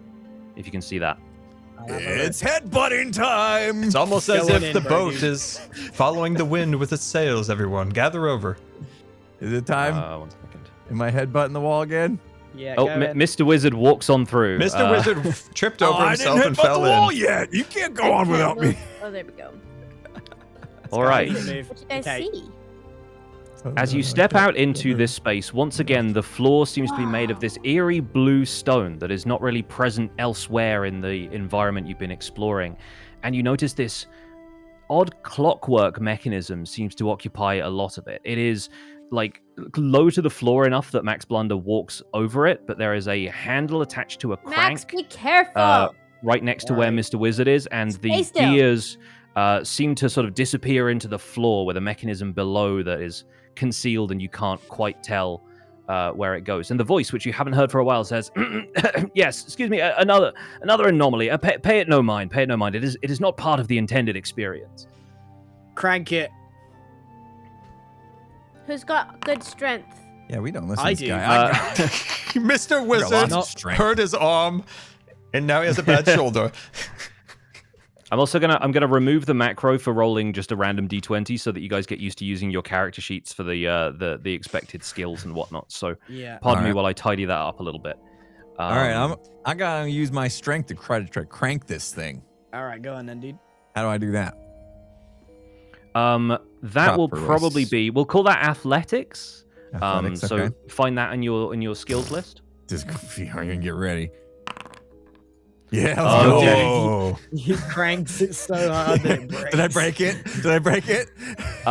No, I think with that strength check, like the mechanism like yields slowly, like it is made of these vast wooden and metallic gears that take a little while to turn, but you really put your arm into it, and then by the time it's reached the bottom part of its arc, you just like flawlessly use the momentum to rotate this thing. The whole mechanism starts to shift around, and you hear a tumbling, like bonking noise coming from the room that you left to enter this seemingly backstage area. Ooh. Well done, bro, dude. Okay. I don't know how we will represent this in game, but the boat has basically been tilted off the stage as though this enormous mechanism like tilted up sideways and like tumbled the boat out onto the floor down the steps. Okay. So it's. I will see if there's a knocked over the boat. It's sitting I will see here if there's now. I bet you wish you took sea vehicles now when you were taking your proficiencies. Give me a second, and I will see if I can 10 gallons get of water is not enough to make this thing float. No, not unless we sat here and casted it a million times. You don't have that many spell slots. All right, Nowhere to should go we open this anyway. door? We've Should we not wait for Pix? gone in that room. Mr. Hey. Wizard Scar is stuck still again. in the. Oh, now I'm back Yeah, here. sorry, I was I- in the back Max. rooms. Patience, Max. I'm back, Yeah, everyone. I, I took a small nap. After I blowing need my to find back out places trying to put lift the that. camera that you're not going to be. So I'm sorry again. That's my bad. It's wild. I guess it's so you can see what we see. Yeah, I'm using the camera just because I don't want everyone to see like the dungeon master's view of this, because I can see all of the Because it hidden exposes stuff in everything. this environment, which there is a Gotcha. lot of hidden stuff in this environment, as you might have guessed already. Okay. We didn't investigate the green room. None We of you did thought not. of that. You only drained the water. It seemed important at the time. Max, do you think you might backtrack and prove yourself useful? Okay. I really want to talk to the octopus, I'm not gonna lie. I stole from it. I feel like it won't like me. I'd like to talk to the Yeah. octopus Well, too. I think we'll do a perception check. Of the Okay. fountain area?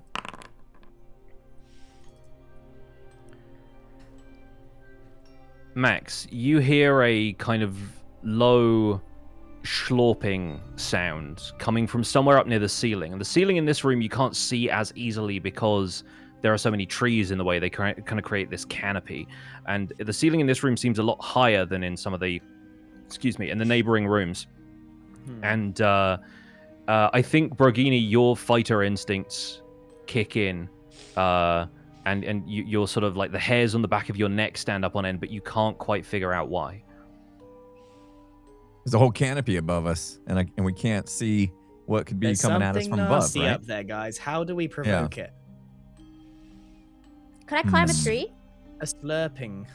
You can absolutely try and climb a tree. Do you want to give me either acrobatics or athletics, whichever you prefer? A slurping I will give sound. you acrobatics to climb a tree. Fantastic. With a 22, you effortlessly scale the nearby Scaled tree, that which... tree right there. Okay, excellent choice, because from where you are in the boughs of that tree, you're able to perceive something oozing its way down the opposite wall above where Mr. Wizard is. There is an enormous cube slowly, like, dragging its way down from the ceiling of this room, which is maybe, like, 80 to 100 feet high. It's sort of oozing its way down the wall, approaching the treetop under which Mr. Wizard is currently standing. And Mr. Wizard, Yes? if you could just move potentially to the other room, that would be really good. I have moved one block over. How Oh, do dear. we? What would we need to do to figure out what this is? Is it an investigate? I Wisdom? would say this is probably a nature check. Who's got nature, guys? Yeah, so guys, there's a really big cube. I've got +2 nature. Yeah, it's I have I've got +4. +1. Mr. Wizard will investigate this. With a swipe of his hand over his brow, wiping the sweat off, he will investigate with the power of normal nature spin. Oh. Useless. Mr. Okay, I'll go back to I'll sleep, leave it- dude. I'll leave it up to you to interpret. Scar, what does Mr. Wizard think this is? Mr. Wizard, after long and trying moment of silence, visualizing this great slime, realizes that he would like to go speak with the octopus. Goodbye, gentlemen. Right, let me handle this. I know what this is. I changed my mind, guys. I have no idea what this is. It seems to be some Okay. gelatinous cube. Hold on, I realize none of you can actually see it. I've just told you about it, so maybe I should just. I think at this point it has oozed down the wall It has far oozed enough. Down. And that, there's, far enough there's down. bones. You- there's skeletons on the ground. You can hear the tops of the trees sort of hissing, and it's not like the rustling of leaves in the wind. It is the sound of something dissolving in a very potent acid. Yeah. Oh dear. I don't know what this is, but I don't like it. Would any bro? Why don't you have a little look? I'm not fighting this thing. No, I need you to nature check What if it. we do see have to if- fight it? What if we have to Maybe fight it? you recognize it. All right, I'll nature check this with my -1. Are you kidding me? This is the way D&D works. Sometimes if you're really proficient in something, you still fluff a roll, and sometimes the fighter is going to know a gelatinous cube when he sees one, and he has heard... Okay, Dwarven he has heard man, the what do you tales know? and knows to stay away from these things. So a gelatinous cube is basically like a large ooze that sort of lurks in dungeons, typically in smaller spaces. It's unknown how this one seems to have found its way up the wall in this area. But yeah, they basically engulf adventurers and slowly dissolve their bodies in this sort of cube of acid that is very difficult to escape. Right. So how about we leave? Huh? That's a good idea.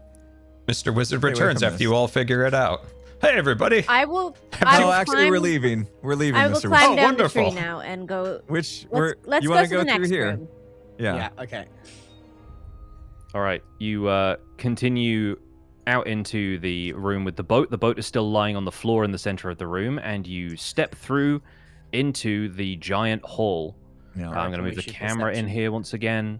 We should so- perception check. I will tell you guys what you already see in this room. There are 4 large pillars, and there are 2 chandeliers hanging. Once again, moth-eaten red carpet leads up to a stone throne on which a skeletal humanoid sits, clearly long dead.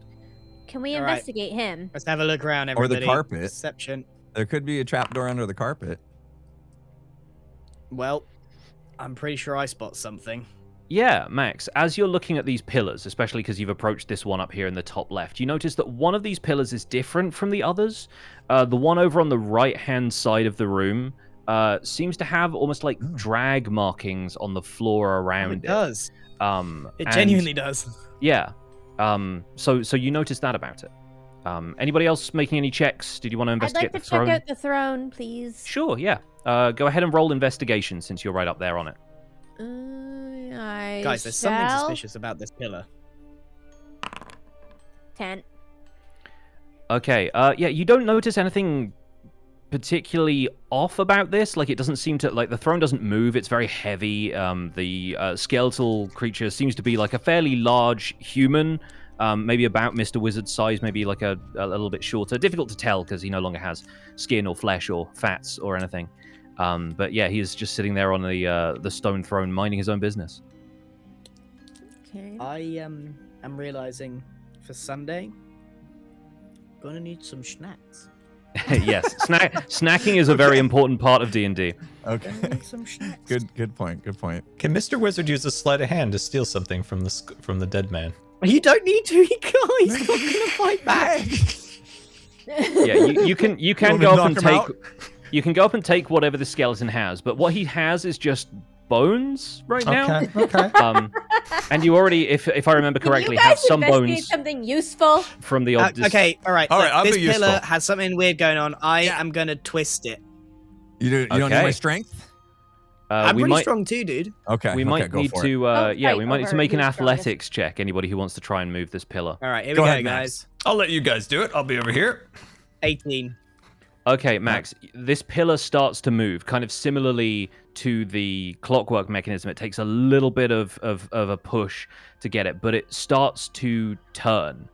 And as it kind of clicks into place after like a quarter rotation, so all of the sort of stuff is still facing the same way but moved 90 degrees, this trumpet blast rings out from this unseen location, reverberating through the floor. Oh, And seconds later, as if in answer, the ceiling caves in above the stone throne with a sound like an enormous thunderclap.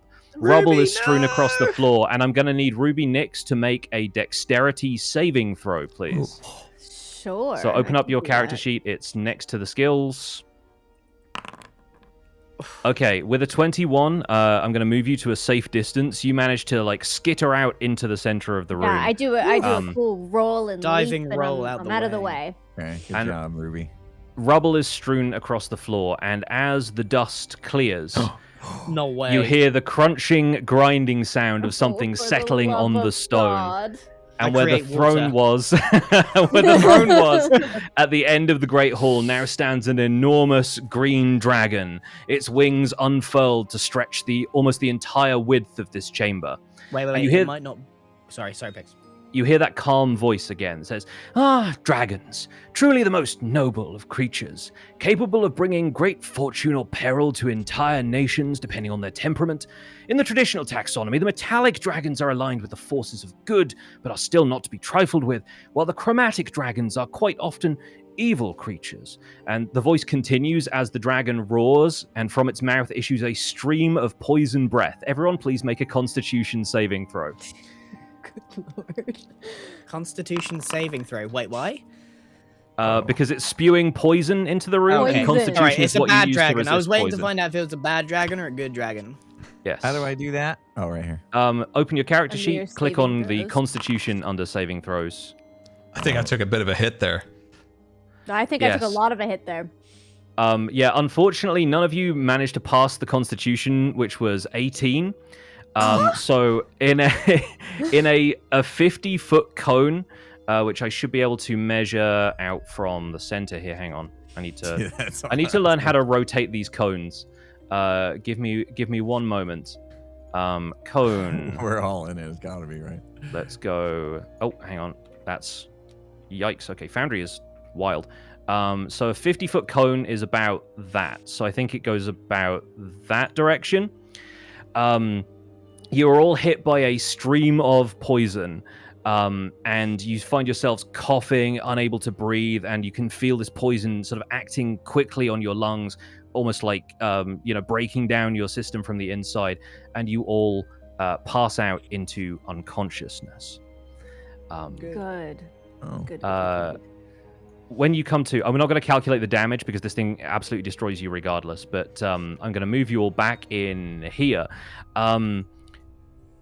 Basically, what you discover as you slowly rouse from consciousness again is that the environment around you seems to have sort of reset a little bit. The situation seems much the same as before. The octopus is standing in the corner. All of the doors are closed. And you do not hear the sound of a dragon from the nearby chamber. Ruby, have you still got your saw? Yeah. You check in Still your got inventory, it. you do still have the handsaw. And the octopus no longer has a handsaw, but everything seems to be back in its place. Boys, this feels like a learning opportunity that maybe we could do something better. Well, there's still a path we haven't taken, and that's off to the left, right? That Mr. That's Wizard true. Lead the way, checked bro. out. Yeah. I think we Headbutt time. Oh, there's a door here. I don't need to headbutt. There is a door there. You All go right. through first, mister. Okay, I'll go through. Wait, I'll check it out. Is there water in the fountain now? Good question. You haven't investigated that way. Let's have a look. You want me to come back with you guys? Is there You water tend in to the... move before I get to have Rogini I'm ready to Dreadstone goes headbutt down a off. corridor confidently to find that there is nobody following him. So we'll briefly cut over to the fountain room where, yes, you find that Okay. there is water back in the fountain. Oops. And can we hear the cube? You can, now that you know to listen out for it, you can hear the schlorp sound coming from somewhere high up near the ceiling. Okay, so Bad room. Leave that room. Go the way bro Is was it- going. it's all reset, but the fact that you still have the saw is Yeah. confusing. All right, Oh, now you found guys are another heading room. down- You're heading down the corridor here. We All right, are I'm gonna- walking down the corridor. I'm We're in going to the have the gaming camera room. follow you. You find yourselves in a Oh, small dude. but fairly well-appointed room with a sofa. Right I'm going to off. need everyone to stop moving around for a second because something is going to happen. Yeah, guys, move once in your turn. All the dudes Move immediately one just time sat down on the in your sofa. turn. Yeah, you all immediately stepped on the carpet, presumably to get on the sofa. Although, did Yep. anybody else climb up on did you climb over the arm of the chair, or did you all step on the carpet to get into these seats? I feel like Max did a backflip I leapt onto from it. here Yeah. straight onto the sofa. I'm Okay, on great. the floor, not So, the couch. Because I only Mr. moved Wizard- one time in my turn. I tripped over the Mr. pillow Wizard. if that matters. Mr. Wizard and Bragini are the only two people affected by the rug of smothering that appears. The rug basically comes up and tries to smother you as you cross it. I'm going to roll to see. I'm going to target. Hang on. Let's turn this into an encounter for a second because I need to remind myself how those work. Let's put everybody in this. I need to delete this encounter and create encounter. I need another IRL wee. Okie doke. Yeah, my last ad played over top of some of this, but I have an ad right now. Yeah, we have been good time. Should we just hit it to getting a little carried away. Yeah. Okay, we'll hit it. Hit ad. The rug of smothering. Wait, you said smothering, not mothering, right? Yes. Okay. Yes. This is. It's just trying to take care of you, Impulse. Just gonna make sure you had something to eat today. Just protein powder, dude. Just protein powder. Oh my god. Dry. Just shovel it dry, man. Every other day I put just a raw egg in it, mix it together, makes it gelatinous.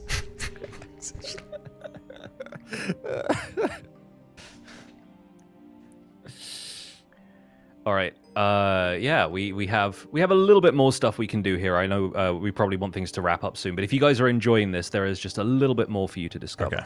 That's fun. Starting to understand the flow, considering I've never had exposure. Me either. I've struggled with the flow a little bit. That's what I'm trying to. Yeah. We gotta contain Grian's clicking before he triggers everything every time. To be fair, this is the format of like a dungeon crawl where you're kind of exploring a space, looking for secrets, finding treasure, that kind of stuff. Not everything is going to be like this. In fact, the starter adventure I have planned has a little bit more of the kind of social aspect, kind of talking to NPCs and that kind of stuff. This is just kind of to give you an example of an environment to move around, and occasionally to remind you to check for traps. Yeah. So if we came in climbing the tree was a great move. I think that was a really fun one. Yeah, I feel like I want to say perception check every time we enter a room, but I don't want to force the other three to do a perception check every time we enter the room. You guys need to come to that conclusion. Could I have used my axe to cut the tree down since it was blocking our view of what it was above? Yeah, Would absolutely. That have been a valid request. You could have totally tried that, yeah. And I think honestly, instead of just going perception check every time you enter a room, think about like what your character does to look around. Like add a little bit of flavor to it, and that'll stop it from getting like routine and boring. We should be taking a second when we get in the door and deciding what roleplay thing we do in this room, rather than just exist in the room. Okay. Yep. We got an encounter now. We do have an encounter, so if you guys will click on the little crossed swords icon underneath the chat, we should now have an encounter here where clicking on the D20 in this graphic should get you guys to roll initiative. Clicking and I'm going to roll for the rug. Like there's a little 20-sided die icon in the combat tracker, yeah. So you guys can roll initiative, and that will give us an order in which people act. So Ruby goes first with a 23, and then Bro, Max Blunder, the Rug, and we have yet to get a roll from Mr. Wizard. Mr. Wizard had fallen asleep, but Mr. Wizard is awake now. Mr. Wizard cannot find the attacker. Initiative. Under your little circle profile thing, there's initiative, speed, and proficiency. Or you can open up the initiative. Which one do I initiative? That's the one I do. Initiative is the one you do. Okay. Wait, he hasn't. Oh. It's fine. Oh no. He doesn't have to do that in the combat tracker. It's totally fine. Initiative from character sheet will do this. So Mr. Wizard is going last. Character sheet. Okay, so Ruby, you see a rug of smothering leaping up to try and smother Bro and Mr. Wizard. What do you do?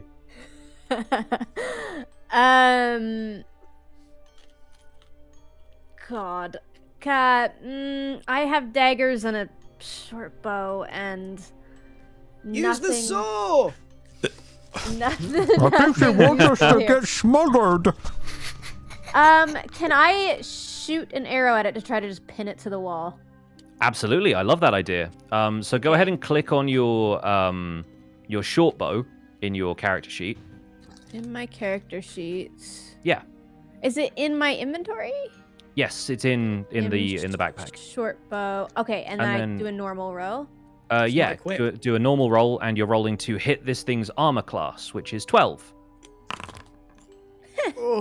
Oh no. Was that a natural 1? Or was that just a... I don't know. One, because it's +4/+2. Oh, a critical fail. Unfortunate. So I think the shoot Mr. Wizard. I think instead the arrow pins Mr. Wizard's hat to the wall. Okay. Can I also just move back to this corner in my turn? Absolutely, yeah. So in combat, you get a move action, or you get an attack action and an attack action. You also have bonus actions, which are a thing that we'll get into. But we'll get into combat more formally in the near future. I'll have a proper combat tutorial ready for you guys. This is just ambushing you with weird stuff to get you used to how wacky D&D is. Right. So that's Ruby's turn done. Yeah, Mr. Wizard's hat is currently pinned to the wall. Bro, it's your turn. I'm gonna get used to saying this. I'm actively being smothered by this, right? So yes, yeah, you are currently being smothered. I only have one hand available for my hand axe, and I just want to make a slit so that I can breathe. Nice. So I'm gonna go hand axe, and we'll see if I can go a normal slit in this thing. 10 is unfortunately not going to do it. I think maybe it wraps around your hand in an awkward way that makes it very difficult to get the slicing edge towards the rug. Okay. So it is up to Max Blunder before the rug of smothering gets to to engulf the two of you. Oh, help us! Oh my god! What will I do? Oh my god! Backflip! Backflip onto the rug and try to pin it down. I'm going to backflip onto the rug to try and pin it to the floor. I like it. I like it as a solution. Getting smothered, and honestly, that's okay with me. Let's see a backflip. Give me acrobatics. Do I just do this from the character sheet? Yeah. Oh.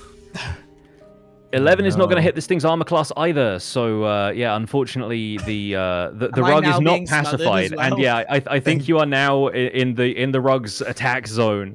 But yeah, I think having given you guys a playful smothering, the rug eventually just goes limp again. Right when right as you think it's about to really cause some mischief, it's going to let you go again. Again, okay. I'm ambushing you with stuff that is probably a little bit above your pay grade at this stage. I just want to see what you guys do in these situations. I think we had some very good solutions, everyone. I think we nailed that. Yeah. I think we did horrible, and also we have to stop running into random furniture that we don't own and don't. There was a sofa, Ruby. I ran through those hallways. I was tired, and now I don't have a hat. You can take your hat down, I imagine. And also, can I get my arrow back? There's a hole in it, and I've got a draft of my head. Yeah, you retrieve your arrow from the from where Mr. Wizard's hat is pinned to the wall. I give Mr. Wizard his hat back. Thank you, Ruby. Should we check what's on the other side of this door? I'm kind of a little bit sad about it. There's a door here. Go on, you guys bro. want to go through it? Okay. Carefully. Oh my god. Okay. So close the door. As you open this door, you hear blah, blah, blah, blah, blah from the other side as a gibbering mouther stares you down. Oh gosh. Guys, I think we try and talk to it. I think we should magic missile it. No, I think we should talk to it first. I think it's a mouth. It's got something to say. Okay, well, who's got the most charisma or whatever? How do we? Is this a charisma deal or what? We have to identify what language it speaks. It doesn't seem to be speaking any kind of language. The language it's speaking is this sort of odd gibbering sound, which as you guys listen to it, it seems to worm its way into your mind and feels like it's kind of warping your ability to think. Hey guys, don't talk to that. Everyone go ahead and make me a wisdom saving throw, please. Uh-oh. Good. Wisdom saving throw. Wait, what? Oh, I'm sorry. I went to the wrong one. My God. Dude. Bro. So wise. Yeah. So wise. Oh, dude. But he's actually wise. What's happening? I'm the dumbest one here, but making the best choices. Okay, 1 second while I roll something. Didn't get a lot of sleep last night, apparently. Okay, so Mr. Wizard, you find yourself sort of distracted by your environment, and you sort of become disoriented by this sort of weird gibbering language that you've never heard before. The rest of you see Mr. Wizard turn around and take a swing at Max Blunder with his quarterstaff. So, Mr. Wizard, if you could please open your inventory, which is the second tab down on your character sheet. Okay. Click on quarterstaff. Quarterstaff. Okay. And then roll normal. Oh, okay. There we go. Fantastic. Does a 14 beat Max Blunder's armor class? Max Blunder, your armor class is the number directly underneath your character portrait on your character sheet. 13. Okay, 13 is not going to beat 14. Are you wearing your armor? Yeah, I need to fix the armor, I think. Because that's lower than mine. Yeah, the chain shirt should give you better AC, so we need to fix something about that. But yeah, Mr. Wizard, if you could click damage in the box in the chat that had the quarterstaff attack in it. Let's see, quarterstaff, and then let's see, damage. Click on the button that says damage. Yeah. Yeah. Okay, and then do a roll. Yep. Oh, hang on. No, that's not the damage. That's the attack. If you click on the one that says damage, it should have. Do the damage one. It should be 1d6 plus 1. Okay, so yeah, so there's quarterstaff attack or damage. Click damage, correct? Click damage, yeah. Okay, damage, and then do normal from that. Yeah. There we go. Max Blunder takes 5 damage as Mr. Wizard hits him upside the head with a quarterstaff. Oh, for goodness sake. Okay, bro, can you just grab Mr. Wizard? Can you just hold him really tight? Yeah, give him a really big dwarven hug. Can I pin him against the wall or something? No, I'm slippery. In anger, Max Blunder rolls for another stat, apparently, because you just rolled. I didn't mean to. I mean, I think maybe the hit on your head was so disorienting that it caused you to rethink your life choices, which is probably what stats are when you think about it. Anyway, yeah. What does everybody do as this gibbering noise? Shut the door. I will shut the door. Bro, you should help Mr. Wizard, I think. Okay. I'm gonna hold him back. All right, you go into grapple. Yeah, go ahead. Right, you can click the door icon and it mouth in? Is it? Okay, as the door shuts, it seems to kind of close off the small room beyond there. You didn't see anything else inside of there aside from the gibbering mouther, and the effect of its odd babbling sort of wears off. Mr. Wizard, you find yourself kind of returning to consciousness with frankly no idea of what just happened. Hopefully. You can go. You guys figure out how to get out of here yet? As Mr. Wizard wakes up. I am so angry with you. I wasn't expecting to get into PvP so soon, but here we are. You've made me very, very cross, Mr. Wizard. Hey guys, what if we investigated the little hallway a little bit? Maybe there's a secret in there. We kind of blitzed past Wait. it, right? Yeah, We're just gonna let through this that thing. gibbering mouth get away with this? You can fight it if you want, but I think me and Mr. Wizard are better off in here. Mr. Wizard doesn't want to open that door anymore.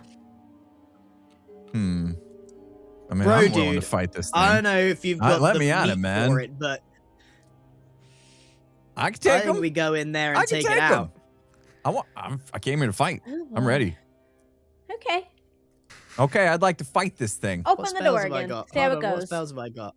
He's caused damage to my crew. I'm feeling protective now. I want to take him out. I could create water and drown it. It's just a mouth after all. Brutal. How many spell slots do you have left? Death by Can I just swing my big axe at it? You can try and swing your big axe at it, yeah. So you open up the door. Let's. Do I need to get closer? 1 second. Let me freestyle another encounter here. I just need to figure out how this system works. So it's probably good that we're throwing ourselves at all of these creatures. So we'll do this, and then okay. I still haven't tried talking to it. I guess it doesn't understand anything. Everyone- Did you miss the part where it tried to kill you? Yeah, that's why we need to kill it. Yeah. Open up the combat tracker and please roll initiative for me. Where's the combat tracker? Combat encounter? It's underneath the chat icon on the top right-hand side. There's like two cross swords, and that's the combat encounters. And then just roll that. Roll initiative. You can also roll initiative from your character sheet if that's easier. I'm there, I think. Oh, I see that. It's up there. Okay. I say you go in there and bonk.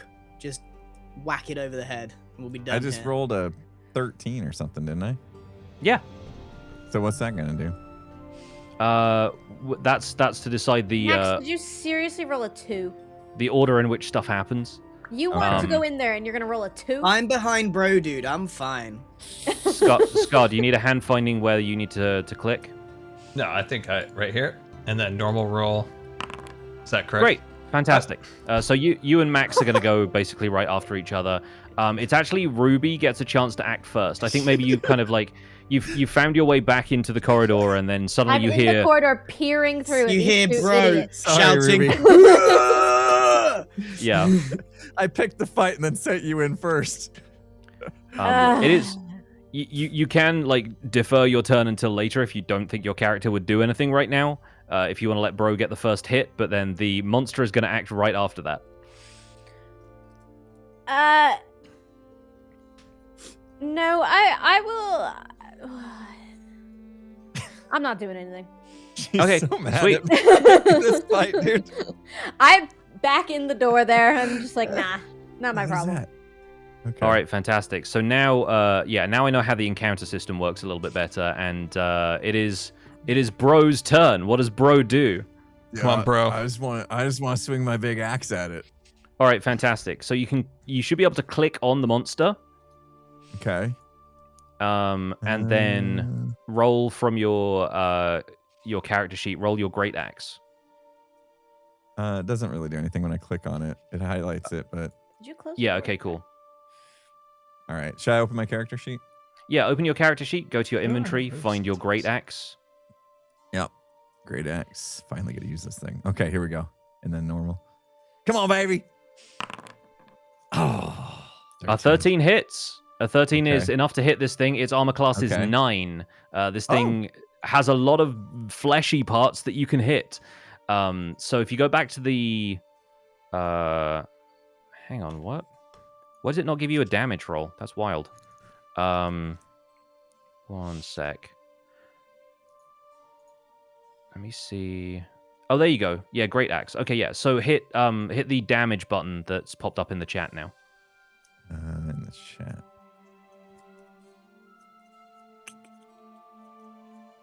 There it is. Got it. Normal. Yeah. Yep. All right. You bring your axe down hard That's on pretty this rough. thing. It doesn't seem to take a ton of damage from it, but you've still carved off 5 damage from its health total. It Okay. seems otherwise a little bit confused by this, but it doesn't seem Me to. too. Yeah. we don't know how much health it's got in an encounter. Can No, I no. You investigate it to find out its weaknesses? Well, I on just made it pretty mad, on I your think. turn, you could absolutely roll something to try and figure Okay. out like what this thing might have as weaknesses. Yeah. In the meantime, with are you going to do anything else while you're standing there? Or are you just going to That's it. continue I just blocking the wanted doorway? to hit it. Yep. I'm gonna Fantastic. move. All right.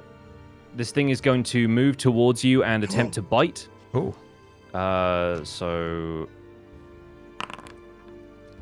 And it it crits. Oh no. Anyway, yeah. No, That's this how was his combat stupid works. decision. That's how this should work. If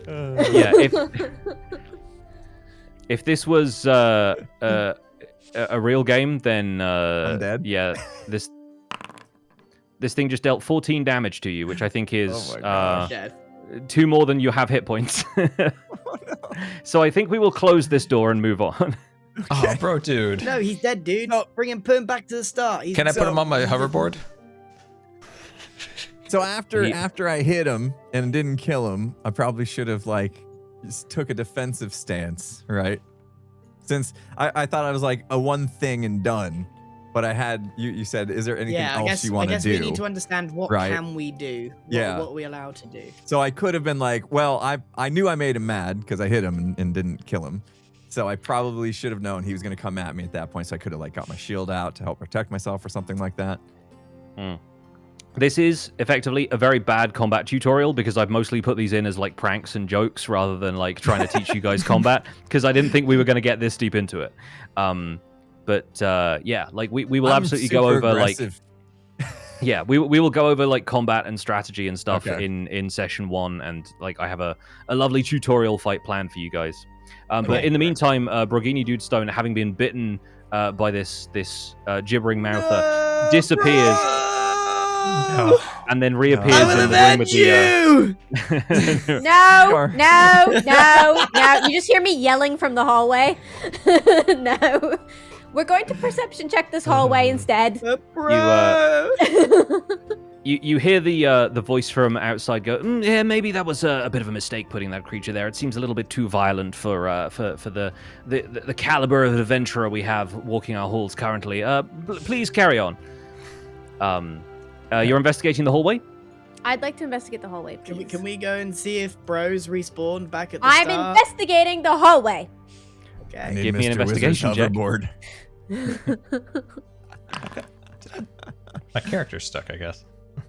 With a 14, you don't notice anything unusual about this hallway. You don't detect any of the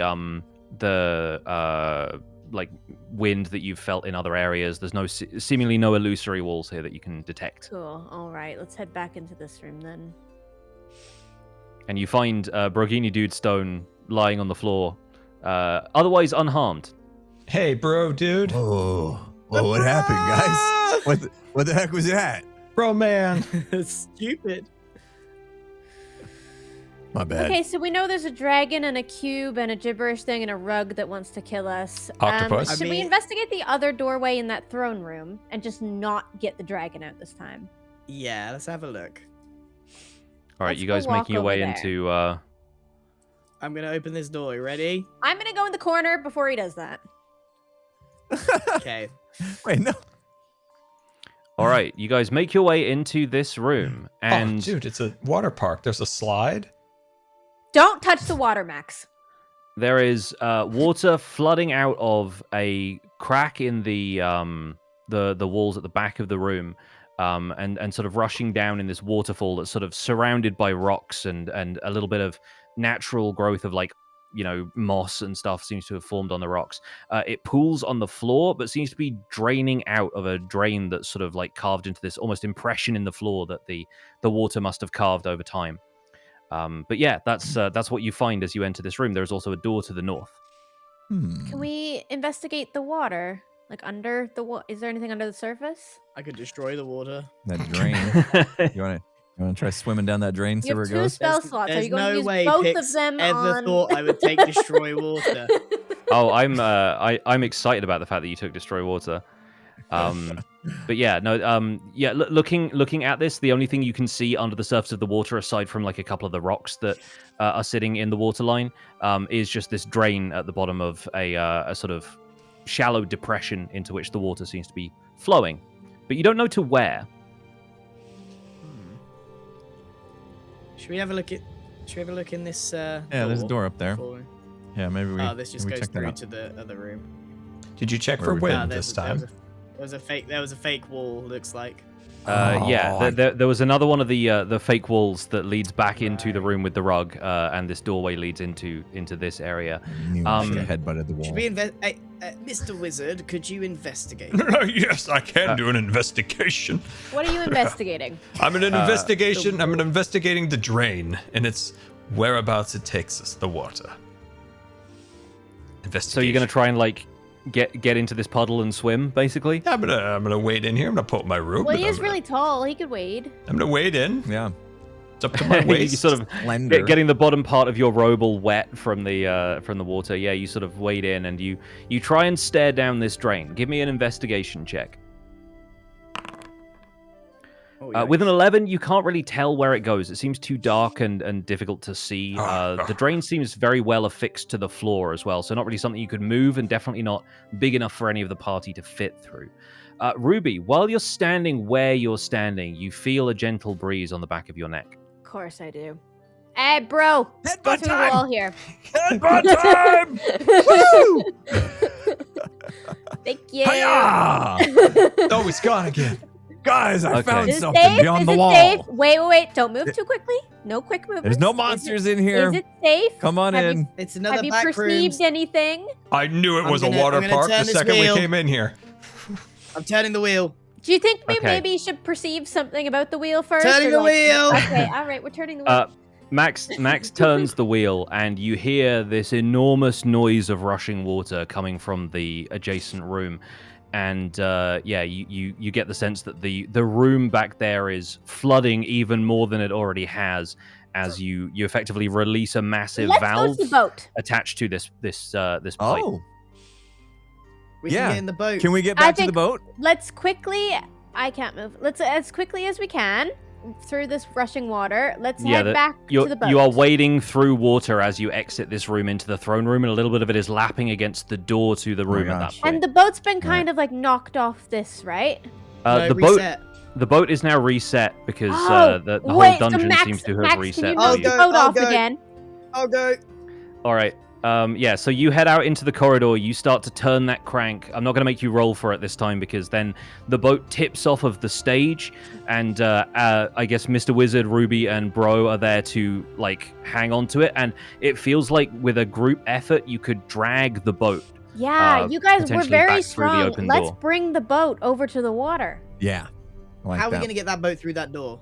It looks like it fits. Yeah, if you It's a big turn it door. like end on, it will fit through the door. The door is like quite wide and Okay. arched, See, so we're even like very the sails strong. and stuff will come through. Okay, all right, let's drag the Um, boat.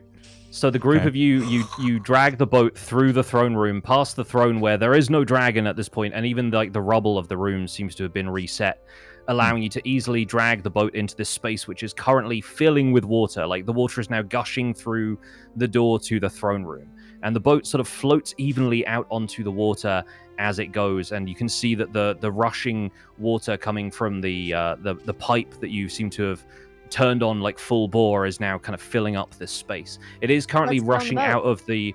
out of the room into the throne room as well. So the water level is kind of staying at like maybe a What's few above feet deep us? at this point. What's in the ceiling? So you look up towards the ceiling and you notice that there are these sort of like crisscross pattern of like almost like a lattice made out of wood. And there's sort of gaps, maybe like a couple of like a foot or so between them. But it'd be very difficult for somebody to get out of there. Wait, what if will the water rise enough that we can get up there and Ruby can use her saw to cut those lats? the to get us water out? level the water level is currently only being like kept at a certain level by the fact that it can all flood out into the throne room. Can But we is it shut the door and then filling- it'll go it's up? filling the throne room. Yeah. Wait, is it filling that other room with the infinite ceiling over there? Will it eventually? Oh, all the way out. Oof. It seems unlikely that the water is going to reach there. It seems like the water Right. is reaching its capacity to sort of fill up this little room. Is the octopus happy to have water? The octopus has sort of, the octopus sort of makes its way towards the sound of water, but unfortunately it's too big to fit through the door. Even though I think technically an octopus can fit through anywhere its beak can go. But I think the octopus is Dungeon just sort of master. it's sort of looking longingly out through the door and incidentally blocking the door back into the starting area. Okay. Wilbert can't get through, guys. Right. He's blocked. It's not the octopus named Wilbert. But yeah, I think Bro had the idea of potentially closing the door to this room with the water and seeing if the room filled up with the boat in there. And We can go up. I think that that might be something worth pursuing in Let's the try that. interests of time. Back Yeah, in here, let's see. everybody. Go in Back here, in. close the Stop- door. Stop moving randomly. So you've closed the door to this room, and the north door gets closed off as well. And yeah, you start to feel this rushing water surge upwards as everybody clambers into this boat that you've somehow like loosened from its moorings on the other side. And as the water surges, it starts to rise up and take shape as a water elemental forms up underneath you, carrying the boat up towards what seems like potentially a trap that would crush you at the top of the room with all of these wooden slats But that I you have a can't saw. quite fit through. But you have a saw, and so by Can I just sit on Mr. Wizard's shoulders and reach absolutely you up can. and saw the ceiling a little Yes. So with the handsaw, the sort of sharp serrated edges that you got from the octopus, you're able to cut open a hole into which the group of you is now able to pop out onto the roof of this thing. And from what you see up there, the room ends, and on the outside of the room is more of that weird blue stone environment. And you see something that looks like maybe it is glowing in one corner. I'm going to move you guys over to here as you manage to escape the dungeon. Oh. Full steam ahead! Guys, the saw! Who would have News. thought that Always saw? relevant. I thought we were supposed to cut that guy up and sell his Wait, meat. Mr. Wizard has just gone straight on the rune. Yeah, he has. Oh, I thought we were leaving, gentlemen. I thought. Hey, you don't know what it is For yet, Mr. Sunday, Wizard. we need to get in the habit of moving once. So Mr. Wizard staying on this thing briefly becomes incorporeal and vanishes. Well, he's dead. Oh. I think Wait. he's escaped the dungeon. I think we all Yeah. need to go on it. I will go, and I've I do already a died once backflip. today. I'm going last. All right. You see Max Blunder with a pretty average backflip, but one that you still manage to land, steps onto the teleporter and disappears. We're calling this the teleporter because that's what it's doing. Mm-hmm. I will walk casually up to the teleporter as well and go through. All right. After a brief period, Ruby also disappears, leaving Brogini Dude Stone wondering why the I'm heck going everybody. back to fight that monster that killed me. No, I'm just kidding. I'm just kidding. All right, fantastic. Is everybody good for maybe the next like 10 minutes or so? Because we are about to wrap this up, but I have something special I want to show you guys.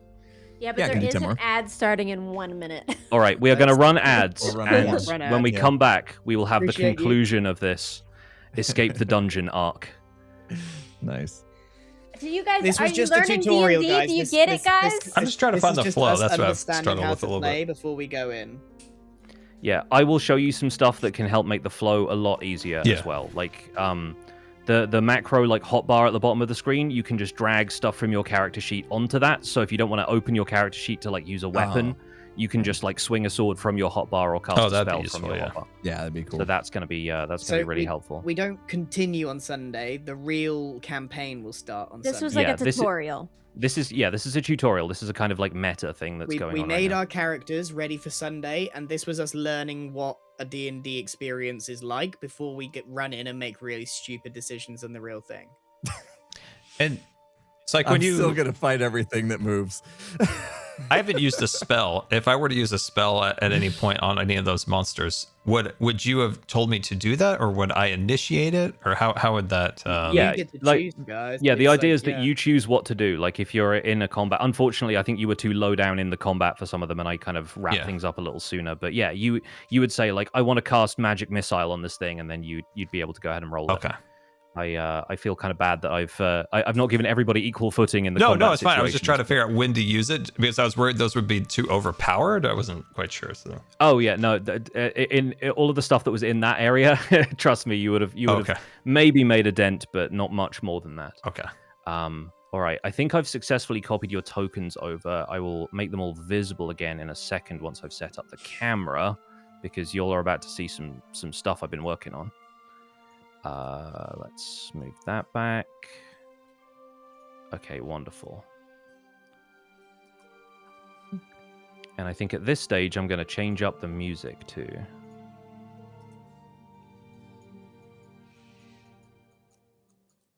Mr. Wizard wants to do a history lesson.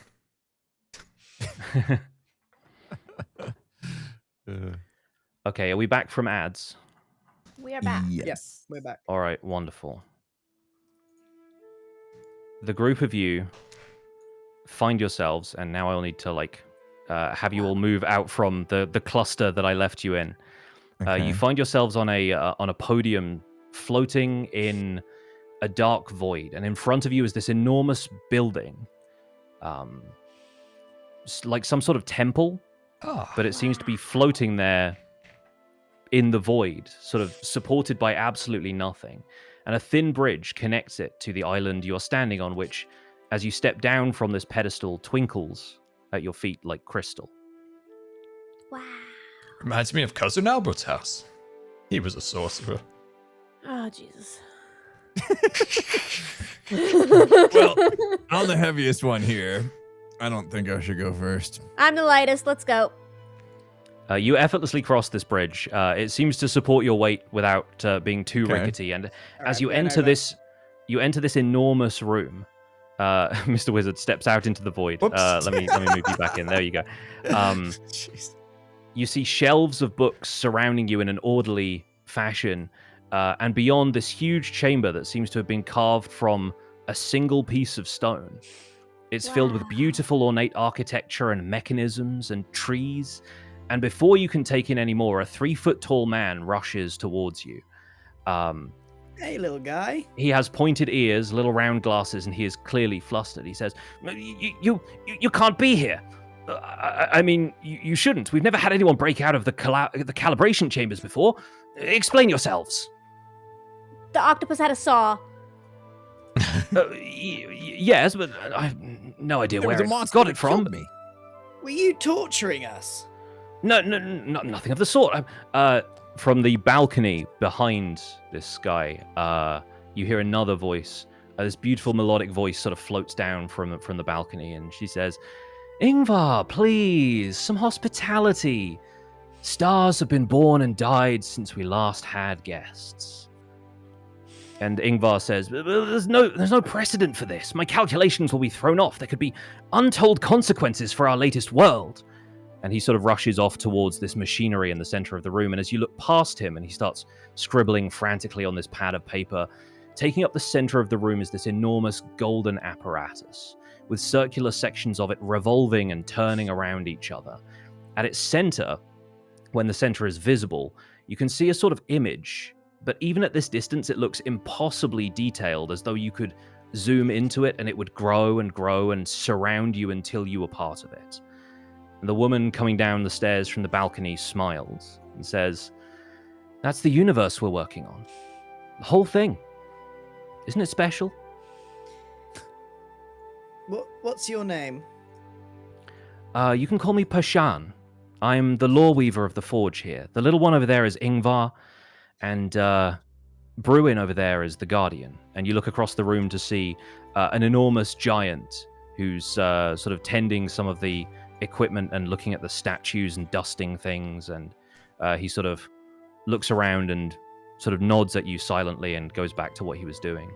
And Sean, can yes. I backflip on the universe? Oh, I think you're going to backflip on all sorts of places in the universe. Wait, is it our universe?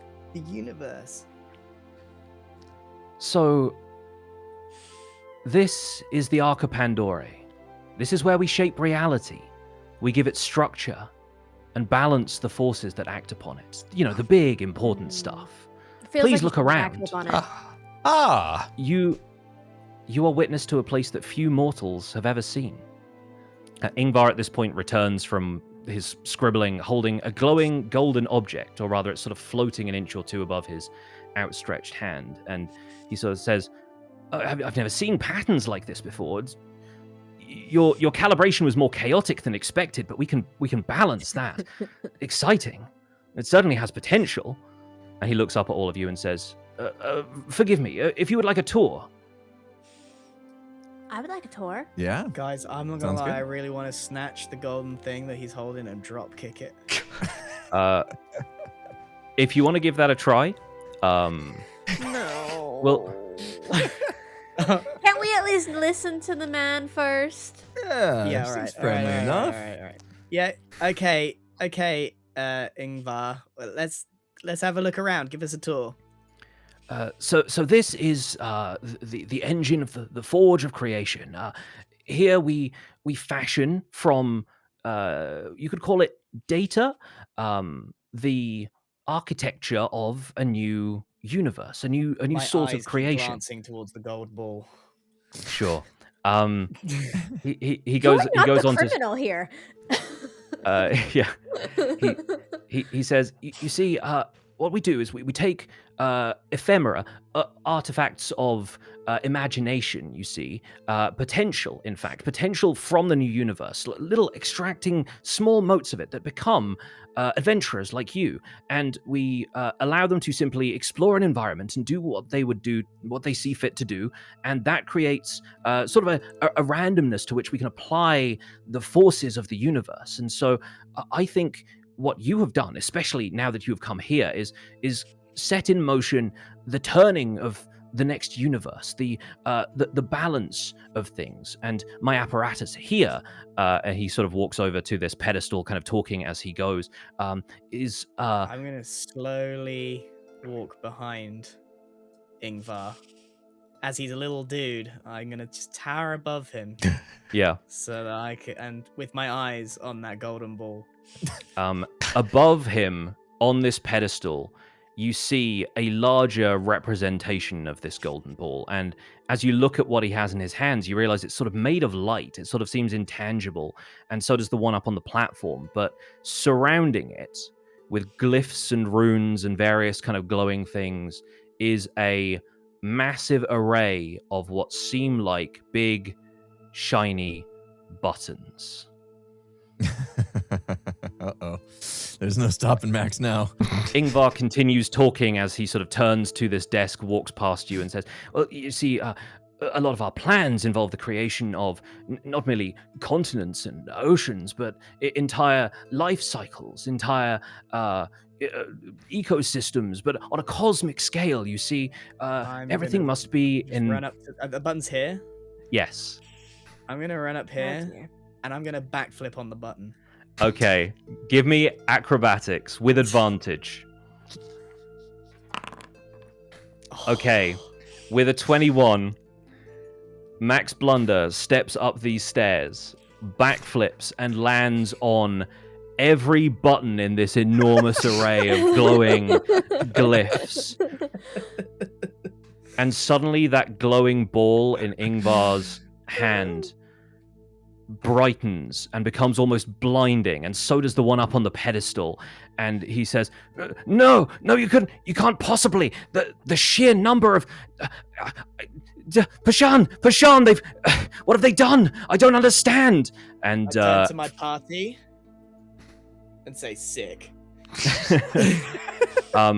Pashan sort of casually walks over, but you can tell that her gait has quickened and she's more concerned about what's just happened. And Ingvar says, you can't possibly turn everything in this on. The consequences, the sheer amount of chaos presented in this universe, I don't know if we can balance it now. I knew it was a mistake to bring them in here, but no, Pashan, you must weave them into this universe's history. You must weave them into the fabric of the universe itself so they can go down here and be the chaotic force that corrects the chaotic force. You see, everything in balance. And from outside the walls of this enormous room, you hear thum, this loud thumping noise that seems to rock the entire stone piece that you are sitting in. And Bruin, this giant man from across the room, looks up, and you can't quite see his expression, but from what you can tell, he looks alert, and he unsheathes a giant axe from his back and holds it in one hand as if readying himself for some sort of attack. But by the time he's doing this, Pashan has already begun to sing this song, and the room around you fades as the song takes over, and you find yourselves spiritually, almost astrally projected out of your bodies, and the physical forms that you took fade away, and you hear Ingvar's words, please, find a way to correct the chaos. Can I sell you some crystals before we go? There will be so many people you can sell crystals to. He has so much gold. And the room around you fades as the song continues, and you find yourselves wrapped up in the song Pashan sings, the song of this next universe being created with you almost at its center, potentially its destroyers, but also, in a weird way, its creators. And with that, the Arca Pandora around you fades, And we're going to get into the epilogue for this and the prologue for our adventure. Picture, in your mind's eye, the universe.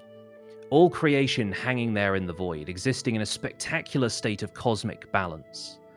The outer planes are a great wheel of chaos and order, of good and evil, and at the center of it all, Sigil, the city of doors. Constructed on an impossibly large ring that encircles a towering spire of rock, this is a living, breathing metropolis whose inhabitants come and go between the planes of the multiverse as simply as stepping through the right door. Our mind's eye follows one such inhabitant through that door, and as we cross the vastness of space, we see now the inner planes of existence, the four elemental realms of air, earth, fire, and water locked in their grand equilibrium, seething around the material plane. And above, not physically but ethereally, the plane of the Feywild, where the kings and queens of the Fey courts spin both dreams and nightmares. Below, the dark mirror of the Shadowfell, a place of ruin and decay, where the dread name of the Raven Queen is spoken in hushed whispers. But our eye is drawn now to the material plane, a place of magic and mystery where the actions of heroes and villains shape the world around them. This is where our story will take place. And as we zoom in closer, we see a grand continent rising proudly from a vast ocean. It is dotted with mountains, forests, icy wastes, great sweeping plains and settlements, cities, castles, hallowed halls, and fiendish pits. As we move closer still, cutting across this wild and untamed country, we see 5 roads, well trod by travelers, converging upon a single, sleepy town. And for the first time in this universe, we see our characters walking the road, with weapons slung at their sides, the call to adventure in their hearts, and their feet grinding the grit of the road further into the dust. It's here that our story truly begins, as the 4 of you reach the center of this cosmic crossroads, and the paths of fate meet at a place where the destinies of heroes are so often forged. You have arrived at a tavern. And we'll see you on Sunday for session 1. Woo! Yay! Good job, Pix. Amazing job, Pix. Well done. I'm so glad you got out of the dungeon, dude. It was close. It was You close. were worried. You were worried. We were going to fight everything in there. Yeah, I was going to headbutt every wall, kill every monster. You got the hand saw so quickly, and I was like, maybe there's a chance. So this has been GIGGS D&D Session 0. I'm sorry that I basically made you play the game right away with like no instruction, but No, that was good. again, We needed chaos good. at the center of all things. That really Yeah. feels like what this campaign is going to be. It's going to be fun. I think I could have got them to man. buy some crystals. Really looking forward to Sunday. It's going to be a blast. Yeah, Sunday will be nothing like this, but also very like this. Yeah. And yeah, So I this have was some. good for getting to know Foundry, understand the roles, like understand what Yeah. you know, I'm what gonna watch might a be a tutorial. smart move, what might not. I be a will smart spend. move. I will spend a bunch of time tomorrow putting together basically like a cheat sheet for Foundry, to kind of get you guys a little bit up to speed with some of the cool stuff you can do that will make your lives way easier. Because you can pop out the chat, so it doesn't have to be like clicking between all of these icons and stuff. You can have the dice rolls always on screen as long as you've got enough like screen space for it. Mhm. And there's like a few things you can set up with your character sheets that make it easier to get to stuff. So I'll do my best to figure that stuff out before Sunday. Sounds Yeah. awesome. Well, good job, dude. This Yeah, is awesome. amazing job. I think this is going to be It's so going to be fun. very good. If this encouraged you all to play D&D more, then I've done my job. Yeah. It's Yep. been a blast so far. I can't Yeah. wait. Okay, All right. Perfect. Good 5 hour stream. stream. Yeah, getting everybody. late. Getting late. Woo. Yeah, sorry if it took a little longer than expected, Yeah. but Getting tired. thank you I so much for playing. Don't feel like I've been here for 5 hours. I had a Yeah, blast. that went by fast. That went by so fast. Yeah. Super fun. All right. So well, Sunday, 7 p.m. GMT. Yeah, We kick off in the tavern. in the where- tavern. yep. We Oh, may or man. may not see more backflips.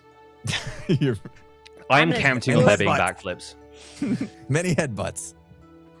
And Scar will get to cast Magic Missile and sell people Yay, some magic crystals. missile. Yeah. Excellent. Okay. All right. Thanks, everybody. Thank you so much. Thanks, Pix. Guys. See you all We'll soon. end the stream now. So, yeah.